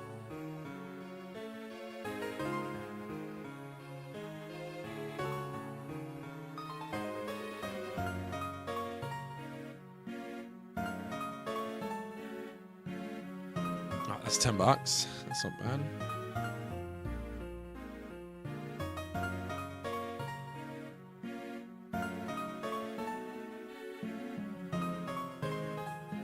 $1.54. Yep, bin it.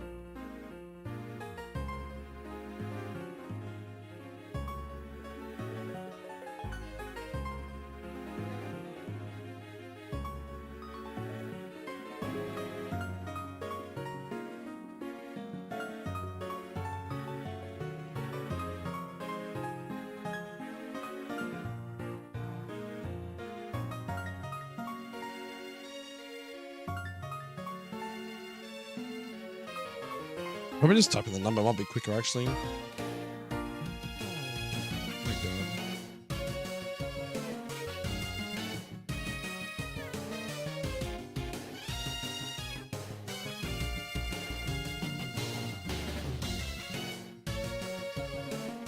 $1.73, what a yikes.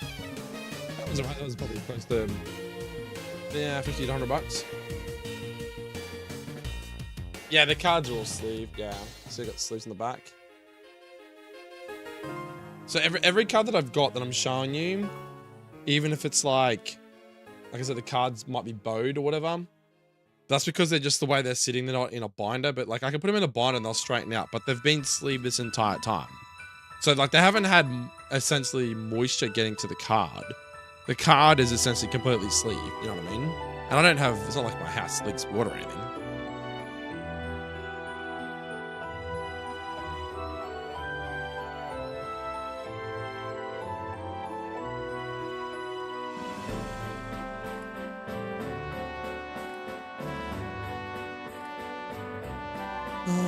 I've got Zedakae V, Justine James, that's an alternate art, I think.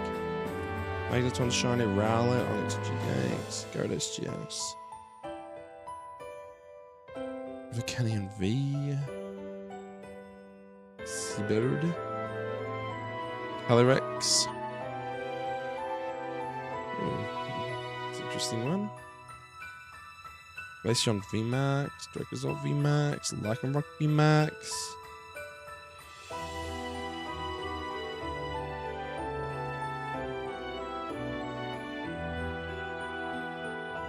I got quite a lot, man.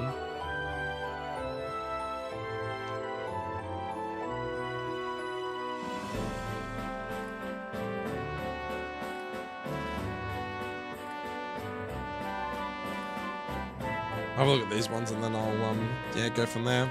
Him sitting here just showing my fucking cards to stream.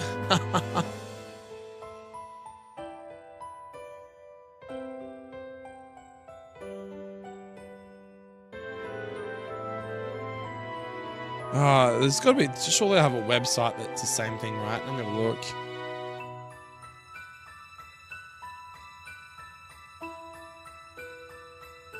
Is it just an app, or is it actually?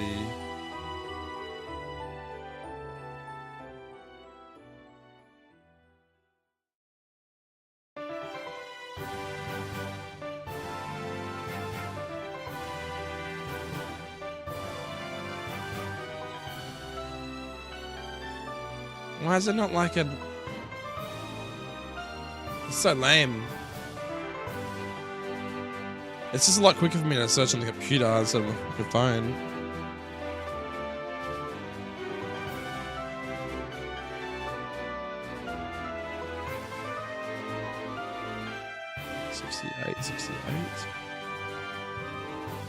Alright, there you go. Jesse and James Full Art Hidden Fates Ultra Rare. $49.61. That's like $50 just there, that one card.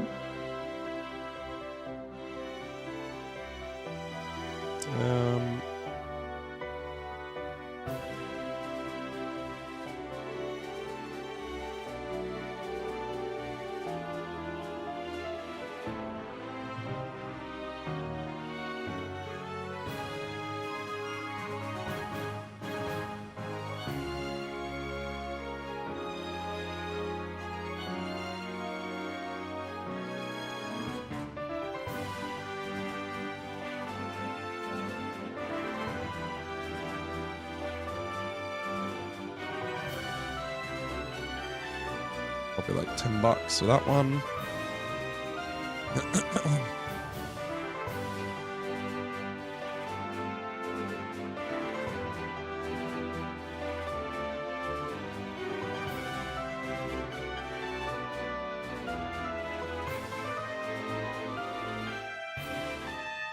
$74, that's an L. It's like all the alternate art stuff's what's worth money, you know what I mean? It's not the full arts.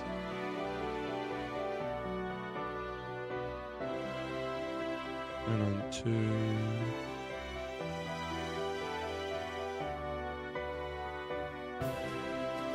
No. They're worth like a couple dollars, these B ones.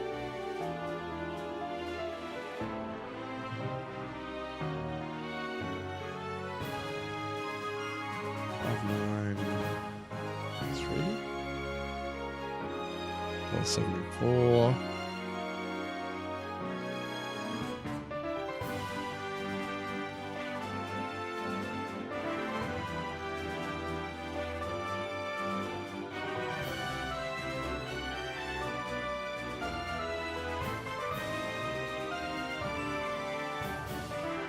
Oh shit. Well, yep, I have one. How much? Okay, this is from Evolving Skies. Don't fucking break the card. Just bend it straight a little bit. How much do you think that's worth?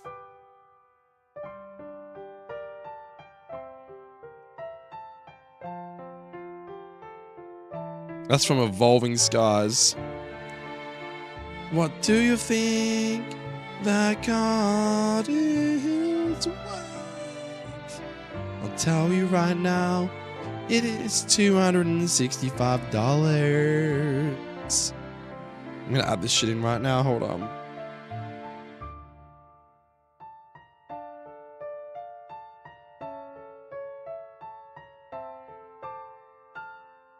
I need to log that. I need to log it now.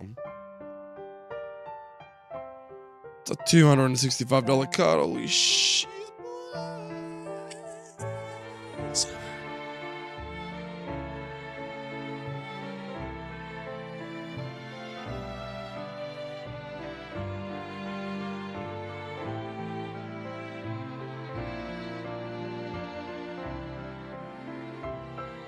You can just take photos.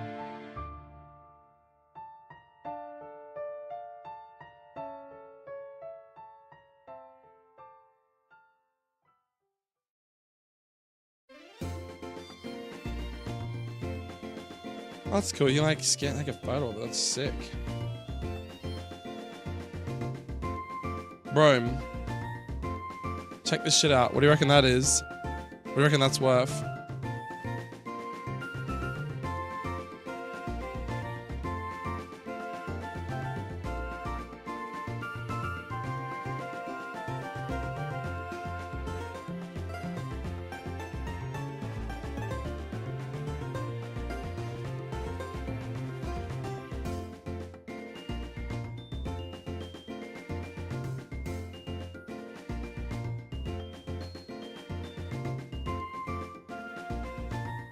50, 60 bucks. Nah, keep going. Keep going up.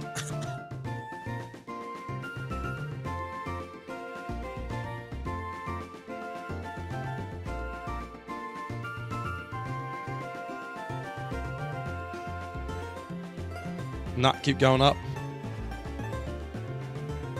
I'm not bullshitting you, bro. I'll show you on my phone right now, man.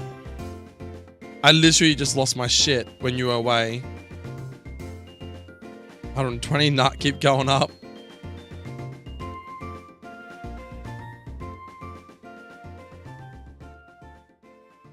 Bro, fuck, I need to open up my binder now.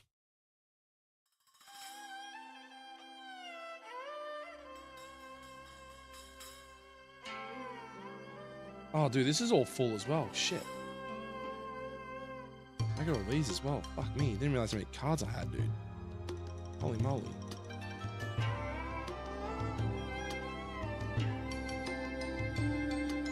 What the hell? I didn't realize how many cards I had, dude.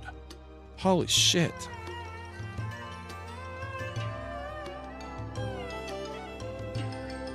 What, 200? You're getting there, but keep going.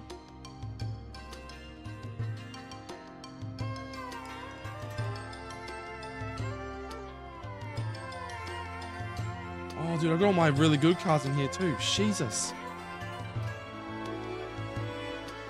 Yeah, do you want me to show you? 259. Fuck you close, I'll just tell ya. So.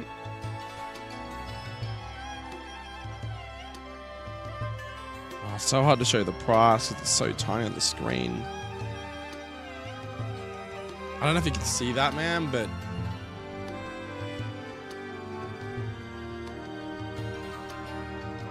Trying to get it as best I can for you.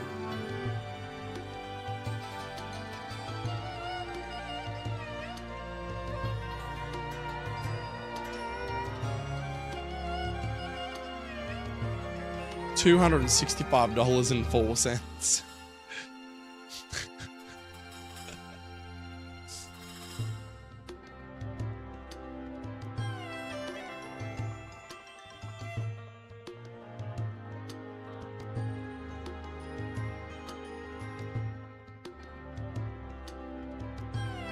Yeah, 265 bucks.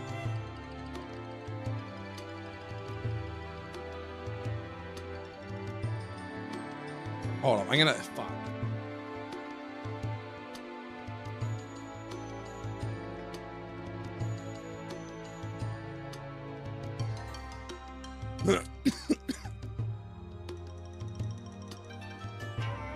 It's a pretty nice dinner right there, yeah, dude. Holy shit.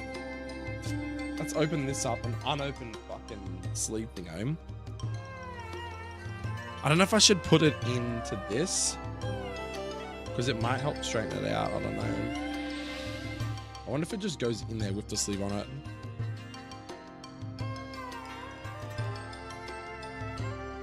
Oh, I'll go in there with the sleeve. Nice.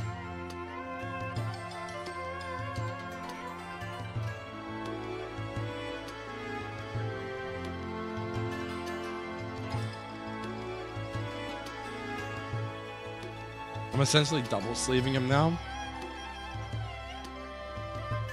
All these cards are just sleeved, but they're just sitting on my bench, dude. They're not bent, they're just like slightly bowed. Because they're fucking cardboard, dude. It's like...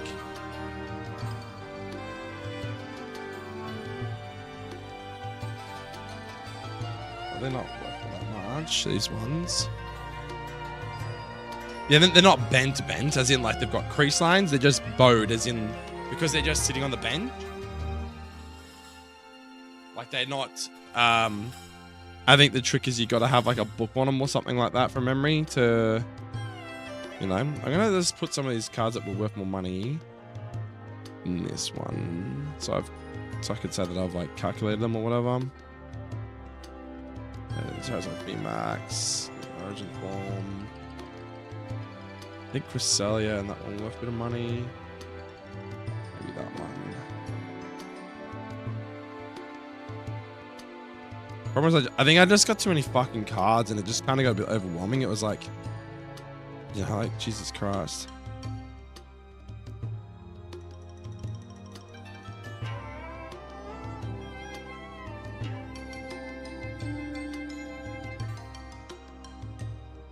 There's so many, dude. Jesus Christ, dude. The thing is, too, I do have these things over here. I'll show you. They're like hard ones, I think. I've never used them.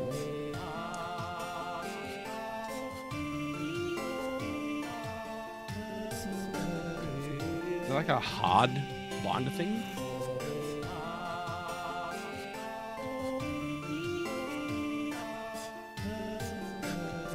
So I think the idea is you can like, I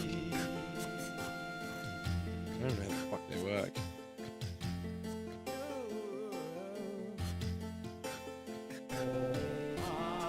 Do these cards just slip into it or something maybe?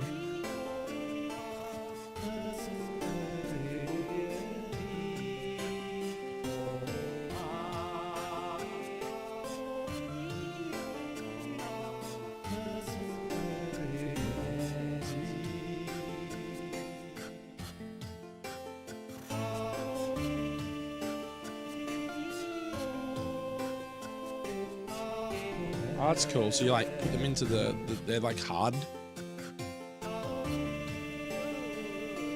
Actually, I might do that with these ones because I know they're worth money.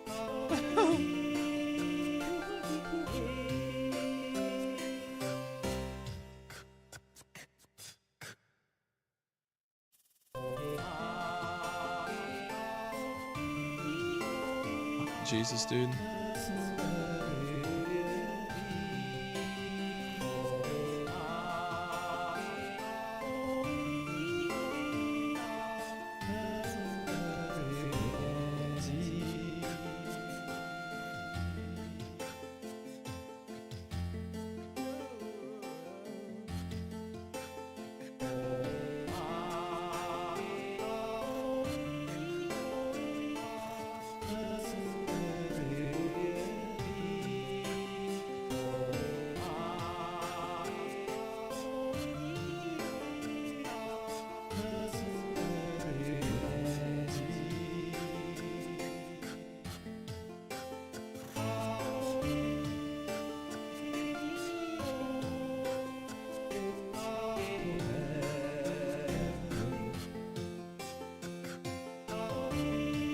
Like, that's now in a hardened case, which should help it a lot more.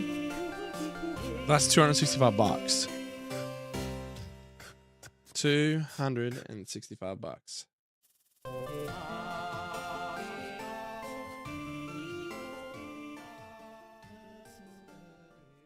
I'll put this Jesse and James in there.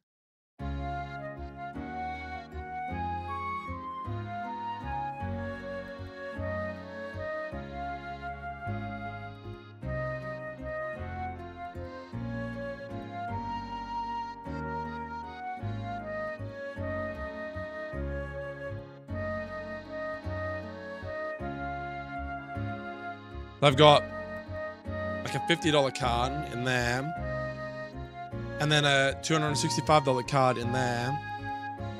And that's the thing though, is like if I was to sell these,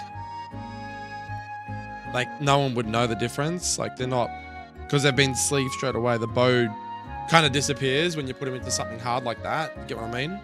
Like that, they look good already. But I definitely need to take more care of this shit. So I'm going to put like the Starmie in one straight away because I've already valued these ones. So I know that they're worth a bit of coin. I should have done this ages ago, man. I just didn't realize that this shit, like I didn't realize that these cards were going to go up in value though, to be fair.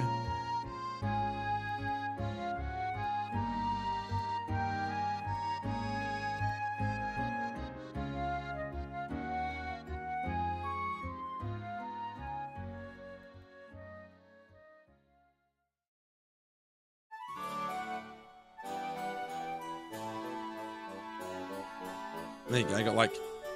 I got right there.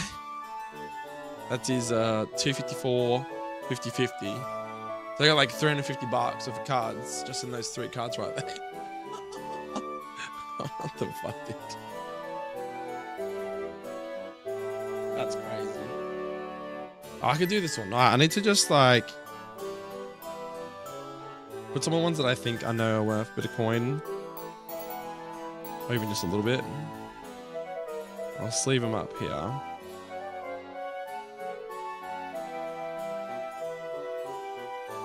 We're essentially just double sleeving him at the moment.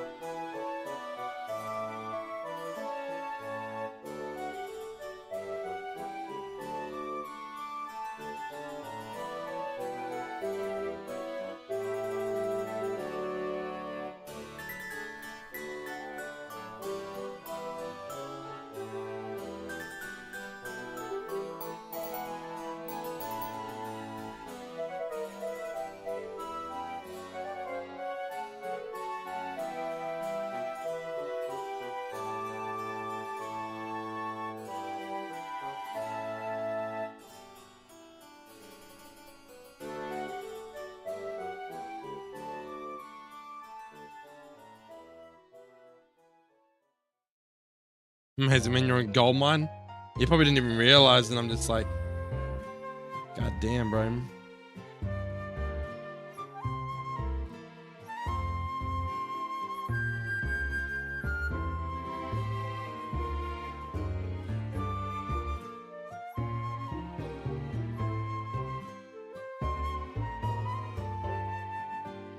Man, of fucking money I spent on some of these cards, bro. You'd want to hope so, though, to be honest.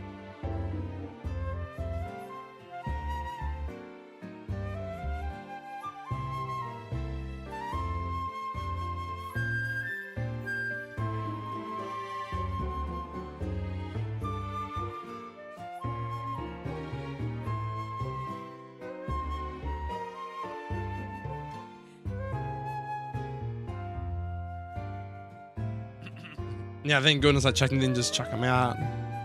Oh, I never chuck them out. I would have just gave them away or something. I'm curious, actually, when I do this, these fucking slab things feel cool though. Like when they're in like a hard packet, like in a hard case, they feel so much more valuable, dude. Holy shit. Like, they feel awesome, bro. I'm not kidding you. They feel awesome. That's crazy, bro. Fucking $300 up for shit right there. That's mental.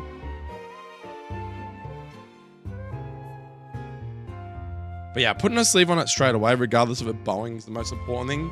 So that you can't get damaged, as in like,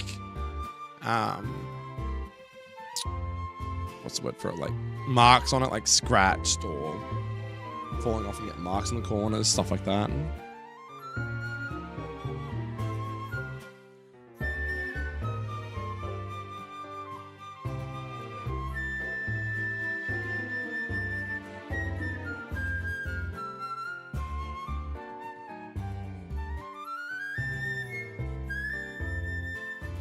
Crazy, dude. Holy shit. You can actually check for boxes on here too, bro. Hold up a sec. You can actually go in here and look up shining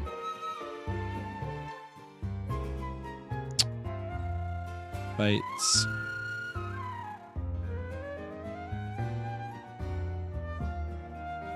Elite.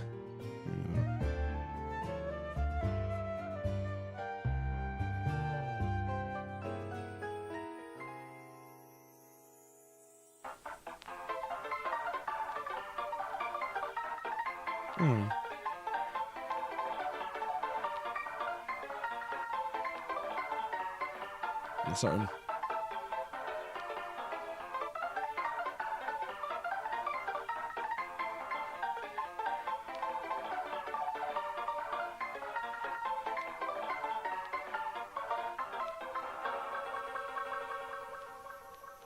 There you go. So, looks like my Shining Fates, the ETB, is worth about $150. Don't think it's necessarily changed too much in price.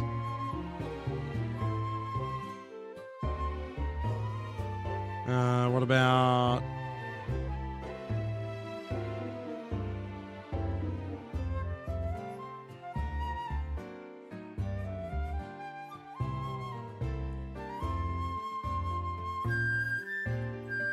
Celebrations Elite Trainer Box.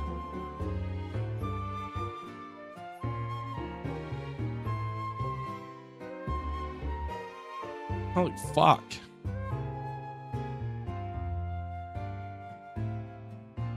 Well, I definitely got some fucking corn on that one. So, the Elite Pokemon Celebrations Elite Trainer Box sealed.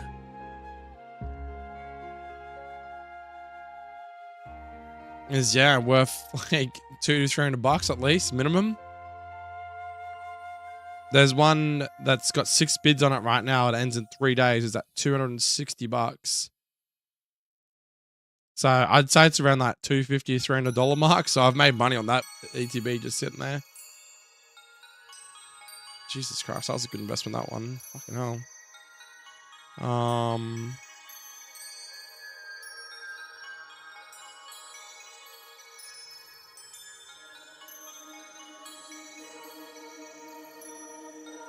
I'm currently hallucinating. What do you mean?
Why is there a dog on a whale and a cat on a bird?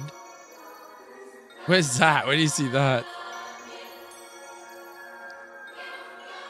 Dude, do you see that box over there? That box in there at the back is also worth around the $300 mark. $250 to $300. Jesus, dude, I made some fucking coin on these sealed boxes, man.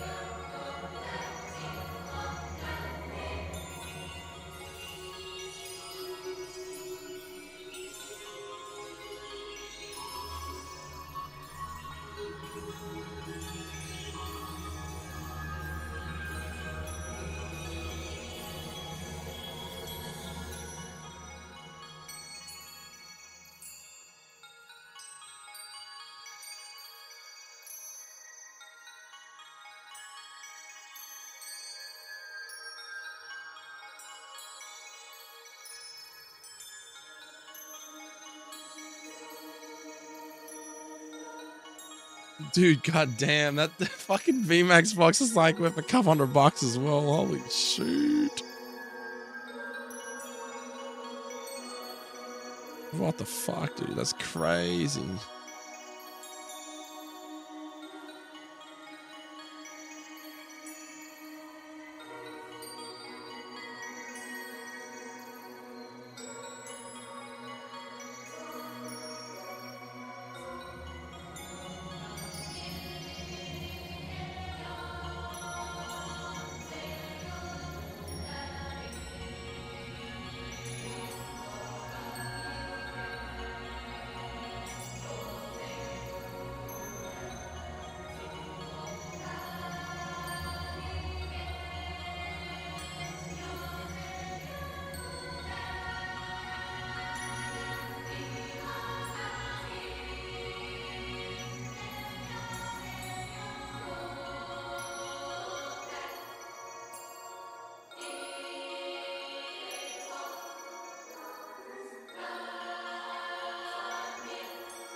Yeah, I added it to my portfolio, right? So that box, if you sold a bottom dollar, is like 175 bucks. Yeah, I probably should go to sleep too. All right, thanks for hanging out, Zez. Thanks for prompting me to do this, mate. I'll do some more searching tomorrow or something. All right, guys, thanks for hanging out. I'll do some more ROM hacking tomorrow or the next day. Sorry to the guys who wanted to see more ROM hacking the last probably half hour or whatever it's been. I'm on a high of what my fucking card value is right now. I'll do some more ROM hacking tomorrow, guys, but I'll finish this team off. We'll cook. Thanks for lurking, whoever else is lurking. I'll see you later, guys. Peace.